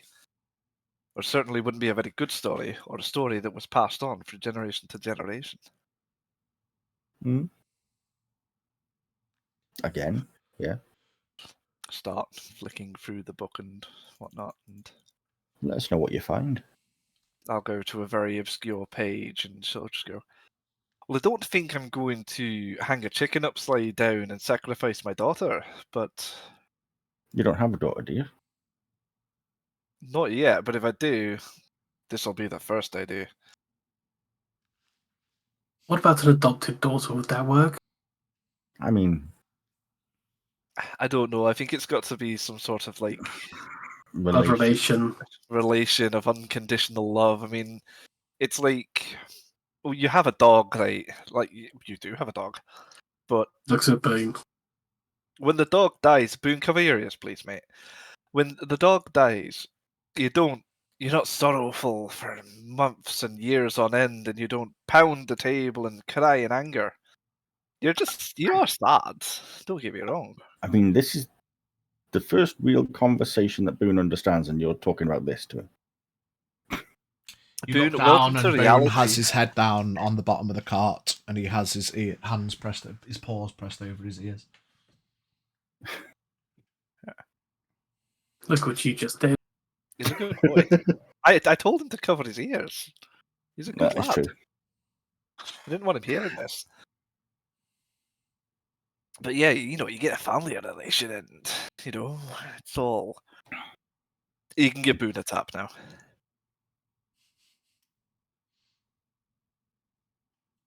Right.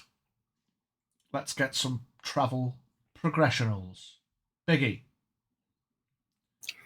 14 survival.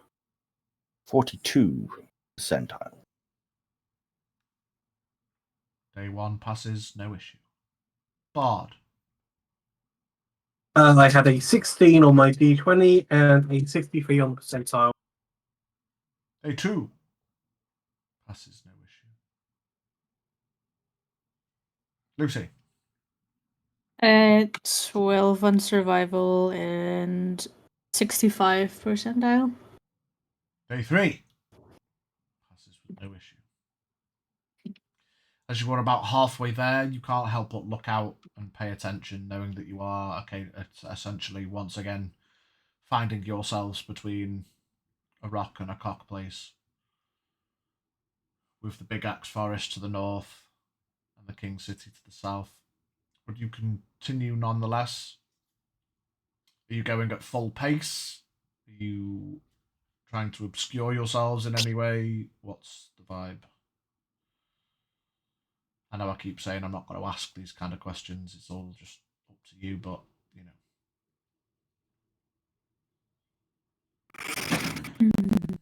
I think go as we can. The first couple of days that we've been big out on the forest and slow down a bit, and then if we've got enough time. Okay. Maybe we'll cautious around the forest. Haldir, day 4. Day 20 on display, and an 11 on bazaar. Okay. It is upon day 4.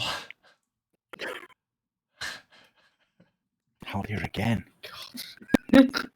That moving from you try to be, after thinking about it a little bit more, you try to be a little bit more cautious.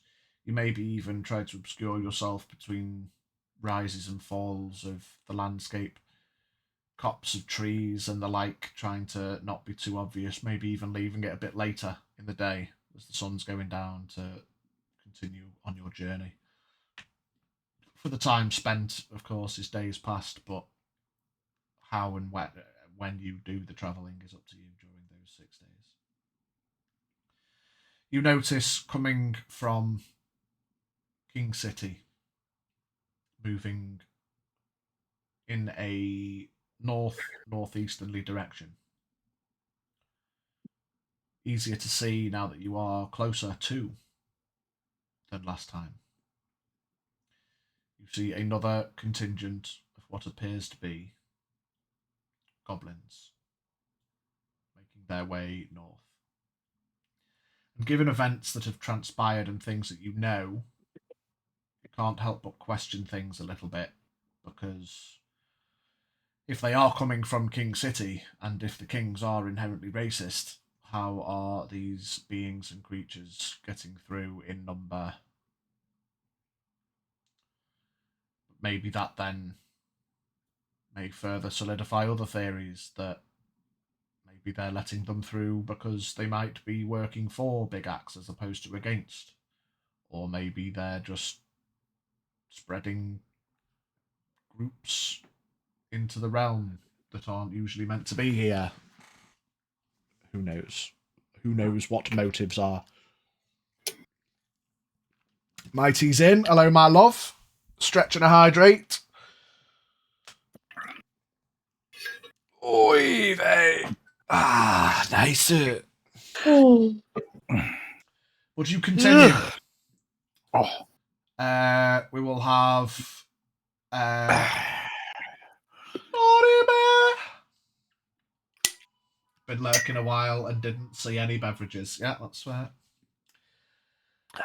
We'll have Haldir do one more in place of Horak because he keeps rolling shit once and it's funny. And we'll have Oron do one for the last one.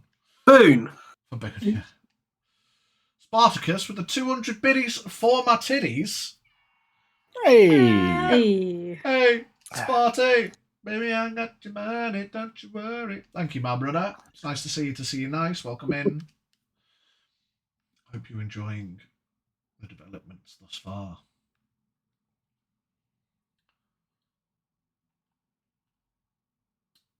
Yeah, what are the last two rolls then? I don't know what his plus mod is on survival. Good point. Who did you roll for? Alright. Horak. +1. Cool. So that's a 3 for survival. Oh, Jesus Christ. Alright. It's Oh, going so well. this is why you were picked. That is true. However, he did get a 43 on the percentile, so Okay. And 43 Oron, goblins come and attack. Zeron has a +2. +2, that'd be a 5. Brilliant. I rolled a 3. hey, With just a me, 68. The fifth Oh. day goes past with a little bit of due concern, given that moving in your general direction, there be a contingent of what appears to be goblins. On the 6th day, the weather changes. It changes in a way that's not quite been seen for quite some time. And that whilst it's never really hugely warm on the continent, or it's never really snowy beyond the west, the weather takes a turn, and from the eastern seas, a storm blows in. Oh, I thought you were going to give us a nice sunny weather. Hot. that's what I thought you were going as well. I was literally just about to be, this isn't a problem, I get my tits out. Not in one night. A storm blows in from the eastern sea, and it starts to rain. It starts to rain heavily. Visibility is reduced. Lightning flashes and crackles, rumbles across the sky. Visibility dims, and it's harder to track the passage of time. You know, on the 6th day, you are supposed to be heading along the coast with an aim to meet Tecton on the eastern coastline from the forest at about midnight. The wind is high.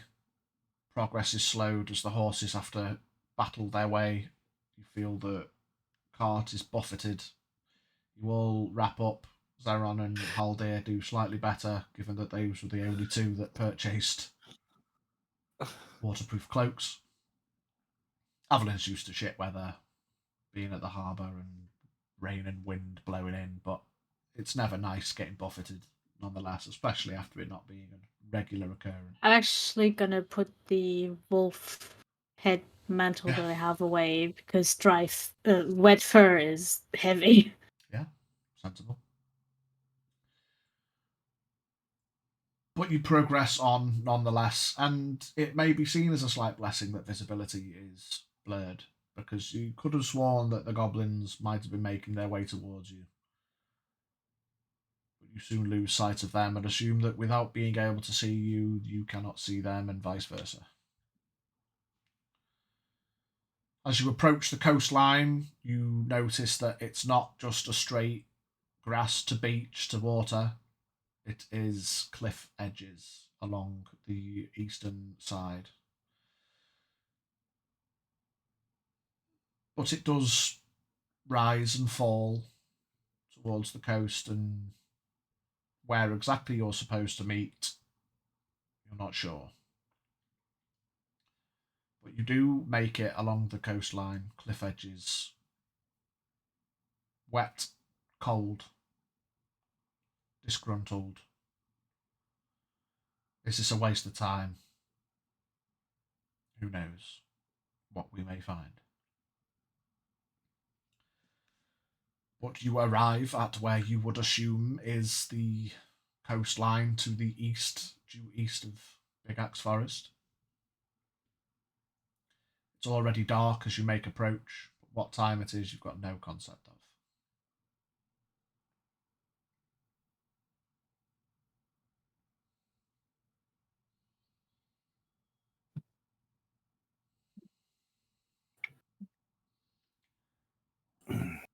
Where do you go and what do you do?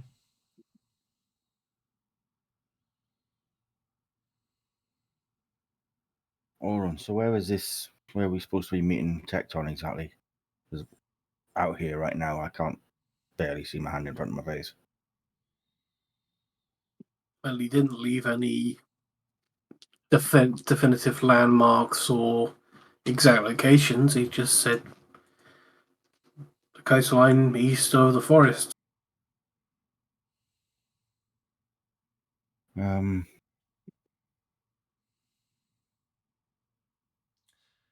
Give me perception checks. This one would be sight.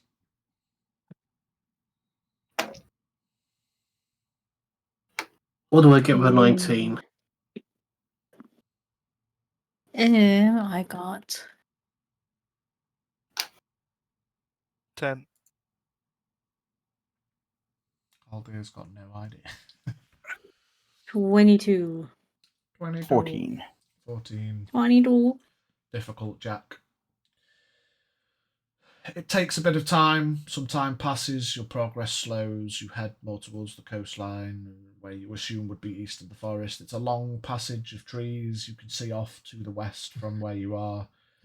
Whether you are due east, whether you're too far north, south, you start to question yourselves and think, wow, what the fuck's going on? And then Oron and Evelyn, with your eagle eye, you can't help but see what looks like small flashes of light coming a little further east.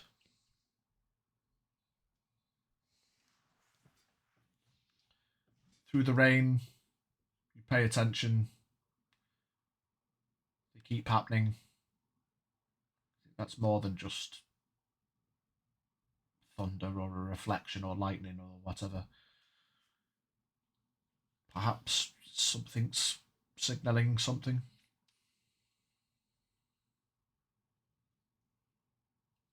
Point it out to everyone. The more Is it you moving, all- did you say, or is it just flashing? It's not really moving. The more you kind of focus on it, to give you all a visual, it's kind of like as if someone's getting a reflective mirror and kind of flashing it, little in a signally fashion, which seems a bit strange given the fact that there's no sun and it's pissing down and like where's this flashing coming from? How's it working? What's the what? But it seems to be some kind of flashing. Well, it's the best thing we've got to go on so far. I can't just stay out here. I think we should go and have a look. Yeah, you head towards it. A short, buffeted, rainy journey later, you arrive. The sound of the sea is getting louder as you make your way down a hill and more towards what would be coastline.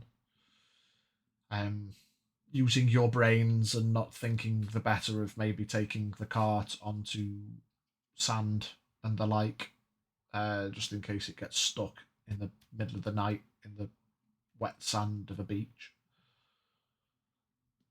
You head in the general direction of this flashing.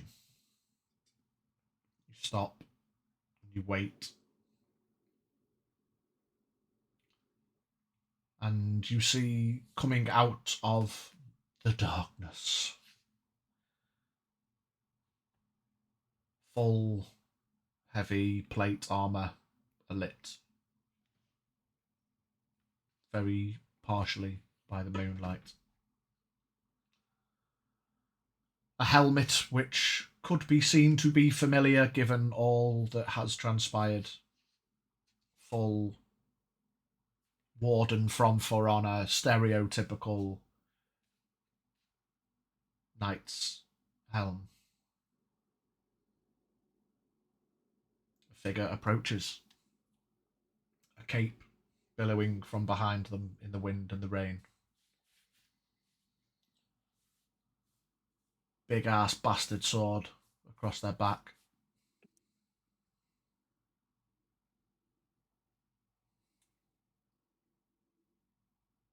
Oran, you first would recognise the visage of Tecton.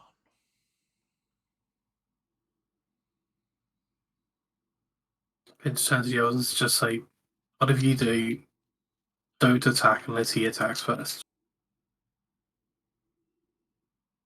I had no intention doing that.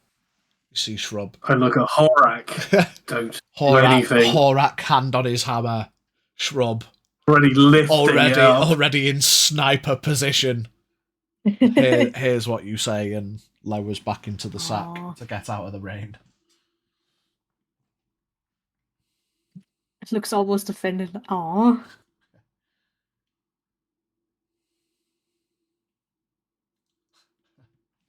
The figure approaches. I wanted to do a Bane voice so bad because of the helmet. Come out of the rain.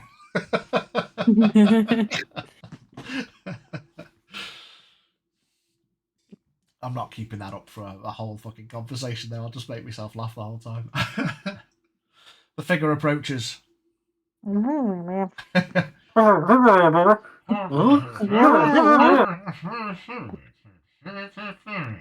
What the fuck are you saying?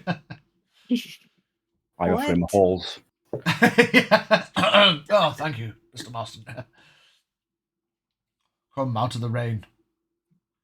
The figure says mysteriously from beyond their helmet. I'm going to walk up. Follow. As you all follow on, you see there is a partially gillied, He's got kobolds as well. partially gillied, kind of tarp-looking thing set up to obscure vision from the from the west down towards the coastline. It would just, especially in the dark, it would just look like a bit of a hill or something, you know. There's just enough space for you all to get under the tarp. Tecton sits on a raised stool, almost like a bar stool, so as to not have to sit all the way down in full plate armor, more just a rested seat.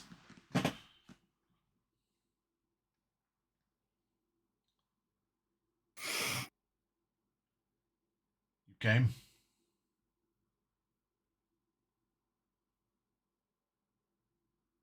the box. Horak smiles. You opened it. I came. Wasn't sure if you'd. Well, I wasn't sure if you'd come, Torres. You know I'm looking for you.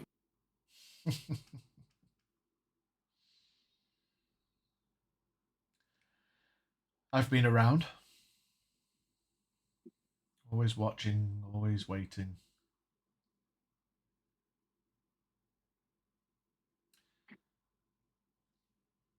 Mr. Egon is right.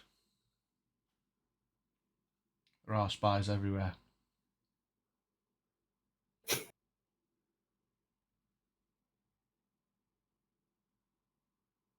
Question is, who are you working for? Know me by now, Torres. Work for myself.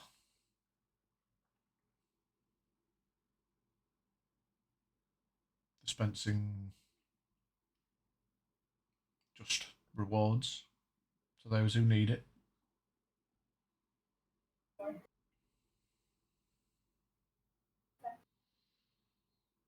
Where's your hand falling in all of this? Gonna look at the others. We're just trying to make sense of what's going on.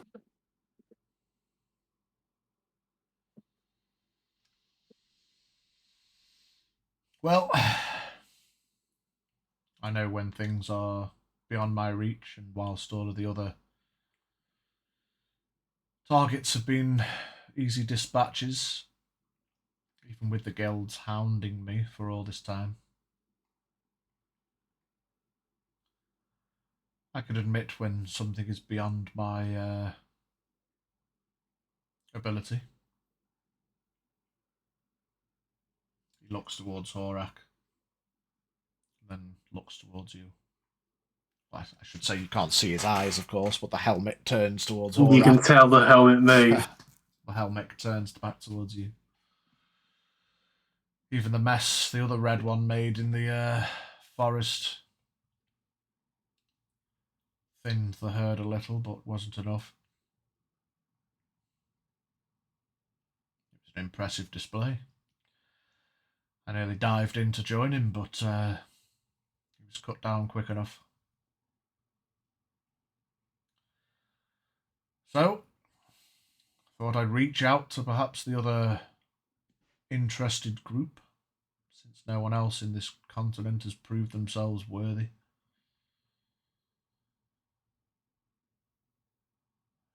You lot seemed like the next best attempt.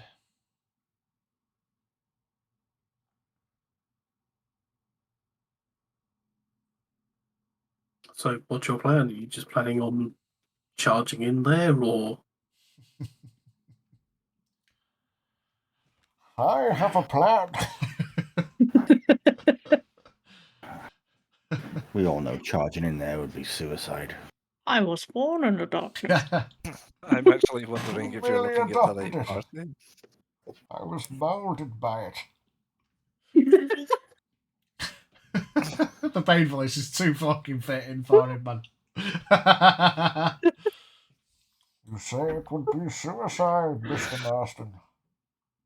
That's just Going into the big axe forest.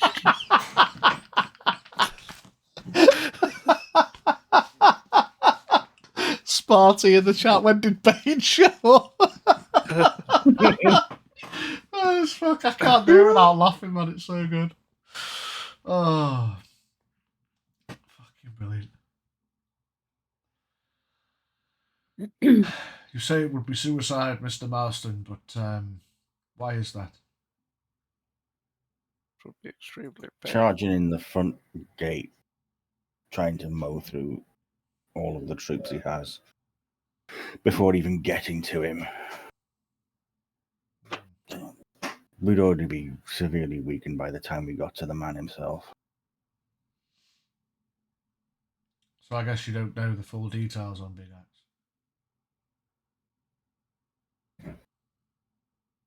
We know that our first meeting, he was quite strong then, and since then he's just grown in power and number of troops at his command. And they're more armoured and better armed and armoured than they were the first time. So where have they got this arms and armaments from? The only speculation we have at the moment is just that.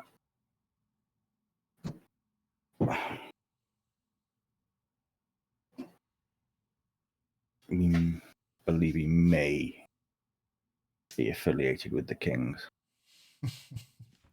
Where would such a large city gather such armaments, and where would they fund all of this? Couldn't have anything to do with the unfortunate events after the masquerade, could it, Mr. Fairbank? The helmet turns towards Zaron. As do Jack. It was unfortunate timing. For Mr. Gaffney, anyway. It was very fortunate timing for myself.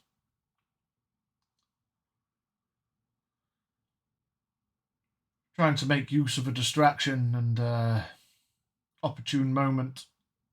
You have to capitalise on some of these things, and I thought I'd been caught, but I even had time to write a letter. You had it wrong, by the way, I must admit. Horak, I'm not after you, much as you all have assumed. The notice was actually for your brother. You know, he was a bounty hunter as well. Horak nods. Yes, the palmed skulls have been a blight on my efforts. They seem to be losing heart and losing number.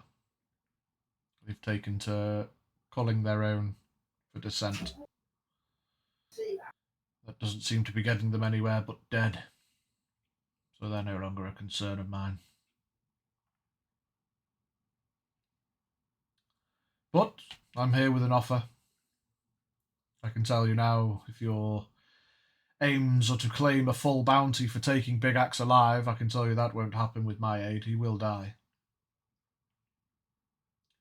But I suppose if you could take the reduced reward, I will let you take and claim. I don't think Big Axe is probably one that would allow himself to be taken alive anyway.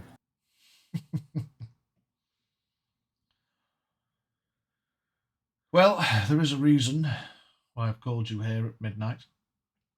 Because after all, there's no time like the present. So I'll put it to you. We either go in now, under the cover of darkness, and deal with the issue. Or you go your own way. And probably never see me again. Or continue to fail to keep up with me.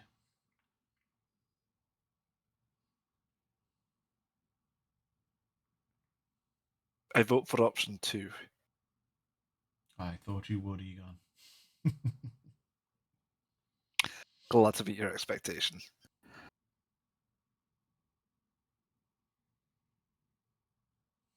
You're tougher than you look, Miss Lumiora. Don't you think you could achieve it? Most likely. However, we don't know how many are in this forest, do you? Dozens. And how many of those can your sword take out? Don't worry about me and my ability. I may be fully armoured, but I'm also very fast.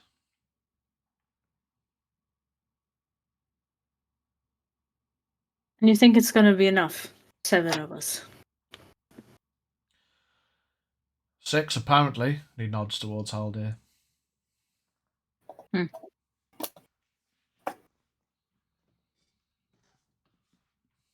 We did say that Big Axe was something that needed to be got rid of. Indeed he This may is. be the best opportunity we have. Zaron pipes up. What's to stop us just taking you in now, Mr. Tecton?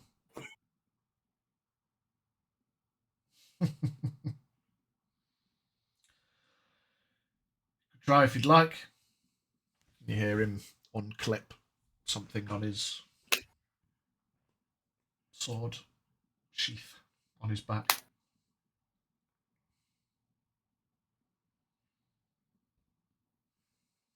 We can't bring him in, don't try.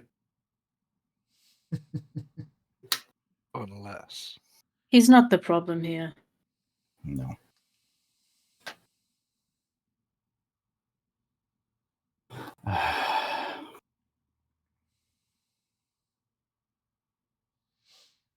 So it's up to you. I'm bored of pussyfooting around. I'm going to go into the forest and put my blade up to the hilt through every motherfucker in that forest. Whether I come out the other end is another question. Hence my call for aid. But if what I've seen recently goes to attention that they seem to be a bit antsy, they seem to be a bit bored, spending all of their time in the forest.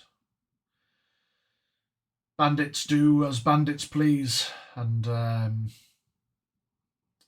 think they're getting a bit stir-crazy, staying in the forest. Despite the increase of arms and armour, you stop a bandit from accosting people for the sake of it. I don't think they're at full mind, and given the cover of darkness, I'd expect that a lot of them will be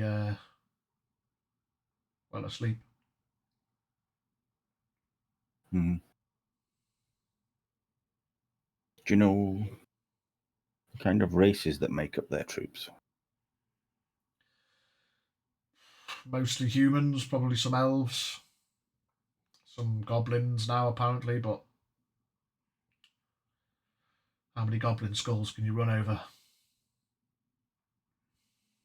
must admit I've not fought a goblin yet, but I'm not worried.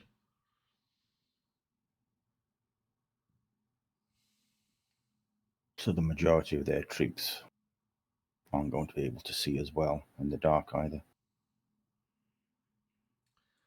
They are just men after all. And perhaps some women. He turns briefly towards Evelyn. Who knows?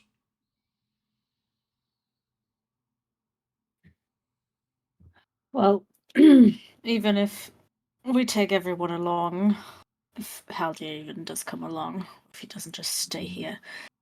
That kind of attitude, you're really making me not want to go.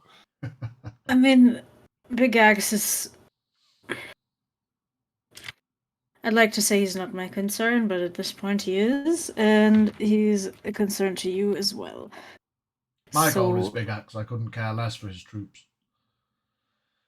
Once he's no longer breathing, I couldn't care less what they do, where they go, how they act. The only issue I see is that our small, sneaky friend, looks to Zeron, won't be doing very well in the dark.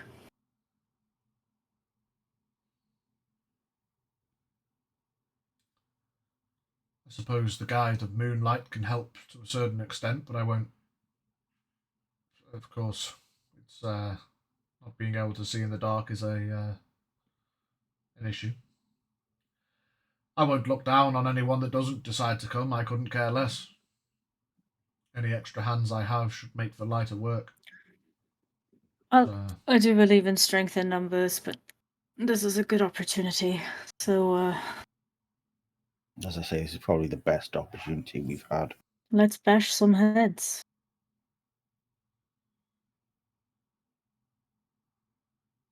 Or shrugs. Well, I've been looking for you for a long time. I'm not letting you go now. Afterwards, I'd like to talk. We can talk now. We can't promise we'll come out. This is something we should discuss in private.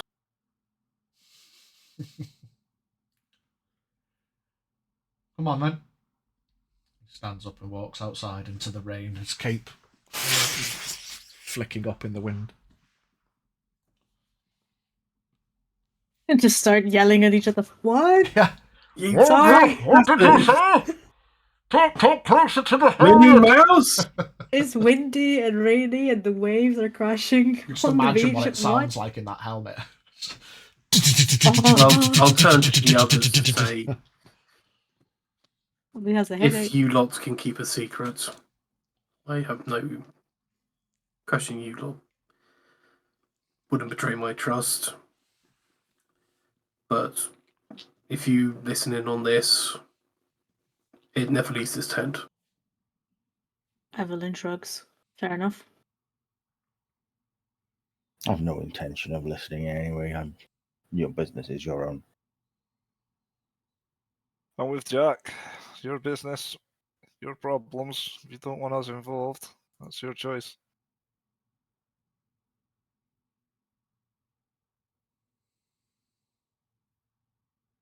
Tecton walks back in.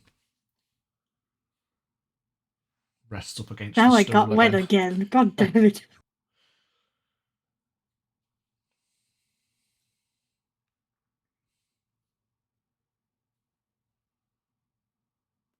Well, okay. We'll talk here if you want. You want to talk, Torres?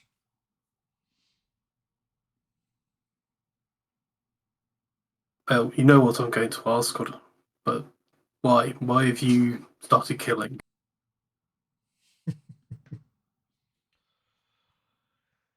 Boredom.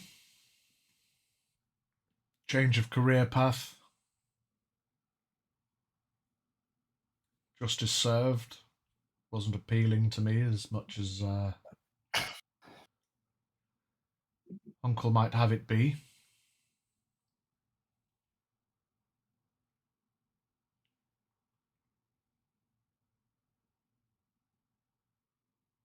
You do know that he wants you back. That's why no one's been able to find me.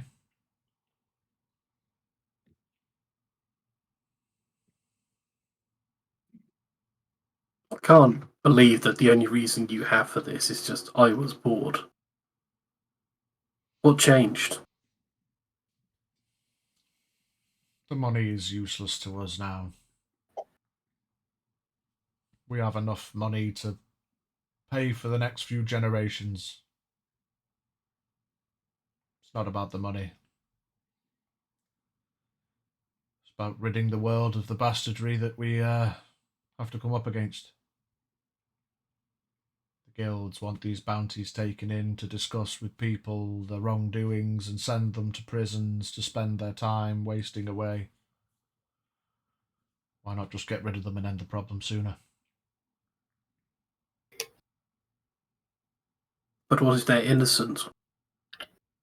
What if a bounty's placed to get rid of somebody who's being an inconvenience, not because they've committed crimes, but because someone with wealth and power has decided to get rid of them? Doesn't everyone have the right to defend themselves? Turns to what you would imagine be look outside. Waits a few seconds and turns back. Consideration on innocence is not my concern. I'm wearing the mantle, so I shall do as I please. You might not agree with it, but you're not wearing the mantle.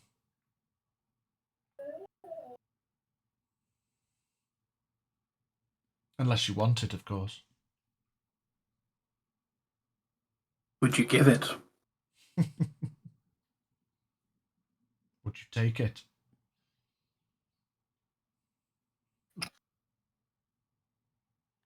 In and around the mouth. Fuck off, E.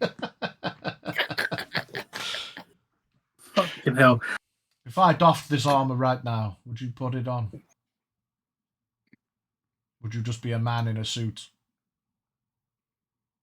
Or would you continue to be Tecton?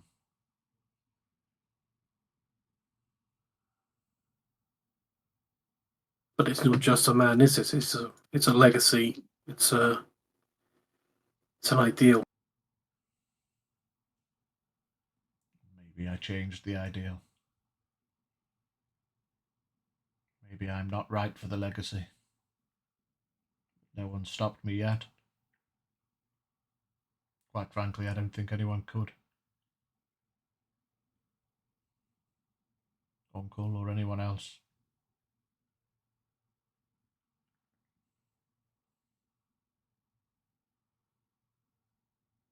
So is that your plan? You're just going to travel once, killing people who are being paid to be killed. You have no greater designs, no interest in anything else. You said it yourself. It's a legacy. It's a name that's meant to strike fear into those who find themselves on the wrong side of a bounty note. And it has so far. If you do it differently and you'd capture people and take them in for some real Sinclair justice, that would be your prerogative. I find it more fun and quicker to strike them through and get away with it. That's half the fun as well.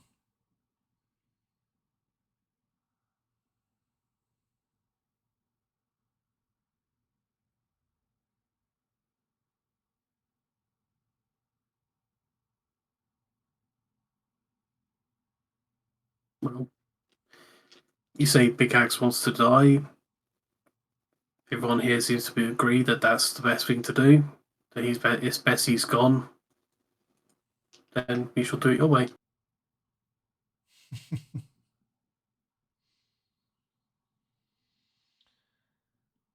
I'll make you a deal.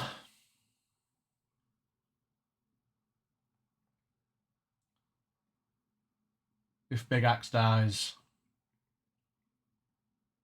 and we leave that forest,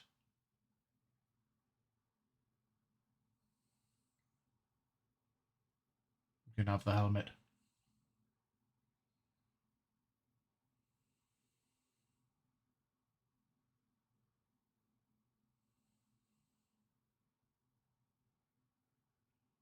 You still know I have to bring you in, though. It No. wasn't just to retrieve the helmet, it was to retrieve you as well. That's the other part of the deal.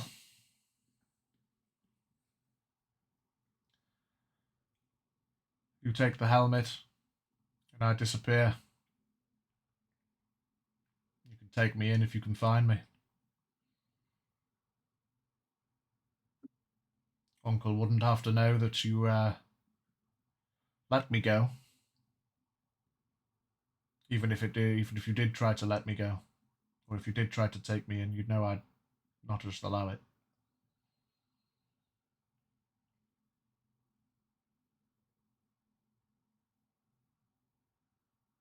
Okay, we'll do that. You can maintain your moral high ground in an attempt to take me in. You can try your hardest, and I will try mine to not be caught. If you take the helmet and you take me in, so be it. The better man you will be. But if you take the helmet and fail to take me in, then I'll disappear, and you won't chase me. Not for now, at least. He holds his hand out towards you.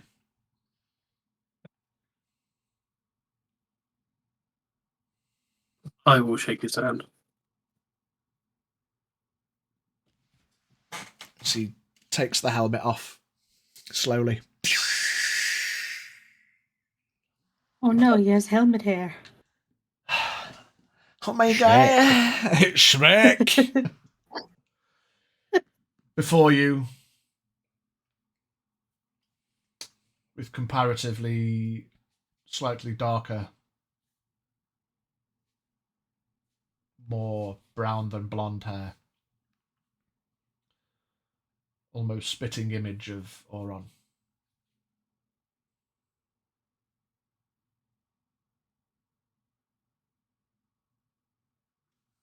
It's been a long time. He runs his fingers through his hair a bit just to neaten it off. Reaches down into a pack and takes out a bit of material and dries his hair off a bit. Pats down his sweaty brow. Been a while, brother.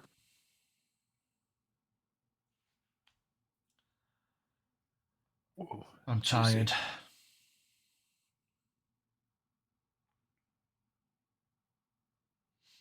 But we'll get this done and that'll be the end of it. For now. I can pass the torch. He clicks his fingers and Boone walks and sits next to him and he ruffles Boone's head. I've been watching. You've done well. Taught the dog common. Mr. Egon. Ask him a yes or no common. question. Boone, what's 9 plus 10? 21. Stupid.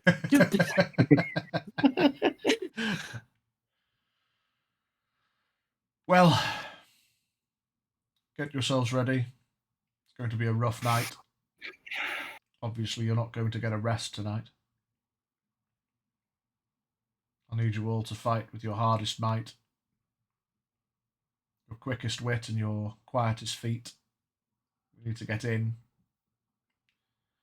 Remember the faces of everyone here, because everyone else that you see will be an enemy, so don't think twice. Push your blades through their skulls until the hilt beats their nose, and then move on to the next. We don't stop until Big Axe is dead, and we're out the other side.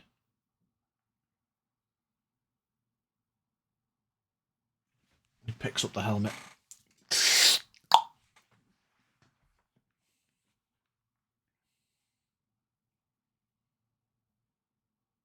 Shall we? Do have one last question.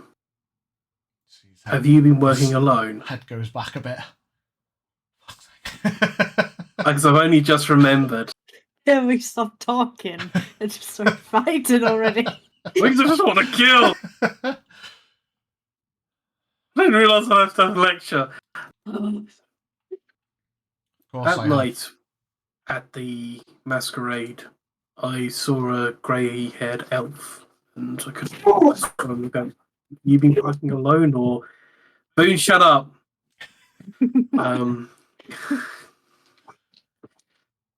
Are you working alone, or are you working with others? I always work alone. There's less factors to worry about.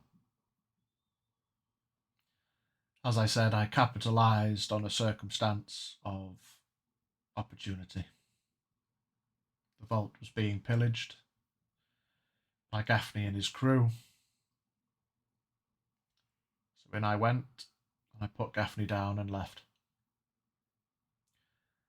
I threatened his fat bastard friend, and he fucked off with the money.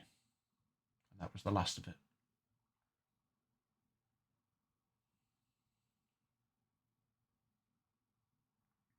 Okay.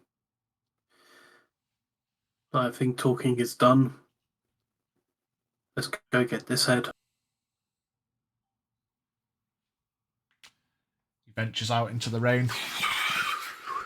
Cape blowing. I'll stand up and turns it on.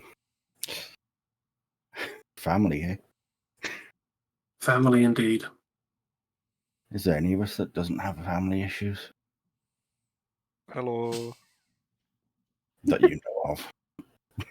Horak What? starts to raise his hand and then goes, oh shit, yeah. I'll walk outside, try to catch his attention, but before the others come out. Tectons, Yes. yeah. You jog up beside him as he's striding purposefully up the hill. In the fight, if everything's gone to plan, there may be others there assisting us. Go on. I may have sent a letter asking for some help, but I've not got a guarantee that it's coming.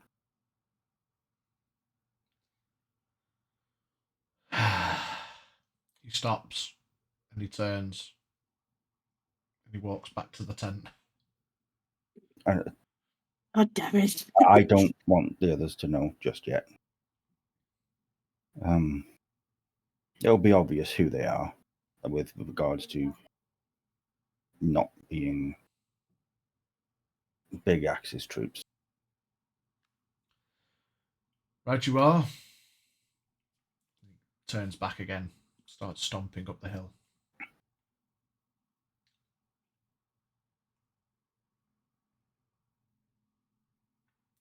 So, Follow. what we're going to do, we're all going to roll a stealth check to determine how, not just necessarily how quiet everyone is. Those that have disadvantage on stealth don't have to roll the disadvantage. This is less about your actual personal, whilst wearing clanky armor stealth. This is more just a general stealth check to determine how quick, efficient, and without arousing attention. Rosalind, welcome in. So we will hit the stealth check.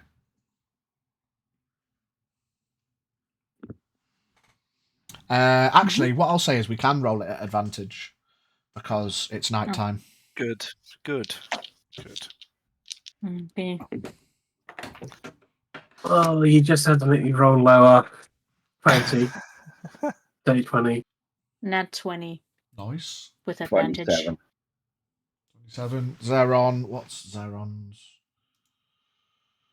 Plus million. Plus 100. 11. We're like a plus 11 here.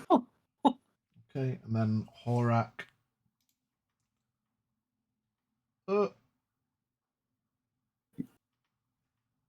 Ba-da-ba-ba-da. He does have disadvantage on stealth, but he's got a +3. We're not going to give him disadvantage because of the nature of this check specifically. Okay.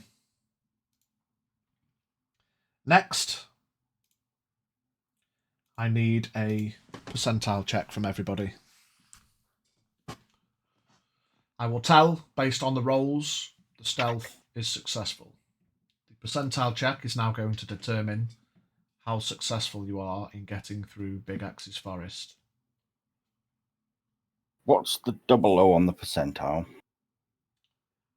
0, single digits. Oh. So So has Jack got a single digit? Yeah. Stealthy as fuck, but something went wrong. Okay. It's 9. 9% for Jack. What I'm going to say 91. is 91. Okay.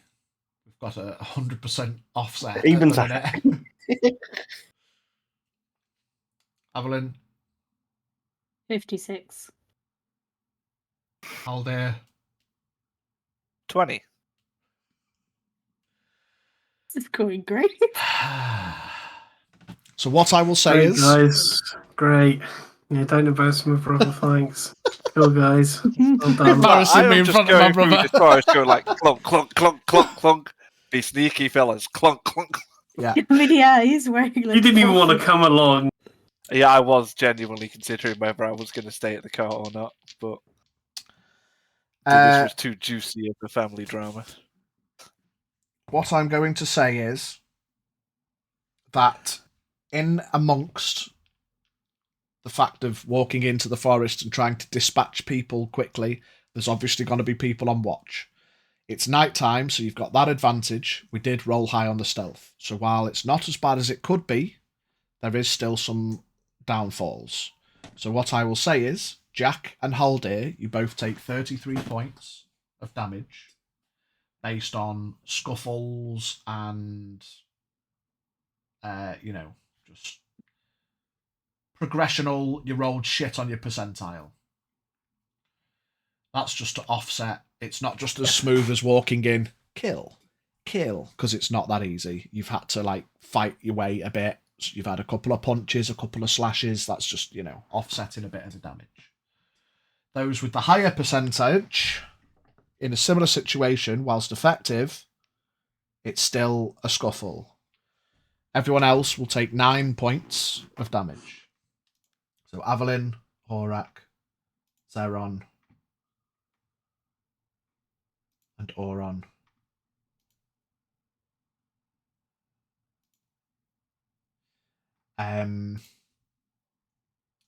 Even though you're a barbarian that rages, just mark it as 9 anyway, Avalyn. It's fine. All good. This is more just offsetting, wading through a small fucking army. You know what I mean?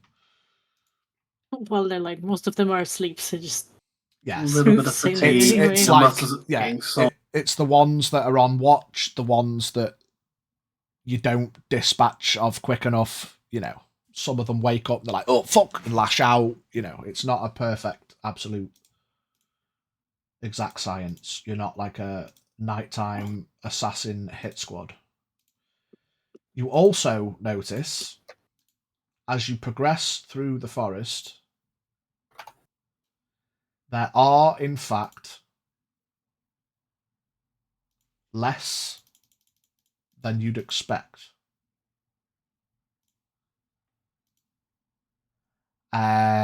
Give me perception checks. Perception. 26. 21. 21. These 18. are sight. Haldir? 19. 19. I'll say those below a 20 don't pick up on it.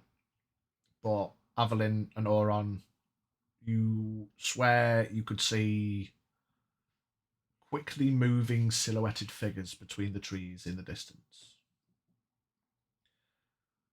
But you can't make out any details. It's nighttime. You're in the thick of killing people. You know, it's like you just occasionally look over and you just see some like a shadow move between trees or whatever, and you're like, fucking hell, keeping your wits about you. All the while, purposefully stomping through. It's almost like a squad of you just centered around and behind Tecton. He's just big bastard sword, just going up to people. Fuck off. And you guys doing the same, just quickly dispatching people as much as you can. You see him, like, people jump up at him, and it's just the full plate armor. Someone jabs for his kidney, and the blade just off the side, and he just grabs him in a headlock, snaps his neck, and carries on walking. This guy is not fucking about. You progress through. You will not fuck around and find out. I am here for my target, and I've got some homies to help out. But I am getting to fucking Big Axe, even if it gets me killed. Some of the, as impressive as he is, you can tell that he's maybe a bit too focused on his goal, and, you know, in certain circumstances, if you guys weren't here thinning the herd, that he'd probably end up getting himself overwhelmed. And whilst a lot of these blows are glancing and, you know, it's quick to see that if a force fell on him, whilst he could probably start windmilling like Garen off fucking League of Legends, he would get overwhelmed. But with successful rolls and damage taken to offset the shitness of the rolls, you do, in fact, make it to where would be presumably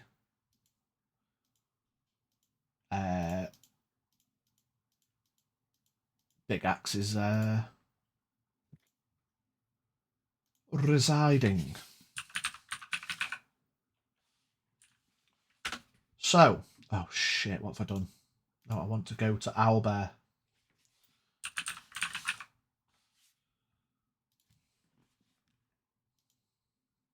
There we go.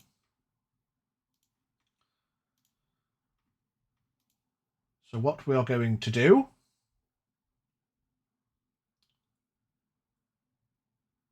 if it loads, Does anyone need the link? Yes. I think I've got it. Just scrolling through to find it. I'll just send it again. Invite playeronies. Let me put it in. I think it's pinned. I didn't have it. Yeah, it is. Pinned in the roll I was the dice looking in thing. the wrong chat. Yeah. Yeah, I'm here. Oh! Right. Anyone that's on the stream, players-wise, please look away from it so as to not spoil things.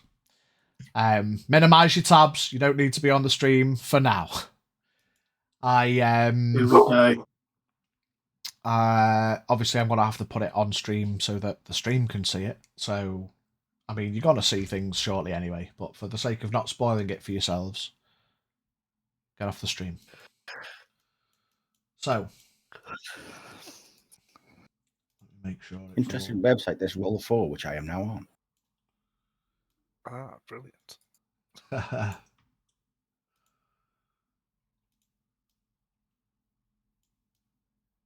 all...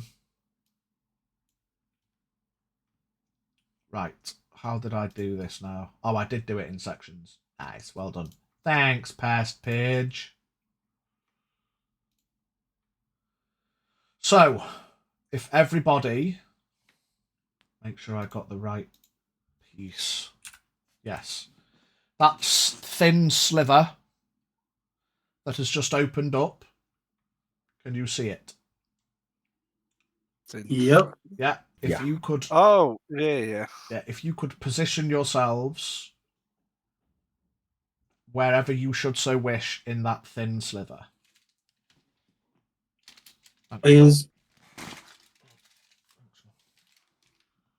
Sorry, is that a cliff edge? It is not a full cliff. It's representative of like hilly terrain. It can be used for cover. You can climb up it, that kind of thing. It would count as difficult terrain to go up it. 10 feet of movement per square of hill comparative to, to 5 feet. Let me add a Horak and a Zeron and a big fuck off snake. No. And a boon. Horak brought the snake. Surprise.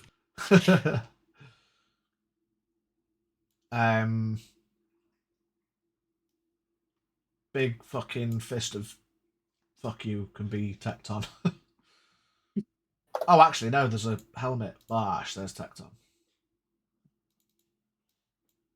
Oh, shit. So, let me just add...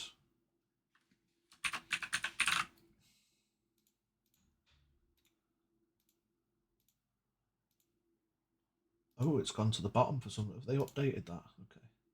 Right, there's Tecton. Okay, everybody. Get off this menu. There we go. What I'm going to do is we're going to go into initiative so that we can preempt what's to come and what order people do things. So get your initiatives rolled. 3. You got a 3 too. No, I just was reading my. I was like, what do I have plus 2? I No, I don't. No, I don't have 3.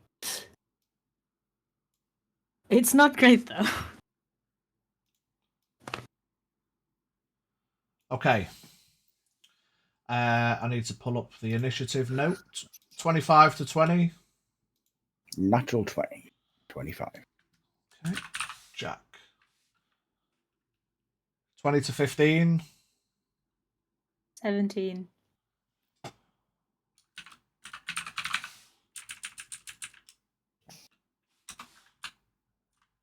15 to 10. 12. Fucking hell. 10 to 5. 7.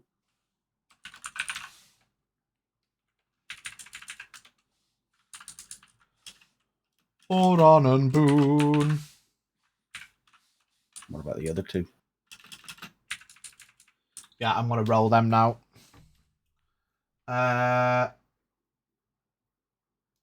Zeron gets a +8. Horak gets a +3. So Zeron's initiative. Nice. 22. And Horak's. Sorry, Horak. 6.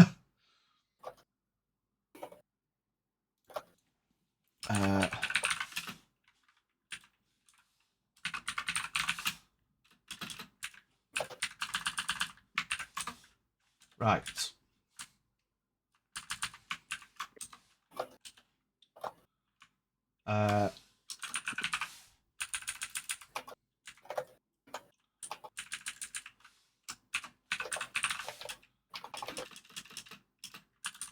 Bear with me, y'all, while I just finalise this chisel. Jack, Zeron, Avalyn, Haldir, Oron, Boone, Tepton, Horak, Bandits.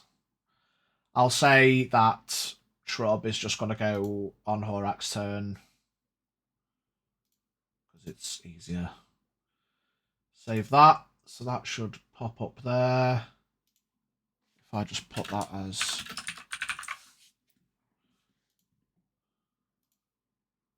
Horak and Shrub.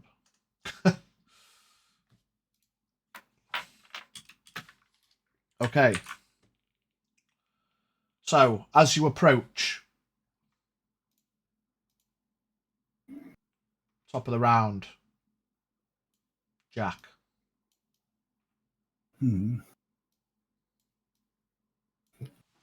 Looking at the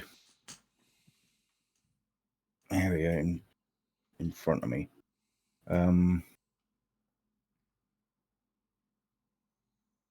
So we got trees and... You can give me a perception check, should you so wish. Of course, it's be based on sight, so it'd be disadvantage, or you could try to listen, where it wouldn't be disadvantage, but...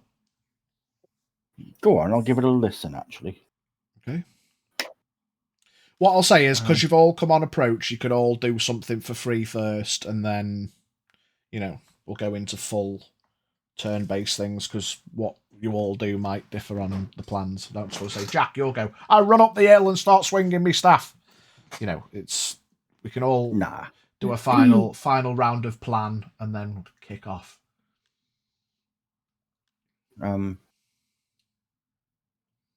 I'm gonna I'll listen out, try and pinpoint if anyone's moving other than group members. Okay, give me a listen.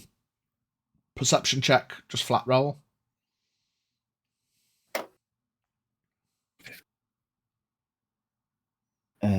22. 22. You can hear on the hill just above you some snoring. Subtle, not like me and you and, not big man snoring. Not cutting down trees here, but there's someone asleep on the hill above. You can also hear the slight quiver and shift of bushes above as well. The quiver and shift, probably indicative of maybe someone being in it, hiding, maybe sleeping in a bush.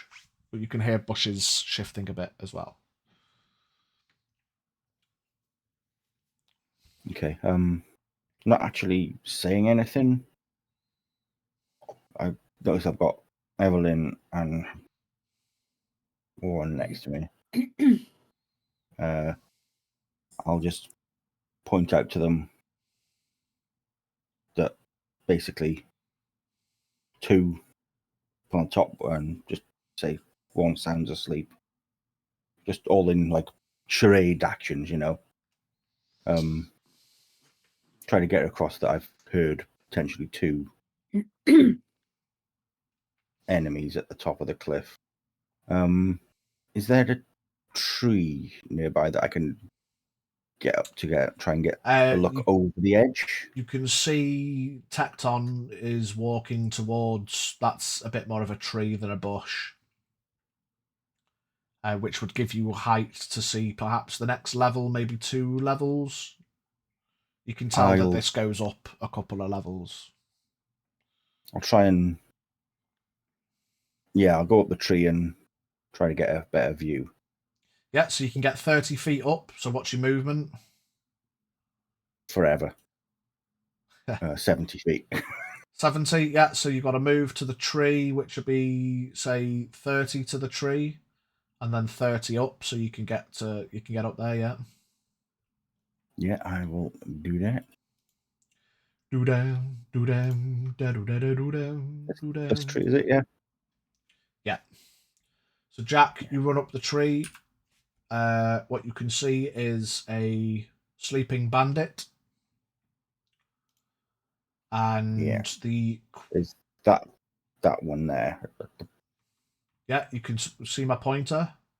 Yes. There's a bandit there asleep, and you could have thought you've heard shivering and quivering and shifting in this bush.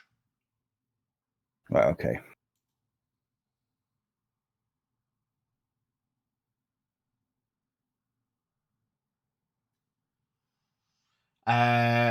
Zeron is going to move.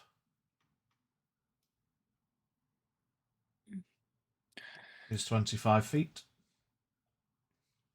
Evelyn? How high is this wall, cliff? It takes 10 feet of movement to get up there. 10. So it'd be 5. So you could go from where you are to here in 15 feet of your movement. In 15, okay. And I'm guessing that that bit under Bandit 2 is like a wall? It's ruin, kind of. Ruin. Yeah, it's not a full wall. Could I move here? Well, it's probably 30 because I can't go through the cliff, but... Yeah, that's fine. You can go 25. Could I go there with 30 and then 10 to climb up?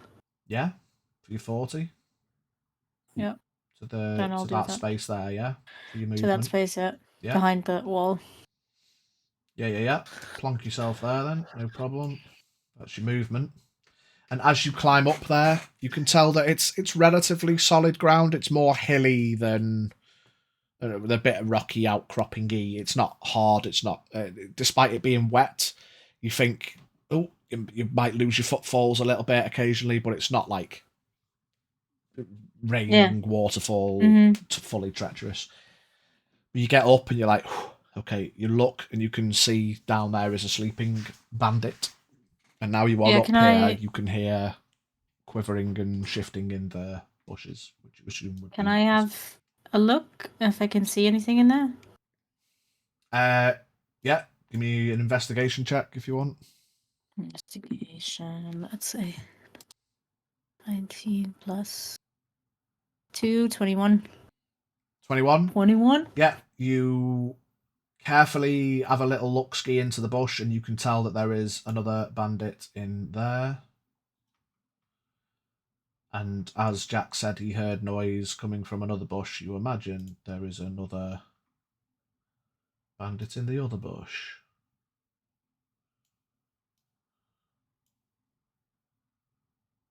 But until you confirm it, I shan't put any counters on the board, just in case. Okay.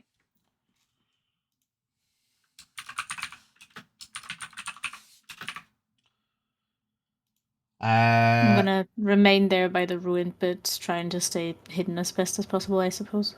Okay. Bush bandit. Haldir. Bush bandit.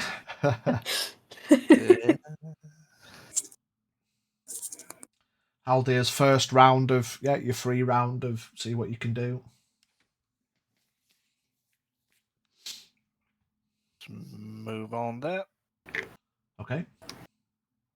Is that all you're doing? Yep.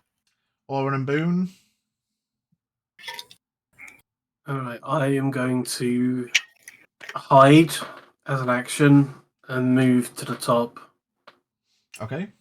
30 feet, so 5, 15, 20. 20. Alright, Yeah. with that? Yeah. I'll take the hide action, so stealth up there and try and avoid attention. Okay, give me a stealth roll. 14 plus 8, 22. Okay. And my boy Boone. Oh, sorry. Yeah. Boone, what's Boone doing? He's going to follow the others. Okay. When you say the others, so you just got to stay with the group. He's going to down follow here? Tecton, yeah. Okay. Tecton, as he has been throughout, just starts striding purposefully. Bosh. He's just foot climbing a hill in full plate armor. I'm just going to stomp round. Horak and Shrub. We'll say Horak goes 5, 10, 15, 20 feet. Has a little peer ski around. We'll give Shrub a perception check. And he sees fuck all because it's dark. And he doesn't notice. And then the bandits. I will say that to confirm Jack's thoughts and feelings, you hear a little bit of a shiver and a quiver and shift from Bush Bandit number 2, who lets out a bit of a snore. Why can't I?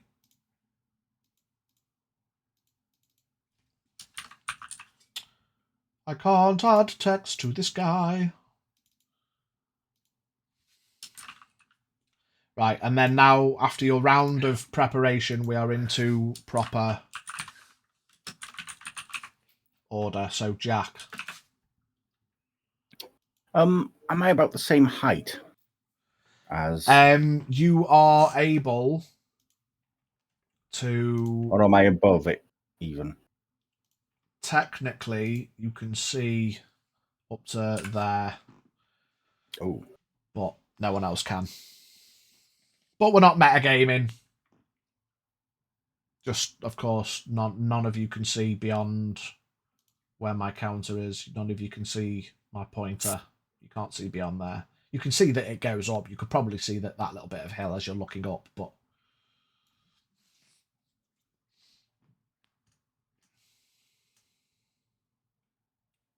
Okay, so...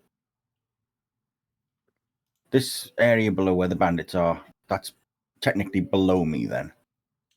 Yeah, this area where Horak and Avalyn and Oran are is below you, yeah, technically. And then you are level with this other section.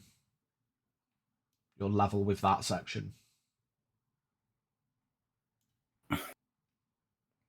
I want to jump out of the tree down to the level below and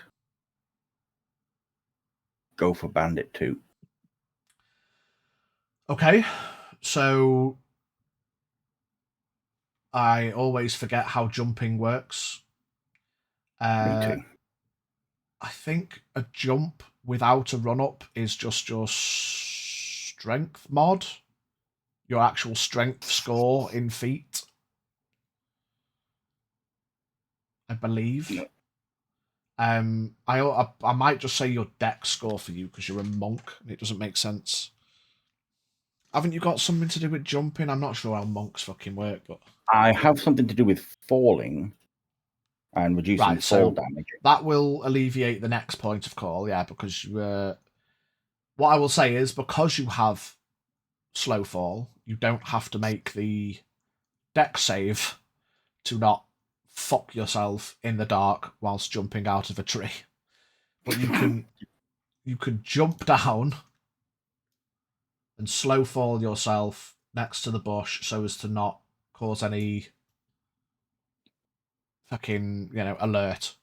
Crouching tiger, hidden dragons just out the tree, lands next to the bush, next to Bush Bandit 2, who is sleeping. Of course, you've got advantage to hit because he's asleep and he's on the floor. And I will say, to enhance the trying to dispatch people quickly, technically unconscious characters, it's an auto crit. So you can hit twice at advantage. Well, not that it matters, but it's an auto crit. So just give me 2 crit damage from your... Oh, so basically just roll damage, so I don't really need to hit. Damage dice, doubled, plus your mod. Right, okay. In that case, that is... What I should also explain, now that you are mostly all got visual, the thing that Horok is stood next to is a big fuck-off horn. Do you remember reflecting back to when you first fought the bandits in the forest? You heard a horn? Ah, right. That is a big fuck-off horn. Best not let him get to that then. Right, okay.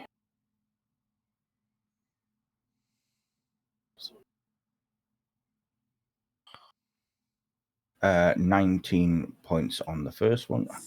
Mm-hmm.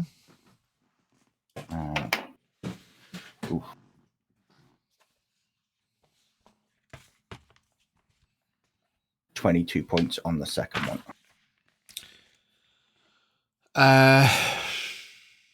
41. 41. Okay.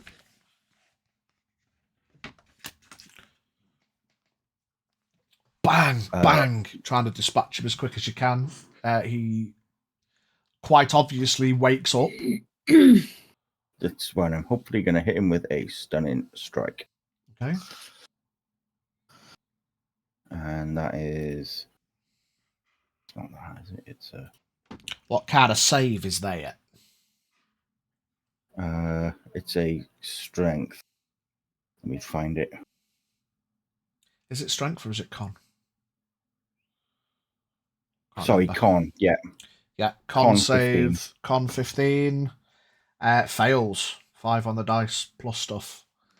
You're like, bang, bang, and he's like, goes to like panic, react, and then just tenses up like he's got a cramp.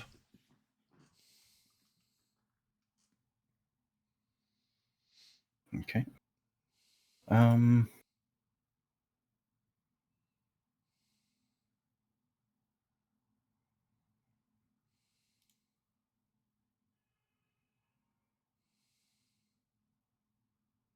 In that case, I will not use Flurry of Blows. Yeah, why not? Go on. Can't do anything. So yeah, Flurry of Blows. Okay. Again, just give me damage dice doubled plus your bonuses. Just all crits, especially against this stunned guy. Yeah.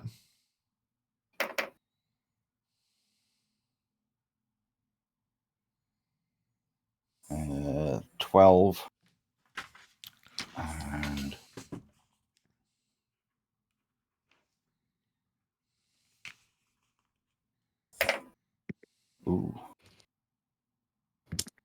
16.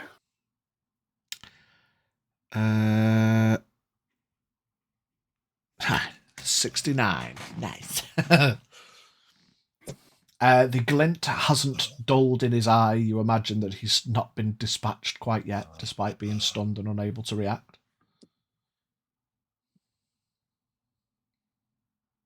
And that is my go.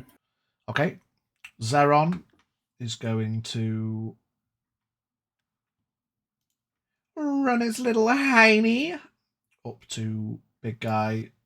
We'll see Jack fighting a guy, and he's just gonna loose some arrows into the guy. Yeah, bosh, bang, he's dead. Just as you're like, wham, wham, punch, punch, the guy's like, and then arrow comes in through his chin. Avalon? I'm going to sneak up to the other bandit in the bush. Yeah. This one. And Bush bandit number 1. stand over him with a bit of a smirk on my face. Align my sword with his neck and just... Whammy. Yeah, so... Yeah. I mean, thematically, it's just one big stab, but we'll see across your attacks if you could do enough damage. Yeah, so give me... Alright. I think V's fallen asleep. V-Bow!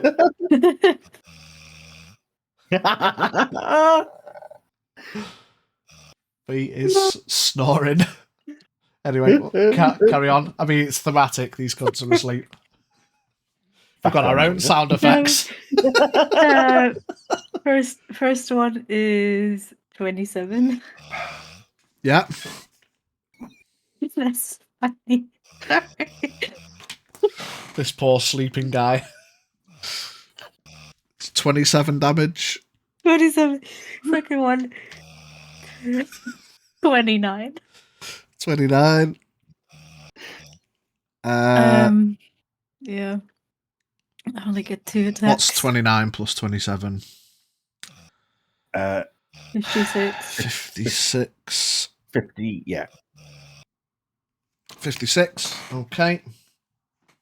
I don't really want to use my action surge already. So I'm not going to. Yeah, save it for now.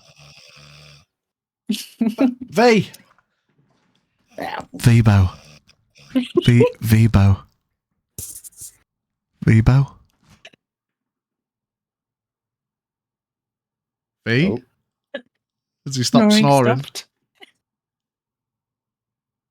I want to know where he's gone. He's just blended into the background and started snoring.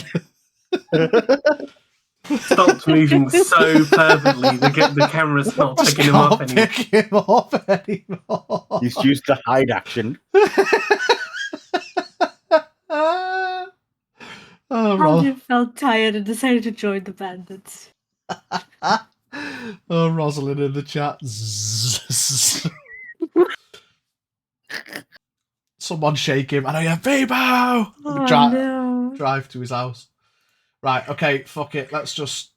What does Haldir do? Haldir didn't really want to be here anyway, so he's just going to come Curl up up and and fall asleep. keep an eye on his mates. If the shit really hits the fan. So he's got 5, 10, 15, 20, 25, 30. So we can get to there. Who've we lost there? What happened then? Oh, you're just refreshing your camera thing. Haldir moves up and he's just going to hold an action for if anyone comes close or tries to get to this horn. Until V. That's what I would have done anyway. Oh, there he is. Hey! Is he awake again? You were giving some nice sound effects for these sleeping bandits, mate. Good shit. All right. Oh. Have you turned your camera around or have you blended into the background? What's happened? You say whatever's more hilarious on that one. Okay, yeah. V's blended into the background. He is now Bushman. Ah, Oh my god. Okay, Oron and Boone. Right, I am going to move up to Bandit 2. Yeah. There. I will try and dispatch Bandit 2. Bush Bandit. Wait, actually... Yeah. So Bandit What the 2 Bush is asleep. Bandit? Bush Bandit 1 has been heavily injured and isn't quite dead. Oh, I just realised I forgot I was supposed to use my longbow.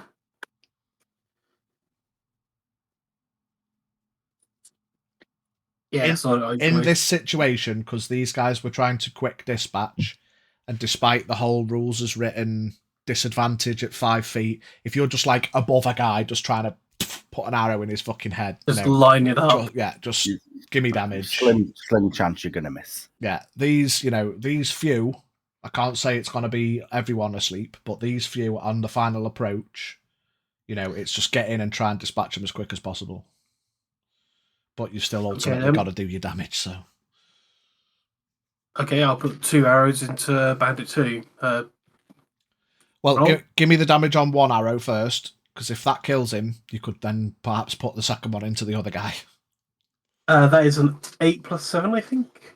So it's 8 plus 7. It's a crit, so it's dice doubled plus your mod. So 8 doubled to 16 plus 7 is enough. Praise on Yeah. Enough. Evelyn stabs him through the neck. Oran walks No. up. Oh. Is it? Oh, no. Oh, I'm looking. Okay, never mind. He's dead. Yeah, I didn't notice that the guy I stabbed was dead. Yeah. Evelyn stabs a sword through his neck, and he's like, and you just walk up and go, shh. Quiet, you. Honestly. Honestly, so you've got if another I shot. was you, I would have just gotten down and stepped those 2 arrows through his eyes. Yeah. Just savage. So Bandit 2's still lying there asleep. Oblivious to the bloodshed around. A massacre repairing everything. Can I hold my second attack on a reaction so when someone comes along to I fire as well? I'll allow it in this circumstance because it's we're not fitting the mold at the minute. This is more just if someone walks up, stabs, you're gonna put a second arrow in. Yeah, that's fine. Make sure he says that. Is Boone still following Tecton? Boone is still going to be a good boy and he's still going to keep walking. Oh, I think we both grabbed him, put things off stride a bit. Fuck it, whatever. You can just follow Tecton. Tecton, similarly, strides with purpose. 5, 10, and then 15, 30 feet from there. He's just watching you all sneak in. He's just walked around, and you're all there like. He's like, oh yes, they're effective. That pyramid head efficient. style, just dragging his long ass fucking bastard sword, ready to walk off at the next person that comes with it between him and Big Axe. That's a good image, actually. He's a big, hefty, angry fucking don't get in me way boy. Does he have cake like Pyramid Head though? Oh, he's caked up. He's a thick boy. I mean, he stomps about. He's got 40 feet of movement in full plate. That's with a big fucking info. sword. Like he's a one-man army. He's been fucking marching around the world dispatching people. He's not like an assassin. He's just a full-plated knight that's been fucking killing bounty targets. He's a beast. Now we just need someone who runs around like Wesker. It's like super determined to kill you. Like, come on. Horak and Shrub. Horak is going to take a few running steps and fuck off. Try and ashtray this guy. At which point you can put your damage in or on. Oh, why am I rolling a d20? We need Horak's damage on Oleg's hammer. 2d6 plus 7. So 2d6. 7 doubled, 14 plus 7, 21 on the first. 5, 10 plus 7, 17, 21, 38 plus Orons. 9, unfortunately. That's 38 plus 9. Oh, and it's a technical crit, so we'll give Horak his fruity flavour as well. Oh, max roll, double 6s. 6, 12, 19, 38 plus 19. 57. 57 plus 9, did you say? Yeah, 9. Yeah, and 60. Then what damage is a hand crossbow? Can someone look me that up real quick? I think it's a D6, is it? Yeah. 1d6 Let's plus just confirm. Someone give me a quick Google for that. I think it was something like.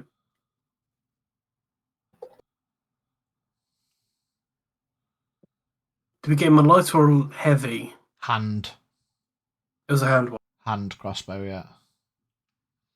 Just to save me tabbing out, because every time I tab out, it gets rid of the battlefield on stream.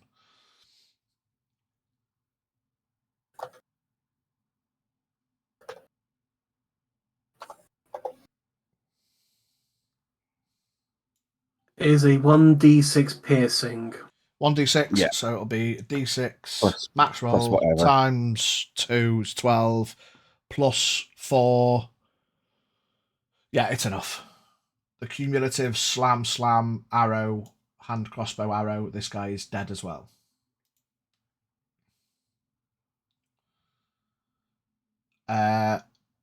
Nice. Next on the agenda is the bandits. The bandits, these ones are all dead. However, you all hear from behind you, Zeron goes, shh, points to his ears. Because you would assume, given his high passive perception, that he has heard noise from above. So he's like, shh. And you imagine more bandits up above may have heard what Kept little on noise stomping, you right? have made, offset by a fucking full plate knight stomping up the Tecton is fucking just hill. clanking. Clank, clank, It's like, clank. you can assassinate as many guns as you want, but fucking walking up the hill towards you, you're probably going to wake up. So, top of the round, Jack.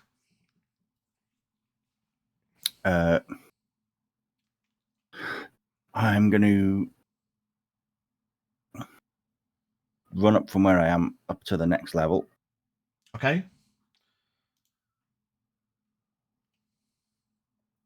So let me just, yeah. So you've got, go to the bottom of the hill, so we can maths it properly. Okay, right. So 25 to there. Yeah, And so then it'll be 35 to get up to the next 40. bit. So then you've got So- 30 feet from there. So move to there and you've got 30 feet left. Oh, we have a follow. Games and tea. Thank you for the follow. Welcome in. That's a good combination. Indeed. I should put the kettle on shortly. Yeah, so you got 30 feet left from there, my dude. You will notice that you can't quite see it on the map itself, but that is a bush. And if you were to approach it, you will notice the shiver and queef, the quiver and shift of there being another bandit in this bush. Does he sound awake? Bush Bandit 3, he does not. If you move up to that bush, mate, you can... So I should have explained that better. Because I saw you moving, you finding him was conditional on you going up there. So if you move Yeah, up I there, will be going up there. Yeah. So if you go to the square next to him, there is another sleeping bandit in the bush there.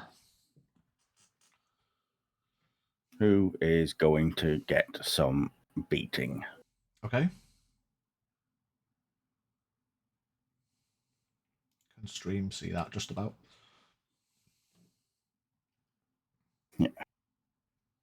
Is it the same as before, or we? Yeah, this guy's asleep, so just give me crit damage. Oh, we've got a hydrator stretch and some dabs. I do apologise, Knock.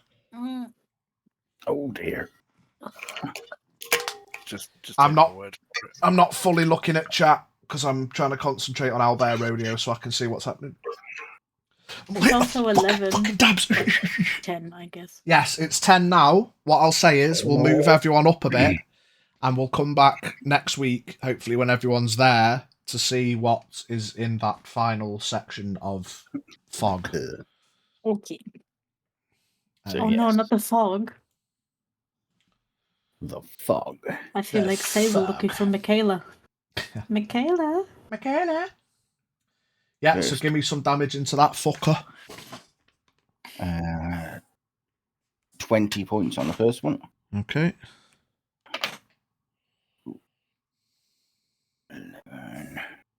19 points on the second one. Okay.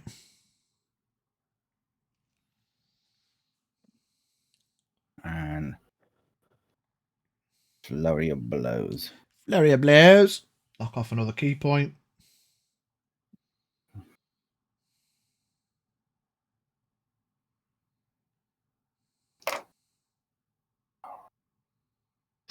Uh, 11 points on the first one. Yeah.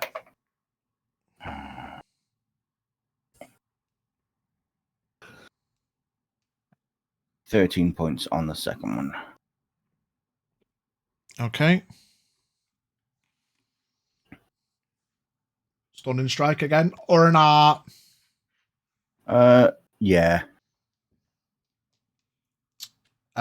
He's not dead. 15 So can't. if that is conditional at all, obviously you wouldn't do it if he was dead. Natural 20, unfortunately, mate. I do apologise. It's alright. So he is not stunned. You've given him the beat down, but he is not dead. So unless someone can get in there quick and finish him off, we might have an alert on our hands.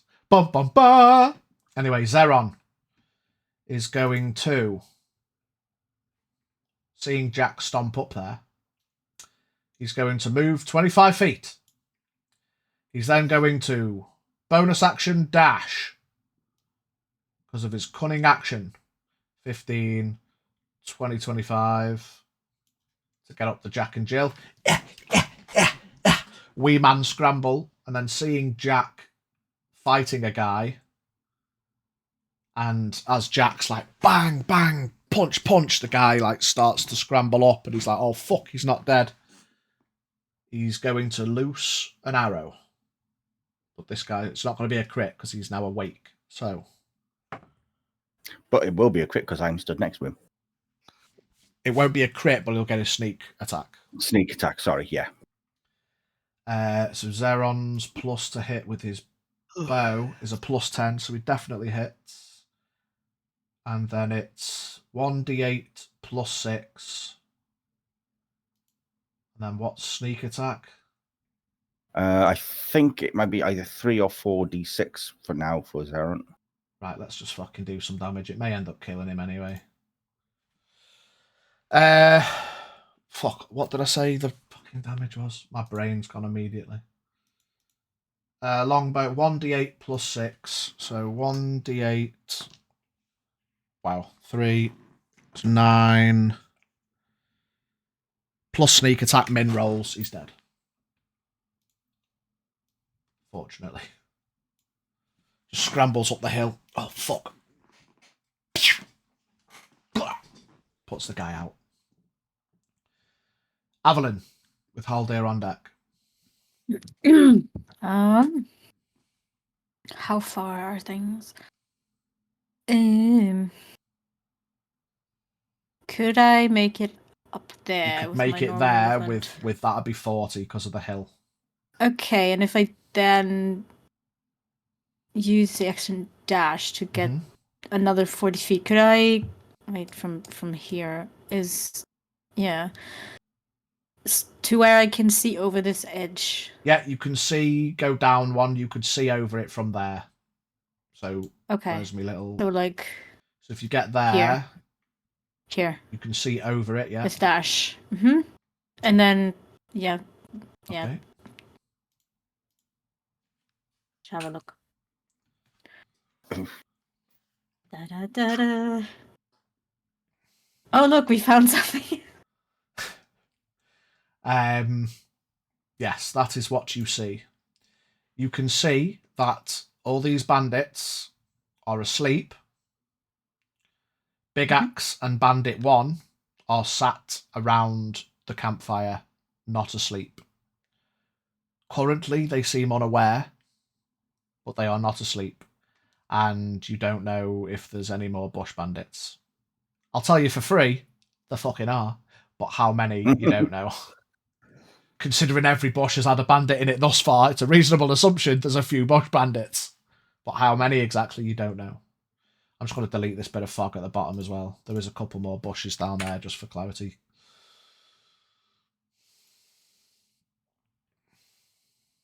So you can see over. You've got, what was it, 10 more feet if you wanted to use it, or you can save it. No, I don't. It's going to hold Can your I- position, or... Yeah, is it? No, it's not going to be like an action to like kind of try and show to the others how many I can see. So like, no, we'll say bonus action. You just gonna turn to Zeron and be like, should like I'm 8. He nods, and then I'll just say he turns down to everyone else.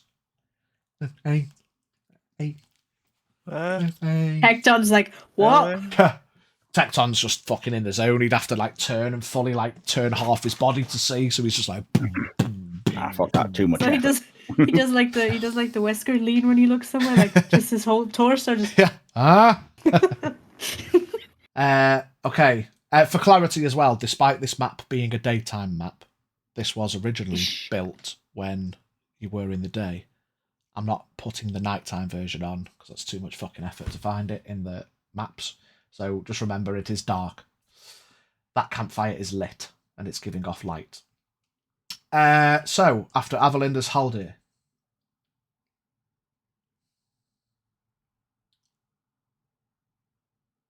There's 8. Yeah. Okay. You're welcome. Spooky bitch. Just sneak up behind him. There's 8. Boom! Spooky, he turns around and cleaves you in two. Just fucking backwards headbutts him. Action dash maybe to get up, or you're chilling? Yeah, why not? I'll plug my pumps there. Yeah, so it'd be 5, 10, 15, 20, 25. You could go one more square. 30. 30. Okay. Oran and Boone. I'll do Boone now. He's like, fucking hell, Tecton, you fast bastard. He just hops up. I'm not even going to give him the penalty. 25.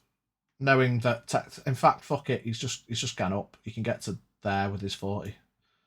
For the sake of chasing Tecton the entire fucking time. This human is not going to be faster than me. Fuck that.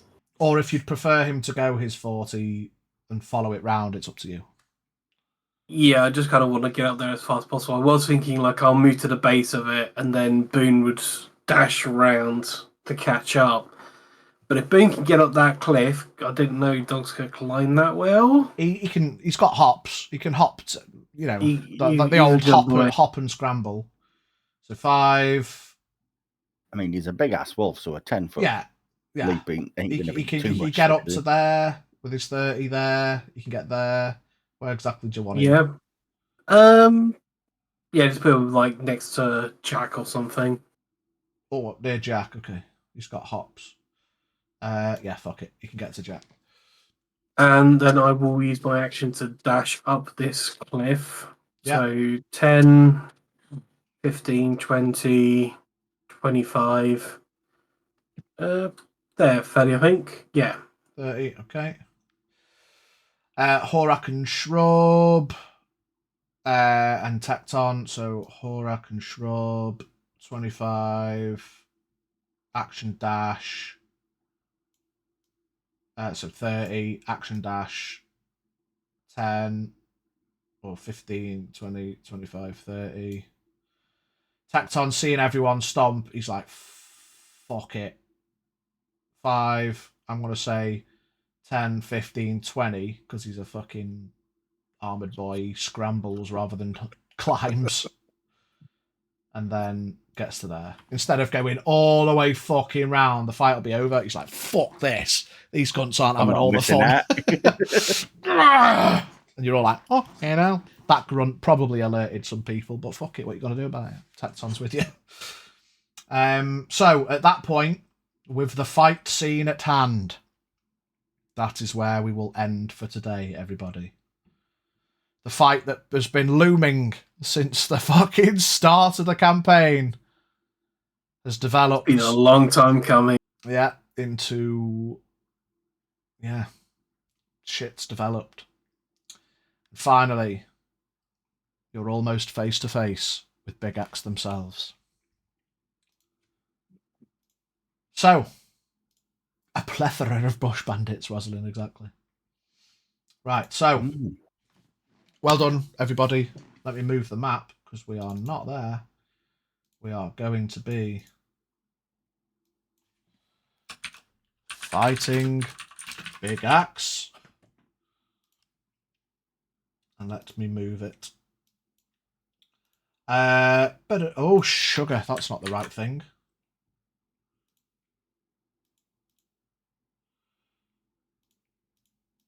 Oh, where are we? There we go. Let's just put it there like that, and then move this. That was not as smooth as I would have liked it to have been, but there we go. We've made it.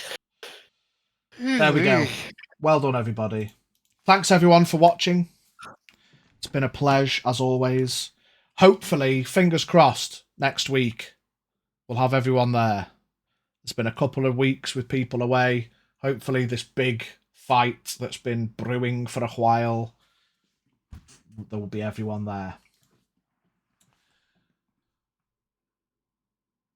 I was going to say something else. Yeah, it's just popped up in the chat. Visit our sponsor, Roll4, for your dice needs. Get yourself a mystery bag, because we love them. Get yourself some cheese dice. Get yourself some gem dice. Get yourself some volcano dice.